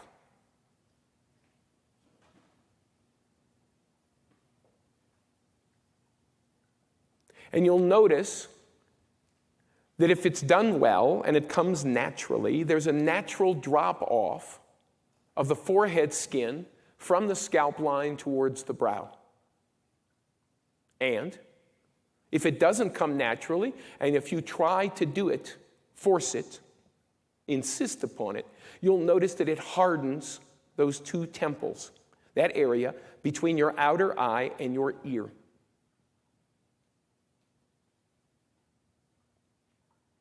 And that if you can release your face, if you can let go, then you have to pierce a little bit deeper and start to open the senses, specifically your sense of sight, your sense of hearing. And even though the eyes are closed, the nervine impulses that take place between the inside of your eyelid and the front part of your eyeball will start to describe to you the action or the lack of action in and around your temple. Many of us feel that pulsing or a harshness or a flaring. And each of these feedbacks is a description to you to go inward deeper, to relax more, to seek out an understanding that comes more from the inside than from the out. And if this comes, the eyes relax and the inner eye opens. And if this comes, the inner ear opens. Don't be confused by that word inner ear. Many of us think that there's going to be some sort of a dramatic shift that happens where we can hear better. And in fact, that will become at least mildly the case. But look more to see that there's a softness that takes place away from the outer surface of the ear, counting in towards the center skull, about 3/4 of an inch to 1.5 inches. That canal, tube, feels like it opens mildly. Not some sudden click, but with a softness that takes place that can sometimes be felt in the jaw, but always can be felt in and around the temples. And some of us begin to notice that the area around the temple almost never lets go. That subtlety that I'm describing is that elusive.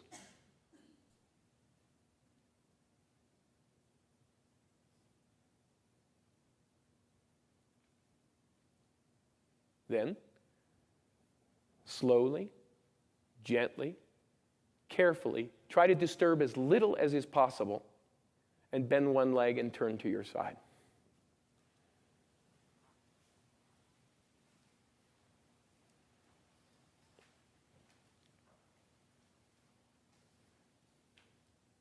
Use your arms to help you turn to get up. Now, for beginners, that should be much longer. Now, is this the group that was in this room yesterday? Which it shifted. Okay. Then you all need to come a little closer, please. Let me borrow your block.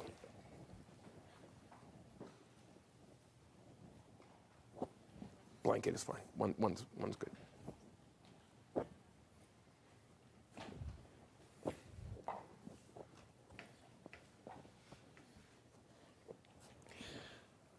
That same sensation, or better, around here, around the temple, should take place when we take the next step, which is to come up onto getting ready for lying down pranayama.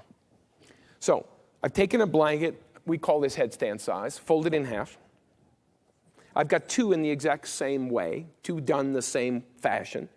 Put one on top of the other, except they're mildly staggered. That one is slightly off. Now, what's this distance? This distance has to do with your spinal column, has to do with your back. You're going to start with your buttocks slightly away from the bottom blankets.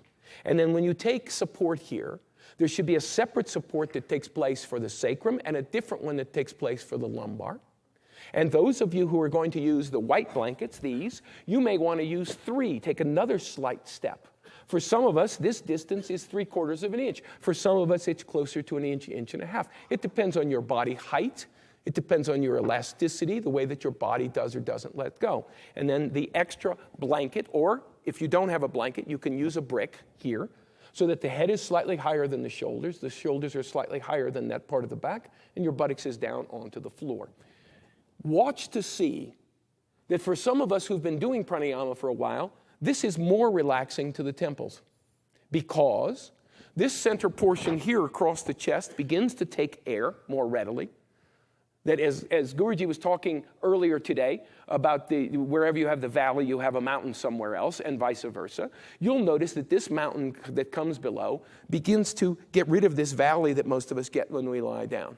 And that once that you start to get this, you'll see that the rest of the body, the energy of the rest of the body begins to let go. Now, we're always hesitant, not always, many of us are hesitant to use this word energy because it's too difficult to describe.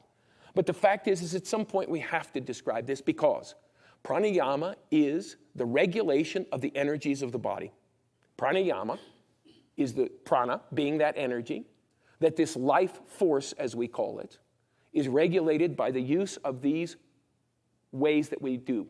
It's not just the breath moving, though the breath is one of the indicators of the body's energy. And again, because we are peers, we are colleagues, you are not beginners. I am not introducing you to pranayama. I can reveal the entire class. And the entire class is going to go from the temples towards the interior. And from that interior, try to describe to you what takes place on the inhalation, the retention, the exhalation. Where are we going to get here today? I'm going to teach you to sit. You've all sat before. I'm going to teach you that kumbhaka, as we call it. And during that kumbhaka, I'm going to pick up on the line that my teacher gave in 10 minutes today and take you on from there. Now, don't be terrified, many of you, thinking that Guruji's coming into this class. He may or may not. The last thing he told to me is no, I am not coming, Manuso. But if his urge comes, he will be here. But do not, he's the boss. This is my teacher, meaning when I tell you specifically that I know that this man knows more about this subject than I do, that this guru is so far beyond, it means that the control of what I consider my yoga class is useless by comparison. So that it's really his yoga class if he chooses to turn it into that. Having said that, I'm following the line that he established with you. You heard the same words I did. You may have translated it slightly differently than I did. I may have had another conversation with him about that than you did. But nonetheless, you and I together should explore this subject from that start point and watch to see how it can progress into this thing that we call pranayama. When you lie down, the first thing I'm going to ask you to do is to again pierce here. Then, all of you, right where you are, just sit, just for a moment. You can leave your head up, but I'm asking you to close your eyes. Now, take your most subtle quality of your body, not your head, of your body, and follow it as you exhale.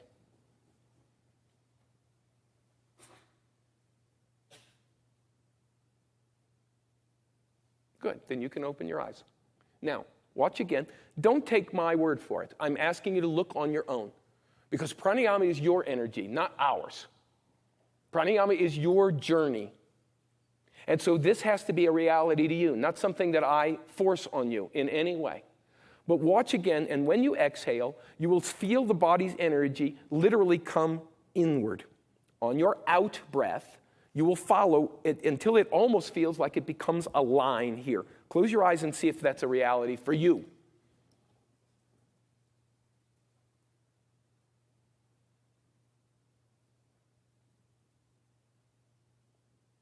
And then open them. Again, I'm not teaching this as pranayama. I'm teaching this as the beginning of pranayama. And many of you will have that reality. Those of us who can get out of our head, even for a moment, you can literally feel this happening. That's great. Now, here's where it gets a little tough. Because the truth is that has to be the inspiration for your inhalation. That you have to start from here, and then it has to feel like you've caught that line, and then that expansion comes from there. Close your eyes for a minute. I'm not even asking for a deep breath. I'm just asking you to go. Watch the energies. And there's a coming in. And then you touch. And when you start, follow that line and watch its expansion. Don't worry about breathing deeply. Don't worry about your ribs. It's not a ujjayi. Good. Then open. So Guruji was telling me today, he says, Manuso, you have to know that though we print it differently, the beginning of pranayama is always an exhalation.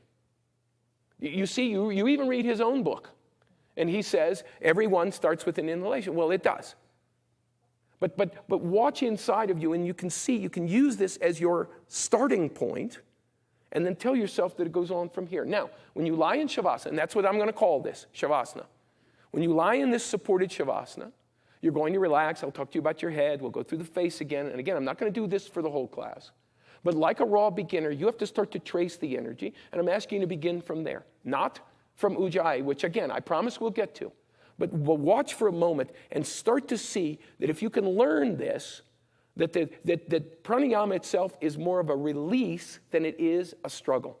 That there is not a harshness that comes to do this, but that there's a taste that comes that you're quite attracted to. And that when you get that, then you'll start to be able to move it a little, to change these energies. You'll find the real control of pranayama is not some sort of a restraint or harshness, but in fact there's a kind of a flow that you first watch and then eventually start to wrangle into where you want it to be. Everybody loosely got that? Okay, I'm sorry to have to go so backward for some of you, but it always, as a refresher course, this is exactly where many of us need to touch again. That even those of us, watch when you lie down, especially those of you who have a good practice. You'll see that your breath will automatically start to switch on to an old pattern. And I'm asking you not to break that. I'm asking you to at least watch it, to know. So that again, that you understand that why Krishnamacharya, whose name came up this morning, told Iyengar that you can't print the book because these secrets are not something that's easily expressed. I am telling you that though I can describe to you something that goes on in pranayama, that your journey is clearly your own. That when you go to look inward, that you are following your own body's energy, and I'm asking you to do that without crossing those lines into these more formalized breaths that you've been taught. I'm asking you to back off a bit from ujjayi, to just look. Just look. Come on, everyone. You set up. Make sure you don't touch anyone or anything. I'm going to leave the lights on unless you have an objection to that. If many of you find that you cannot relax, I will turn them off. I'll ask for them to be turned off. Thanks, Alexis. Mm-hmm. Oh, yes, you use the IRAP if you need it. You use more or less blankets, but I'm asking you to take some support for your back spine.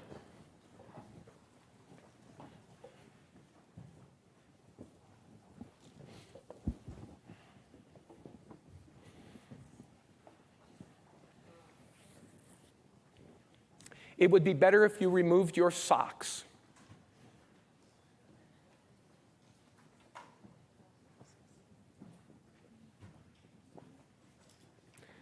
You can turn your head any way that's available to you, any way that you won't touch or interfere with anyone else.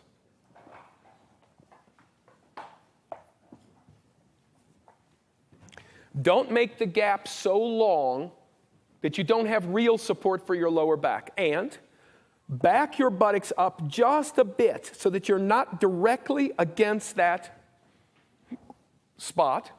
And be careful not to overlift. If you put too many blankets down, it actually aggravates. Not that you'll get a backache, but you'll have an aggravated lower back.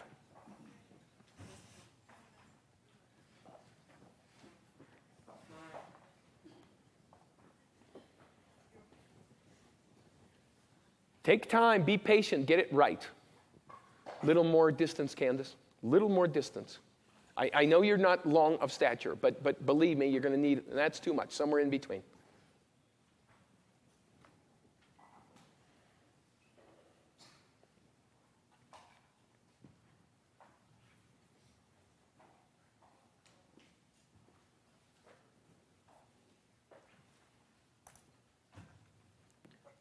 Garth, either your body has to go lower or your head has to come higher. You may want to just fold that blanket to increase the height under your skull.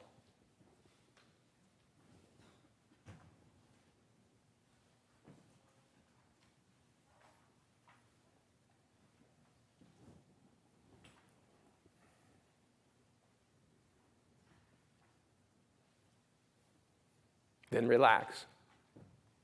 Start the way we all do. Relax your arms and legs. The flow of the buttocks and legs should be away from the torso. The flow of the arms should feel like it drops away from the shoulders. They go to a state of relaxation.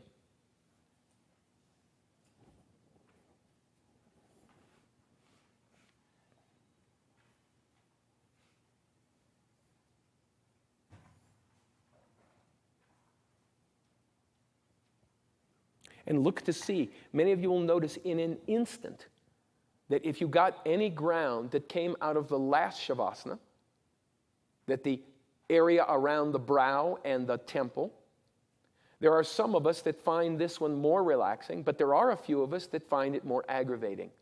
If you find that the temples are pulsing or gripped or hard or aggravated, be suspicious that the blanket behind your head is misplaced. It may need to be readjusted. But that has to be your job, because we can't get to all of you, and some of it can't be seen from the outside. Not by me, anyway.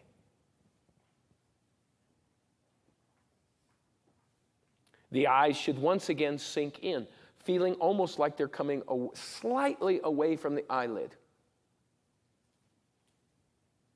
The forehead relaxes, softens. The brain itself should almost feel like it withdraws away from the ceiling, away from that front forehead.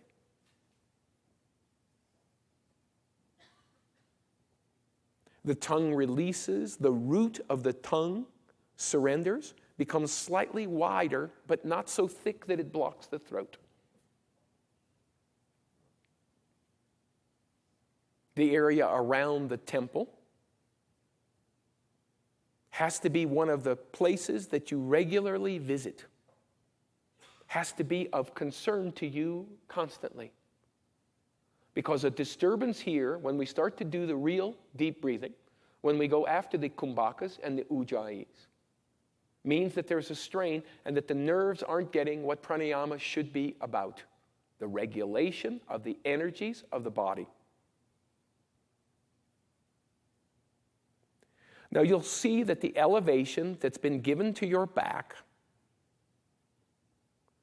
allows for a freedom in the chest, allows for an elasticity of breath. And as I mentioned before, many of us get into this position and instantly begin some sort of a pranayama practice. I'm asking you to keep that to its most bare minimum so that you're really only tracing the breath at first. Nita, her head's crooked in the blue.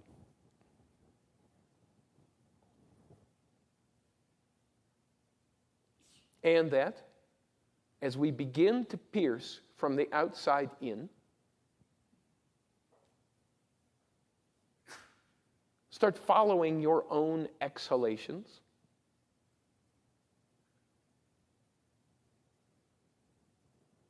And many of you in here who teach know that this is exactly where we begin with our raw students. And yes, the quality of air is very different up here.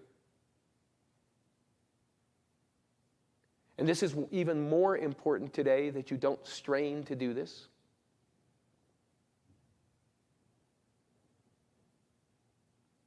And that once you have learned how that exhalation goes,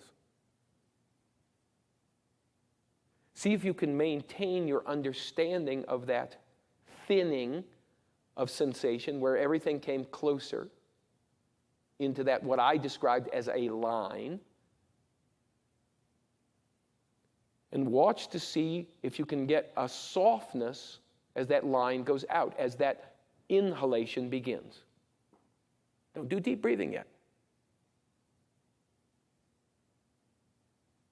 Because if you can learn to do this, you'll see that there's a natural quality, that there is its own kind of pranayama that begins almost just with you as a witness rather than a doer. Breathe only out of the nose and don't suck the air through the sinuses. And some of you will already notice that even though I've moved only so far, first I brought you to the exhalation, now I'm only asking you to watch the inhalation. And again, I'm not treating you as beginners, that's why I'm moving a little faster. Many of you will notice already that the temples have become more gripped, more hard, or that there's a pulsing, an electrical impulse that can be felt just outside of the eye.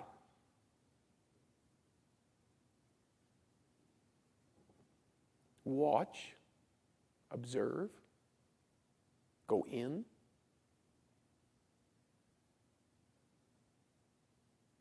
And if you find that I'm too fast for you, or it may only have to do with today, you have to go back to see if you can find that exhalation.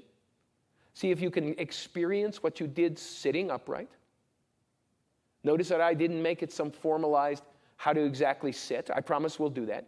But when we did that, many of you could feel that bringing in of the energy of the body. And now start to see what it does, even though the chest is lifted, pushed up from the spine. And if you move too quickly, then pranayama becomes physical, meaning it really won't work for you. And it's always better to go more slowly, more with peace, more with subtlety when it comes to this subject. Many of you will also notice that even with the teacher barely mentioning the word inhalation, that the limbs withdraw or pull back or come away from the real shavasana, where the arms and legs should flow away from the torso. That their willpower tries to step in more quickly and more readily than it should.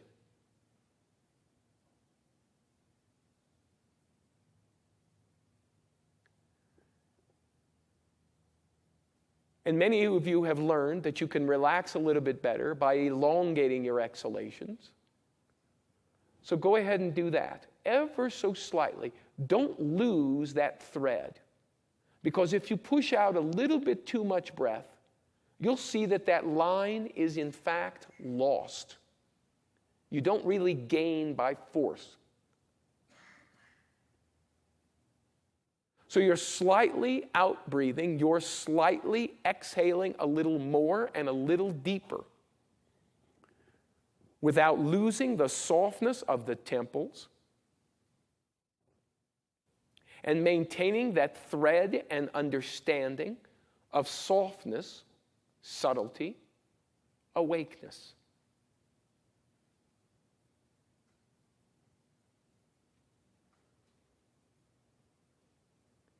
And that as we had a description this morning of the multi-count cloths, or those of us who start to know about these sheets that have this many threads and fibers, etc., can you find yourself into a more subtle and more relaxed and deeper count, not numbers, not how long it takes, but with a finer tuned kind of understanding of that out-breath? And again, you'll see that in lying down pranayama, that the more relaxed you become, that the more appreciation you have of these subtle changes.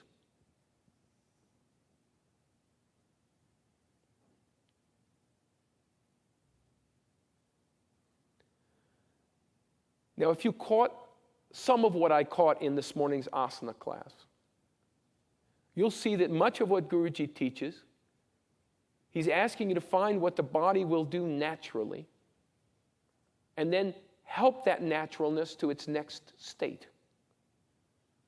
Whether it's the armpit in Ardha Chandrasana or some of the other things that we did, watch to see that if you can find this exhalation, that the body releases more, that the nervine impulses become more subtle. And in that naturalness, you'll start to again see that the inhalations get a little deeper. And the other thing that you will notice is that the inhalations begin from the bottom of the ribs. That, eventually when we do Ujjayi, it comes from that natural beginning state, where the first part of the intake comes where the floating ribs, false ribs as they may be called, begin an activity that allows the breath to come inward. Don't breathe fast. Don't suck in hard. And if you can now make the transition from the deeper out breaths to start to follow that in breath, not even necessarily deepening it, but following it, you'll start to see that that line that you could feel coming in, that perspective change that brought and came closer to the core of the being, can also be traced on the inhalation on the way out without tightness. Without even starting deep breathing, the breath has a natural kind of action that allows it to be deeper.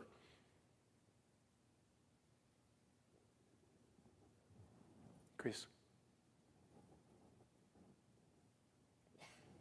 can you help her?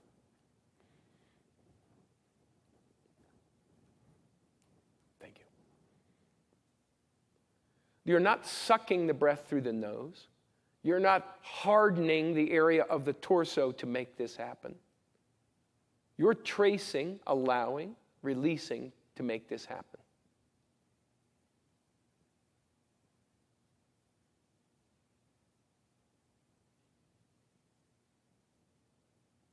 And those of us who have an Ujjayi understanding, at whatever level we are, you'll see that the initial ways that we teach Ujjayi start right from where you are now.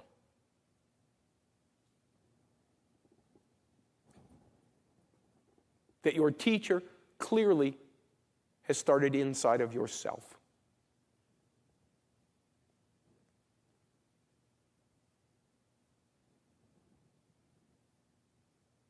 Now, give it a moment. I'm going to tell you to roll sideways, but never do this quickly. Many of you know that you're waiting for me to start to tell you to bend one leg and turn. But look to see that the nerves make that transition so that there's no harshness in that turn. Bend one leg. Roll over onto your side. Stay there for a moment. It's best if you don't lift or shift the hips to make that turn. You push and just roll.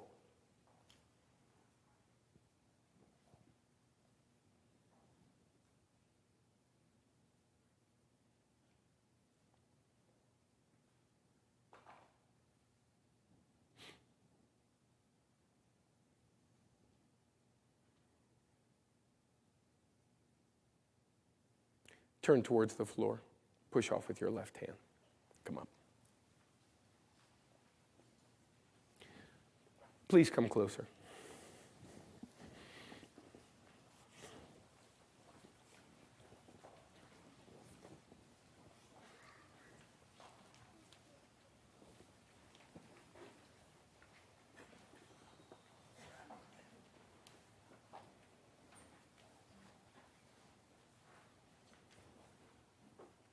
So one of the explanations that you and I got this morning came from the action of the anterior and posterior.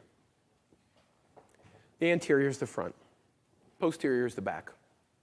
When we go to sit, the front of the spine should take the initiative. The front of the spine should be the major lift. The front of the spine should have the most activity. Now, what happens with most of us? Truth. We tend to pull here from a strengthening process and tip. We harshen. I know that's not really a great word, but we become harsh on the inside, and we get a grip here. And the words we got this morning were that this is, in fact, why you tire so quickly. And there's a truth to that. Many of you know that. We sit for a few minutes in pranayama, and oh, no, please, my body really won't do it. And at first you think that there's an aggravation that's come to the nerves. But then after a while, you realize you're tired, but there's something else going. It's not that the muscles don't do it. It's just that the alignment just isn't quite perfect. So the bones that we sit on are the sits bones. They're the ischials. They're the buttock bones, whatever. When we go to sit, it's like a knuckle. You shouldn't be on the front or the back. Now, from the front, I'll show you. When I go to move the same way I just showed from the back, that harshness that I showed, it rolls inward, and it'll be quite obvious to you. It rolls me to the front of my sits bones. And of course, we get the illusion that more air is going to come in across here because I can feel that stretch. Right? I'm not pretending that it's not a stretch. Many of us believe somehow that if it's more like a back bend, that the chest is in fact open. But there's something much more subtle to this that I'm going to ask you to experiment with. And that is when you go to sit on that center sits bone. Guruji had actually told me this morning he had to finish with Paschimottanasana because he had to describe to you pranayama.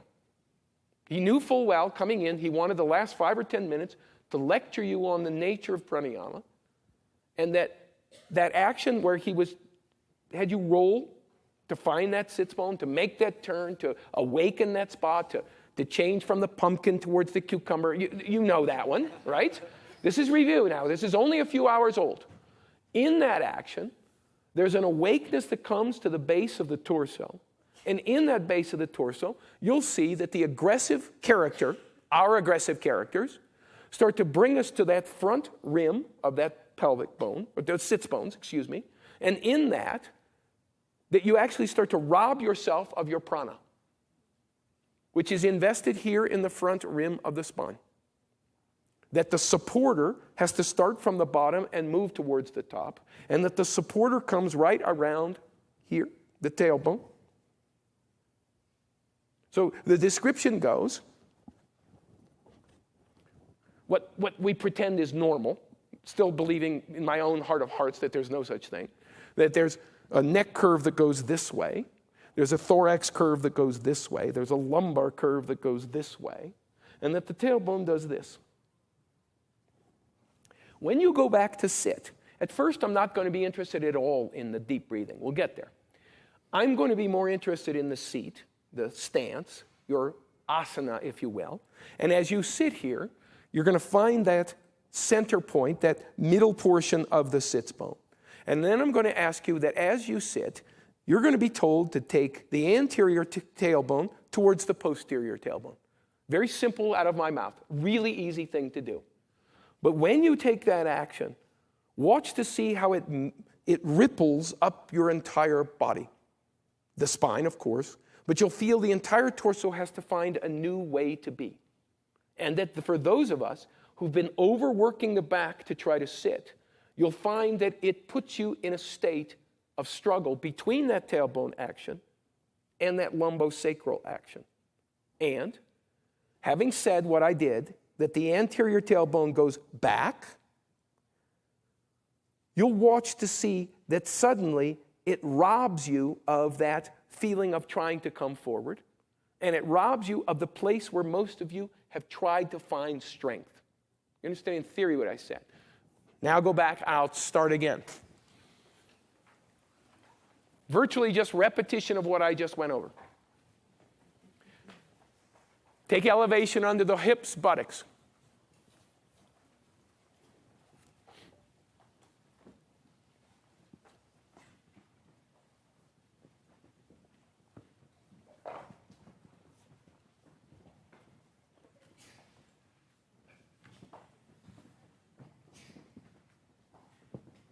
At first, don't even take the head down.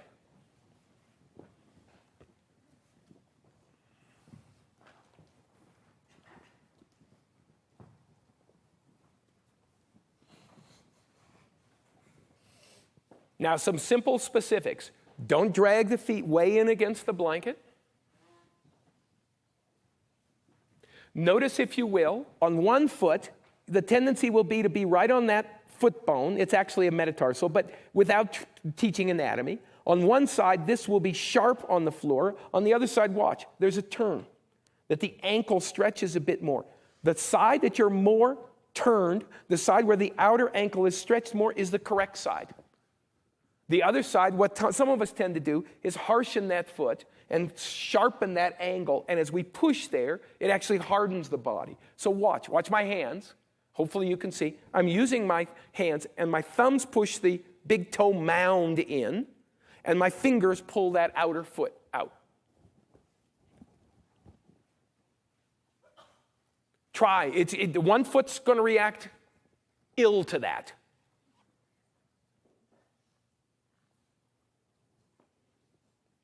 Then, rest your hands for now. I'm well aware of the fact that finally the palms should go up. Not today. Just rest the palms downward. And then sit up straight and tall. And you'll notice that in that first instant, already the pelvis attempts to shift.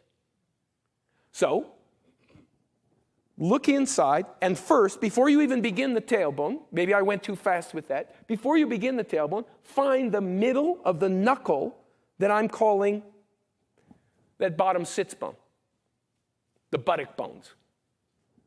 And you'll see the dead center is tricky.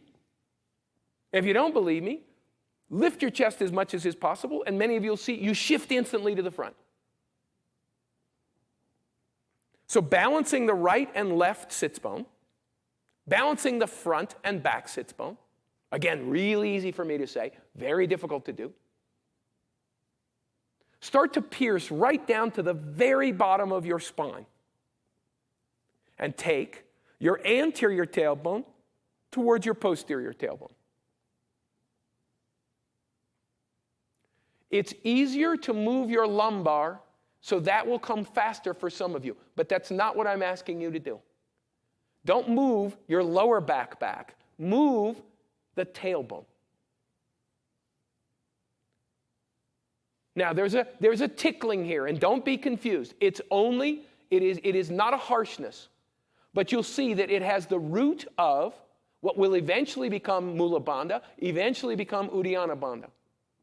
That the awakeness has come from that low in the spine. Now, lift your outer side chest. Notice that the tailbone tries to react. I have to give a moment because, again, it has to come from your insides. You have to watch. Close the eyes. Head still up.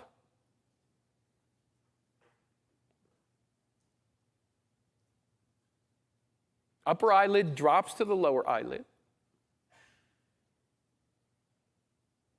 Are you very accurately on that middle buttock bone? And then is it the same on right and left?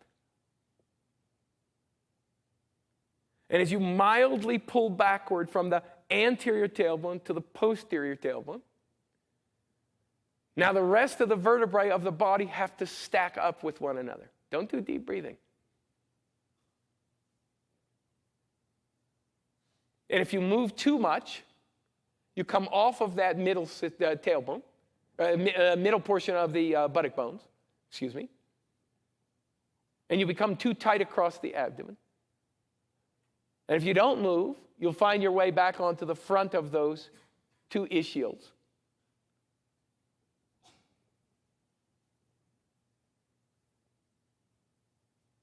And then from there, we'll start just where we started before. Watch one exhalation. And you'll notice that that coming inward happens again, and it's even stronger. Don't collapse the chest. Don't fall or change the position of the pelvis, but allow for awakening.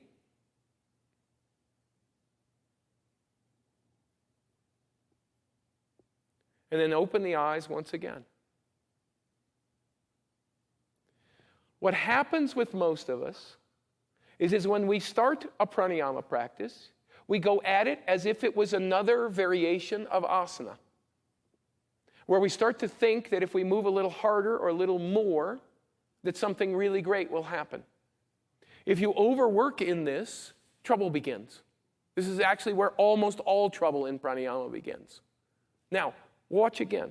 Sit on the front of your sits bone. Do the front of the sits bone, exactly what I told you not to do for a moment. Now, don't move from there, and then exhale.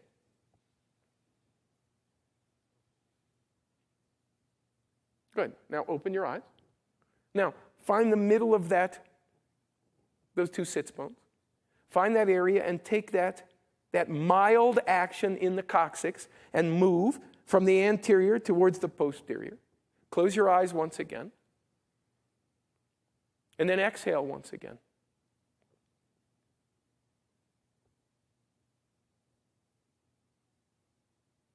And then open your eyes. Now, the description that I will give you is when I'm even mildly on the front of those two bones, I am trying from the outside to make something happen on the inside. If I do it the other way, if I can make that anterior tailbone move to the posterior tailbone, if I can find the center of that sits bone, then the next thing that happens is that I am generating the breath from the inside out rather than the outside in. Take a moment, try it on your own again. Again, I need for some of you to start to taste this, because when you do, the attraction of what pranayama is will never leave you. And a mild shift in the way that your spinal column sits makes all the difference in the world.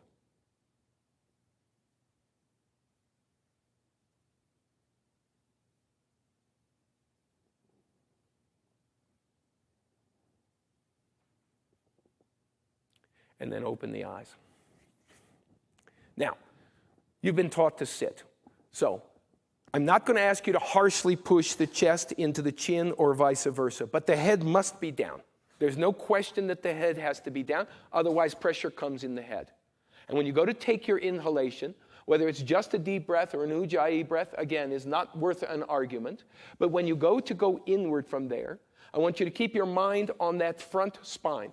That anterior spine, beginning from the tailbone, stacking all the way up, should be where your breath comes from.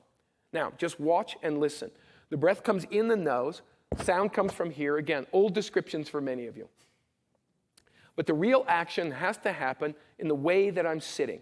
That center sits bone, and I have to keep judging where I am on that sits bone and how my tailbone is moving.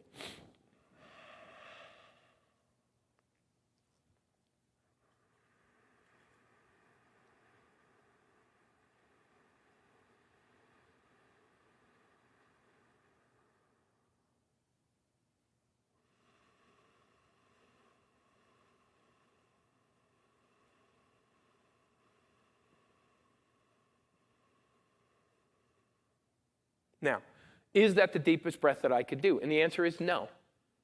The willpower can be invested in this. Now watch. This one requires an eye. If you can see, great. If you can't, come closer. I don't mind either way.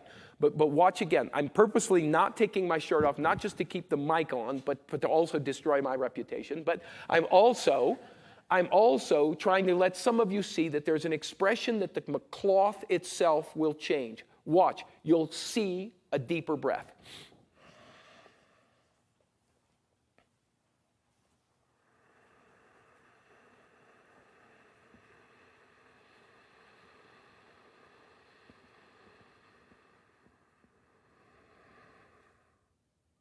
But the heads become hot. The temples have become gripped. The pulsing inside of me says, Manuso, don't you realize you're at 8,000 feet? That you have to be very cautious with this? But I have to be careful because I have a big ego, and the ego says a longer breath is clearly what pranayama is, and it isn't. But as I keep watching, as I keep moving back inward, as I pay attention to the spine, there's a natural deep breath that I can find rather than do. And once you get that, you'll start to realize why the yogis didn't, it's not about the cautions, but why the yogis kept insisting that you do it correctly. That the warnings about pranayama were not just in terms of, it's going to mess your nervous system up, but that you'll never understand what it is. That the mystery of it will continue to be a mystery. And instead of trying to see if you can do a 1-minute inhalation or hold your breath for so long, you want to see if you can taste that kind of naturalness that comes from here. Now, we're not going to do a lot of this. And yes, you're still going to find that there's a naturalness where the ribs move here, that the breath begins here. And that if you can keep your mind where I'm asking you, and then experiment with where your tailbone and your sits bones are, and that you can find a way to stack those vertebrae one on top of another, you again may find that you're not taking as deep a breath as you like, but you're also going to see that it's really quite natural, that there's nothing forceful about this, that the naturalness is so much, all that you have to do is encourage it to go a little bit more, and you'll still find that the nerves, for some of us, I'm more relaxed on certain days, I can't say this every day, in this, doing this, than I am lying down for Shavasana. The Shavasana is in its own way elusive to me because this one lets me touch the nerve a little closer. Whereas Shavasana, I feel like I'm fumbling around in the dark. In this one, the nerve is literally coming, saying, hey, look at me. Pay attention, Manuso. Don't be so mean to me. Don't be so harsh. Sit, please. Yeah.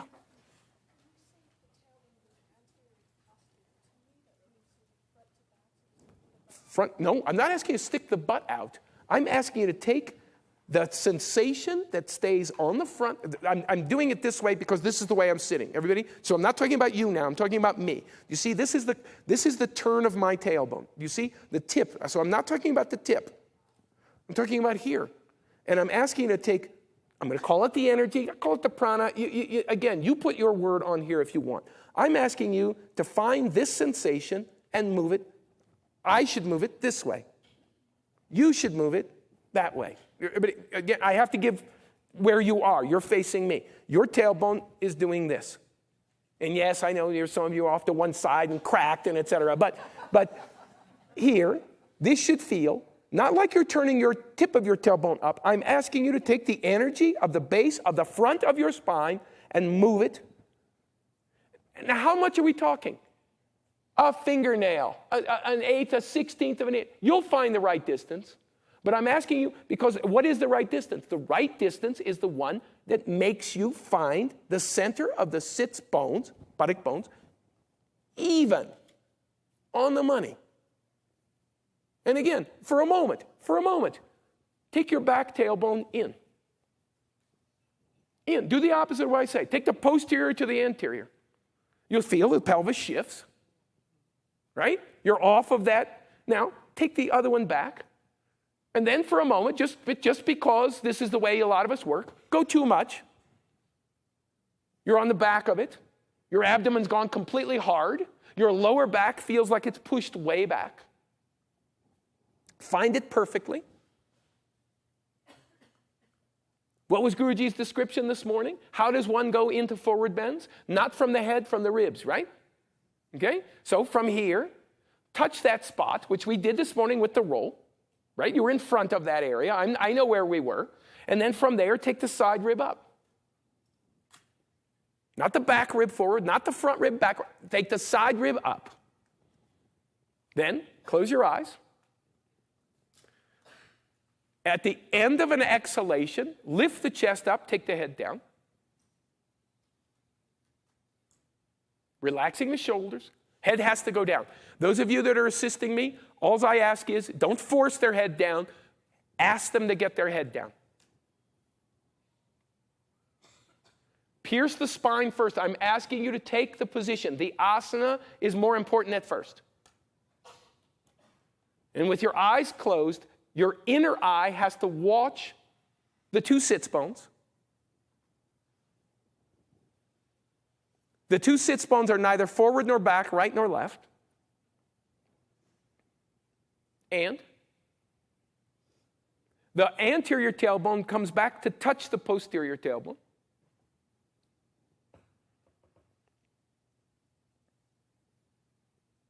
Then, now, find a slightly deeper breath. Find a breath that comes from this position.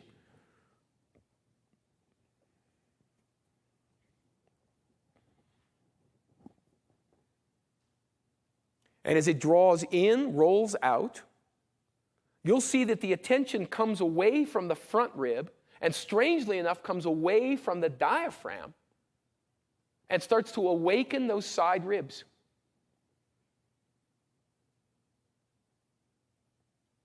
Slow and steady out of the nose.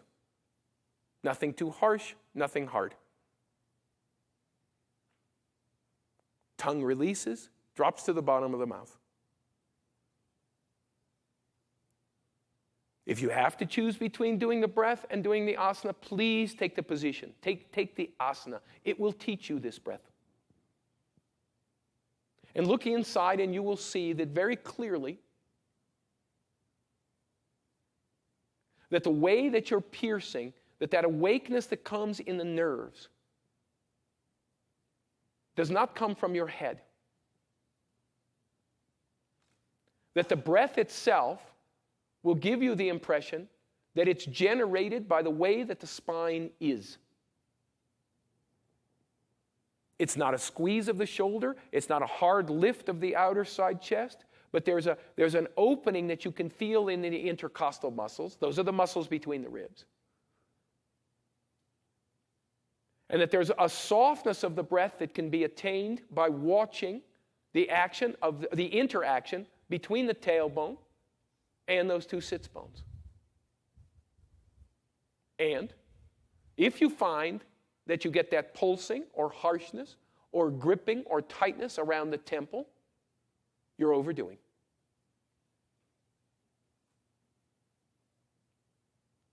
That the action that eventually becomes this ujjayi is not something that's dictated to you, but is formed out of your own understandings, and that the way that the body has its own kind of naturalness, has its own kind of flare, sensation, feeling. If you need to take regular breaths in between, of course do it. But see if you can do it without losing the thread of the position. That mind looking at the skeletal system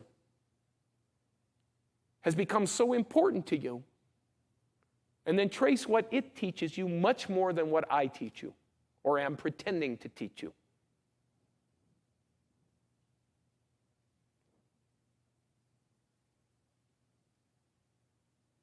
And you'll find again that every exhalation brings you into that perspective where it comes closer to the core of you. And every inhalation draws outward, learns, teaches from that line, from that small point, from that area close to the front spine. Now I'm in the chest now, not in the tailbone. And that opening that draws across there, again, has its own kind of flare, opening, feeling to it. Go back to normal breathing.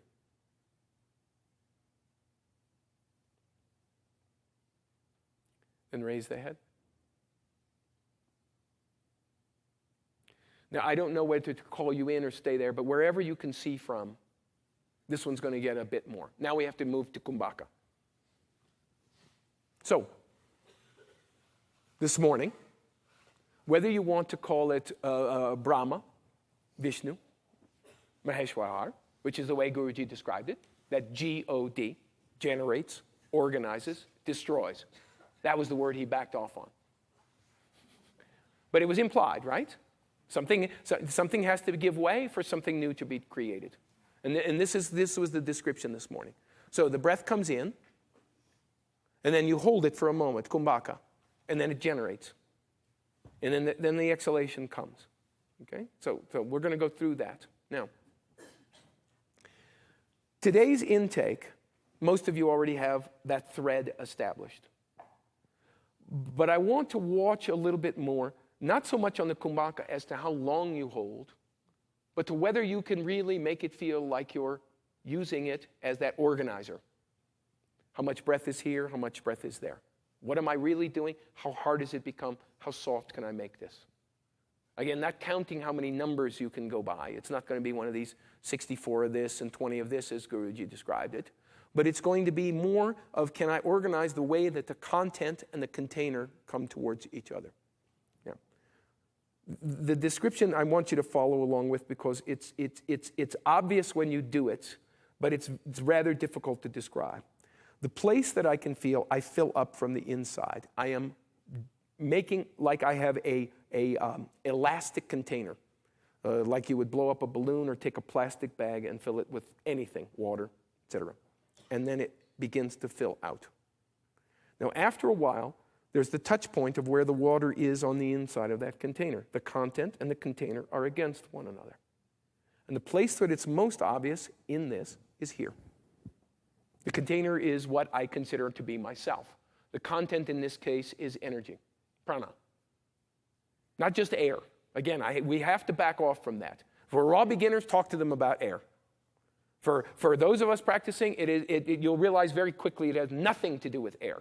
That air is only the medium that allows me to watch the way that my energy moves. From here, I will fill, and then when I get to that Kumbhaka, I can feel right here on the top part of the breast, up against, as if it was something else that was material, it would be against this material that I filled. And then I have to find out when, as long as the content and the container are in contact with each other, I'm in a good Kumbhaka. But there's a feeling where you'll start to feel that the inside draws away. That literally, that in layers, that there's a pullback. And that in that pullback, that means that Kumbhaka is done. Not that I can't hold the breath longer than that, but that the filling, in fact, has been telling me from my insides, you are finished, Manutho. Beyond here, you're doing with your willpower. And that if I can stop before I get to that, the nerves will say that's a good Kumbhaka. That you, in fact, did not hurt yourself, that you are not aggravating the nerves. And it's not that it's so subtle that many of you almost feel like you didn't notice it at first. That clearly it's not something that's a reality. Now, again, not much to demonstrate. Because it's not my chest against my t-shirt. It's the layer of the inside against the back part of my skin. And though I relate to this as me, there's this front part of the skin that you and I can touch. Then there's the other side, and that's where I'm touching the prana from the inside, and the feeling comes here. It also comes here, but this one's more complex for some of us. It can be taught from here. This class could be taught from the top portion of the sternum. But I'm coming from here because it's easier to find. Again, content and container, that's all I'm looking at. Begins with an exhalation.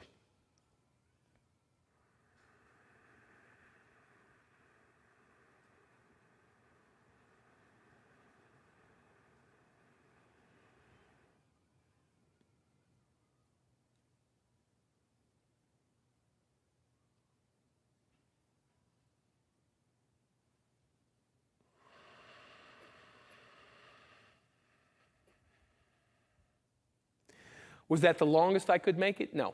Was that the deepest I could make it? No. But watch what happens. I'm going to cross that line, and I'm asking you not to make the mistake that I'm going to make. You're going to see.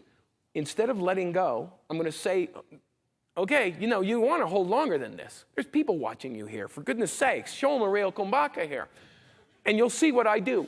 What I will do is throw away the position to try to force the inside against the container, and that once I've done that, I'm lost. Once I've done that, then the nerves will actually start to aggravate. And those of you on the sides, you'll easily see that my temples will begin to become hard. And it happens in an instant, but it happens the instant after this drop-off comes. This is why this indicator has to be used before this one. From here, you're already causing the problem.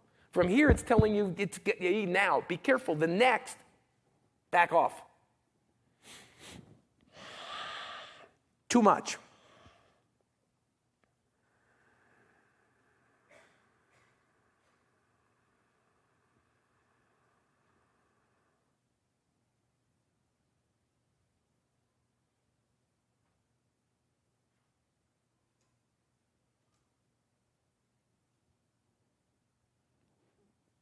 Instead of letting go. Then the pelvis tips, hardness comes in the face, the insides start to go, and then the panic comes. And this is one of those things that it's like going for food that you're really crazy over. Really crazy over. And you want to go and the taste keeps saying, do this and do this and do, just keep shoving it in there. Because the pranayama gets like that. And then there's another part that says, I think I've had enough right now. Let me have this today, and then I won't feel like I suffer for it tomorrow. That I can really, because after a while, any one of us knows this. Really, you know this. After a while, the taste is gone. It's not what it was the first few bites. And the pranayama has to get like this, where you have that kind of subtlety to say, you know what? The flavor's gone. Now I have to back off just a little. All right? Go sit, please.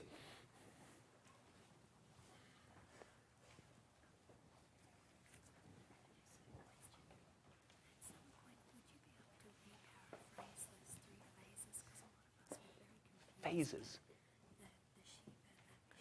Okay. Have a seat. Someone asked me to go over a bit of Guruji's speech. I wish I had his poetry. I'm looking at an old friend of mine. Felicity and I go back years and years. And ask her after class if you'd like. But Guruji would teach us technique in the first few times that he would teach us pranayama. There was no question about it. You're going to move your ribs. You're going to lift your spine. You're going to take from here. By the time we would get to a 5th, 6th, 8th, 10th session with him of pranayama, it was almost no technique at all. It was only some philosophy, and then it was just poetry. And then it was just, but it became so subtle that I couldn't follow it in my early years. Honestly. I was going to myself, how could he even call this a pranayama class? He didn't even talk about breath. Until I really started to realize where he was going. Now, what was he saying? Again, I can't do it justice. But the inspiration is exactly what he called it. The G, that drawing in, that thing that creates. And then the stopping is the organizer. You'll actually get a taste of it in this. Some of you will start to see one side drops off quicker than the other. I can fill to the top on one side much more readily than I can on the other. I wonder, I'm suspicious, it may have to do with my 2 sits bones being uneven. But I'll figure it out one day. And then the exhalation comes. And for beginners, an exhalation is just strictly, I'm starting all over again. I get another shot at this. But to those of us who are trying to get a pranayama practice with some sort of subtlety, we really are letting go of toxins. In other words, it's not the destroyer in the sense that anything really gets burdened. What am I doing? I'm shoving off things that I don't need anymore. I am divesting myself of that which is, in fact, no longer serving me. And then I make room with that. That was the other part that many of you probably could or couldn't follow. Did you notice what he was talking about when you have a full cup? Full cup is useless. And then he began to go, he used a very interesting description. Guruji said, you take the cup and you put it in water. In other words, he didn't say fill it with water. He said put it in water. What happens when you put it in water? Something has to go away. You're emptying something to fill it. And then, when I empty that water, I'm again filling it with air. Although it's not so obvious, we know that this is in fact happening. What's going on inside of me? Don't write. Don't write. This is why you're getting in trouble. Try to actually absorb for a minute.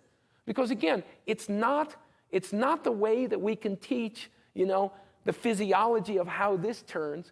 You have to start to get it from an inside understanding. Yoga is experiential. Whether Guruji was talking about sorrows or these pains that start to come, you understand that it's experiential. This is why this subject is so difficult to really be given in a scientific kind of understanding. It's not that we can't prove that people's backs get better and knees. But many of us who have a practice, we're so far beyond that. We are more looking towards that understanding of the self which cannot be described. Read in Guruji's new book, there's something quite fascinating. When he starts to talk about samadhi, and he begins to talk about this experience, again, describe to me what sleep is. How many times have you done it? It's a common experience. Give me a few words of what sleep is. And the answer is, you can talk to me about closing your eyes and barely moving, and the breath stitching. There's no description for it. When it comes to pranayama, at its most subtle state, I'm not talking about, yes, you can talk to people about upliftment, about energy vibration. You can do all of that. But notice at its most deepest level, it is indescribable. It's experiential. It is the difference between knowledge and wisdom. Knowledge, we talk. We trade knowledge. Wisdom, you have. This is why your pranayama practice is yours. It's not the pranayama practice that someone taught you. It's yours. It belongs to you. It always was yours. And it's only yours when it changes from that shift from knowledge to wisdom. And once you start to get that, you'll start to see how very slippery it is to try to talk to somebody about it, but how very powerful it is on the inside. Sit. Balance. The sits bone is neither forward nor back. Take that anterior tailbone towards the posterior tailbone. Close your eyes from top to bottom. Notice that even when the eyes close, some of us disturb. Take the outer side rib up towards the ceiling, not by lifting the shoulders, not by hardening the trapezius.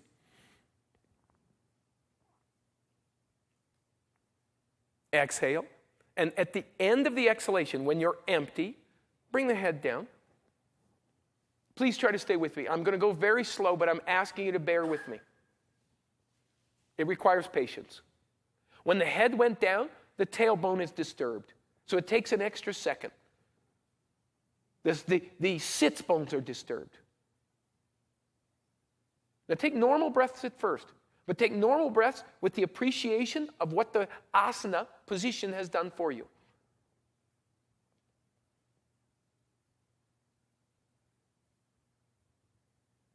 Now again, just do deep breathing at first. We're not going to do a lot of kumbhakas, but we're going to do a few. So take a slow, deep, smooth inhalation. Follow it with a slow, deep, smooth exhalation. And again, it should be the asana that you're looking for. Where is my sits bone? Where is my coccyx? How is my tailbone operating? And again, don't be fooled by moving the large muscles of the abdomen or the lower back, what we call the lumbar. Really look to the base of your spine and let the front of your spine come to a state of awakeness from there. Continue with deep breathing without strain. If it comes to a strain, better to go back to normal breathing and work on the position.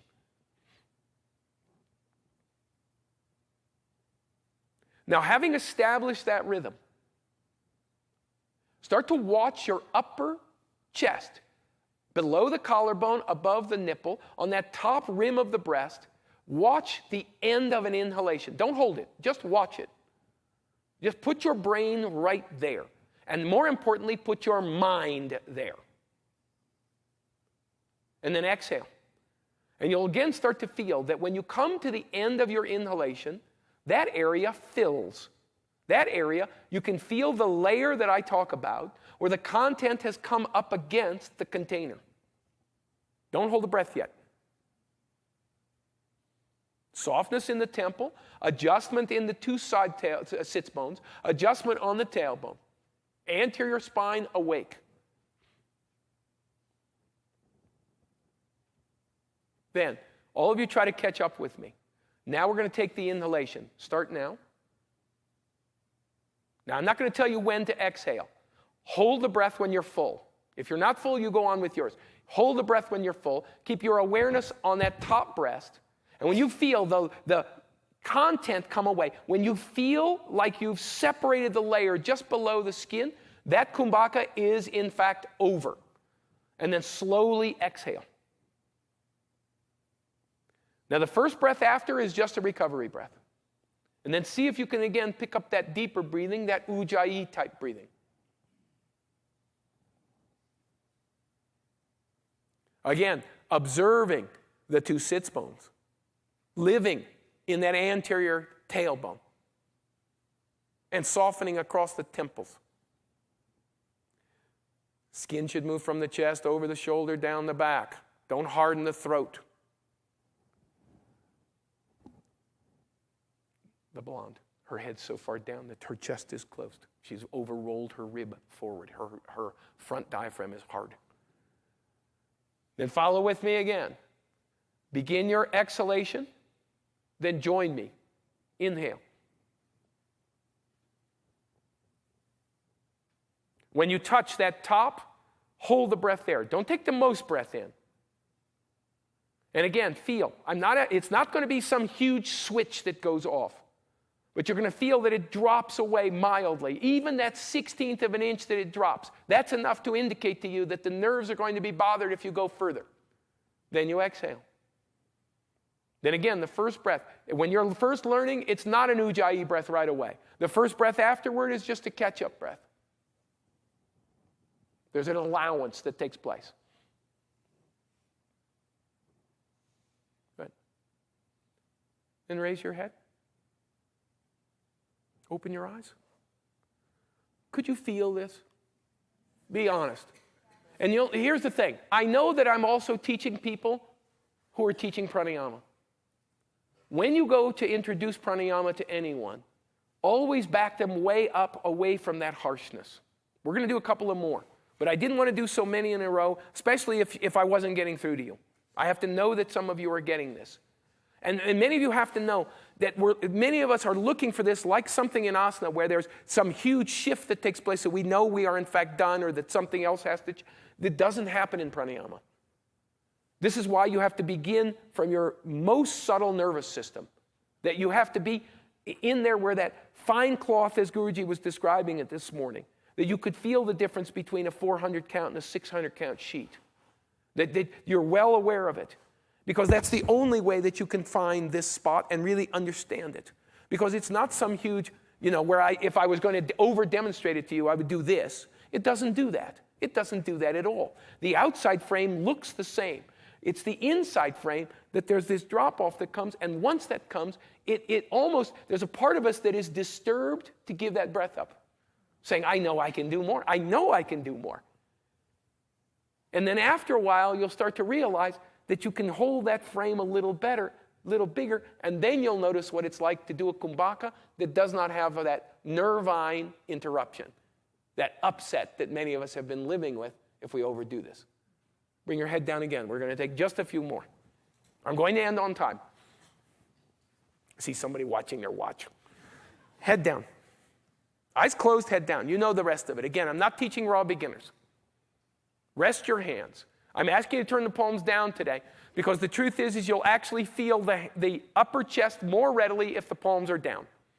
Eyes closed. Now you begin your deep breathing. Head down. Please, those of you helping, get their heads to stay down.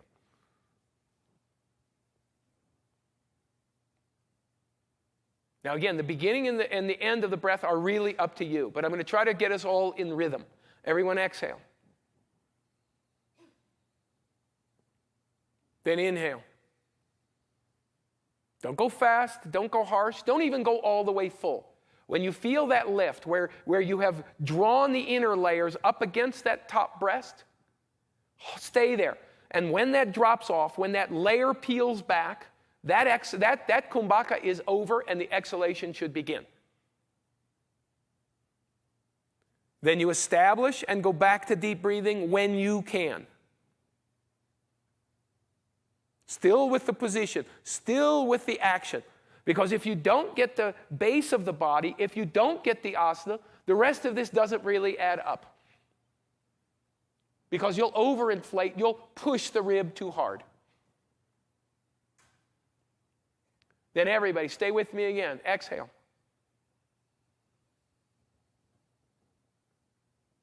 Then inhale. Slowly. You're not in a hurry to get anywhere, except to enlightenment. Then wait there with the upper outer chest full. And when you feel that there's a pullback, then tell yourself, I respect that, and then exhale with it. It's the beginning of the exhalation that most of us fail to recognize.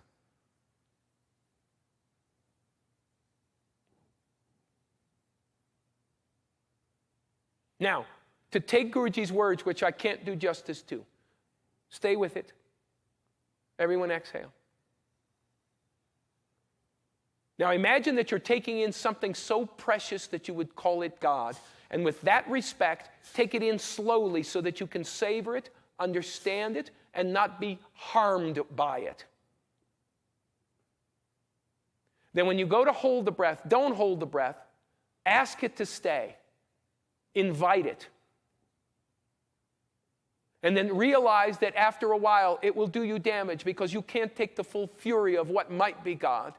And then as you exhale, still savor it, not letting it fall, knowing that it's done you justice, and treat it so well that it'd be willing to come back and join you again.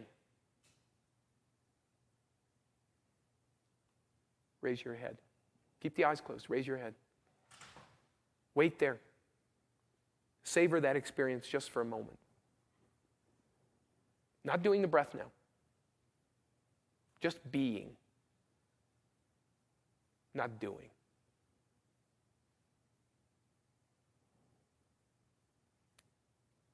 Then, Shavasana. Now wait, instead of flat Shavasana, which is a very, very good way to do it, after pranayama, sometimes practice where you keep that folded blanket in half, put it where it gives support to the sternum from the backside, and then another blanket behind the head.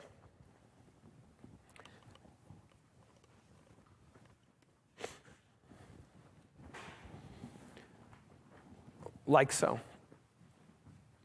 Because this will drop for most of us, and that indentation is actually aggravating. So the bottom of the shoulder is going to get caught by a blanket. Nothing too thick. Nothing too thick.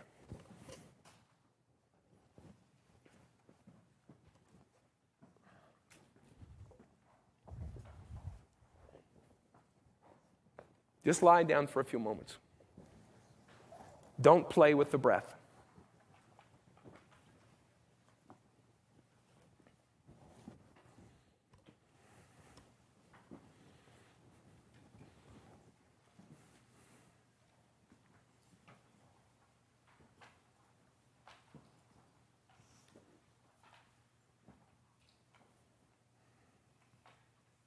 Close the eyes from top to bottom.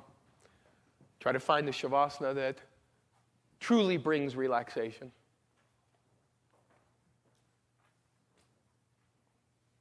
A pranayama that allows a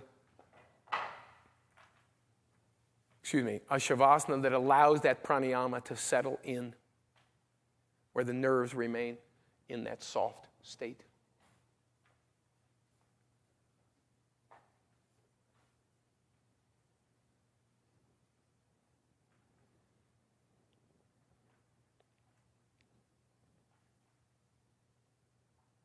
Once again, at least observing to see if the temples have given you a sense of softness.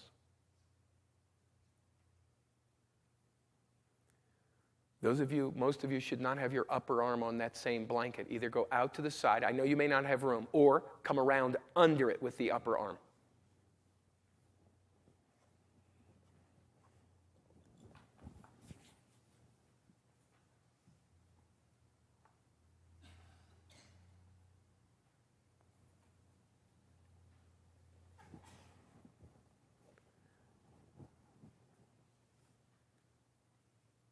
And go inward where you're really trying to get the self to seek the self.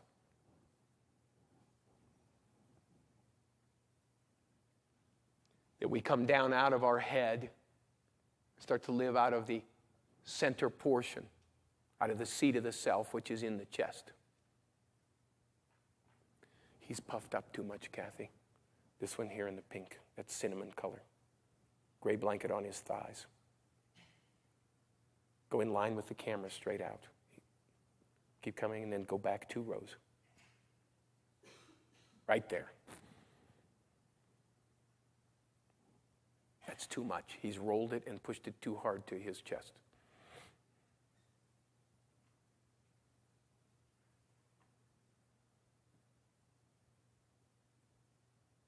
Yeah.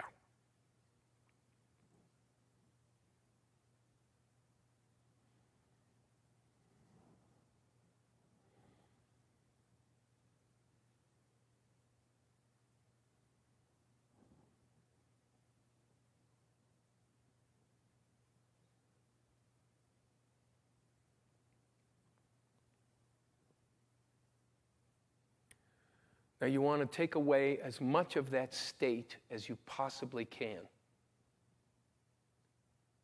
And with that in mind, don't open the eyes to try to come to an instant awareness or to an instant state where you move on from here. Slowly open the eyes with some state of reverence and understanding.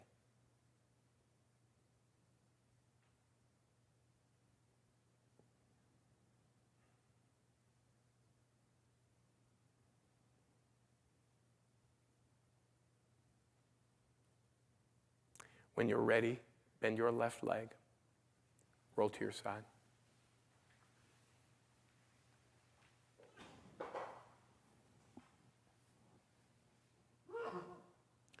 Turn towards the floor. Push off with your left hand.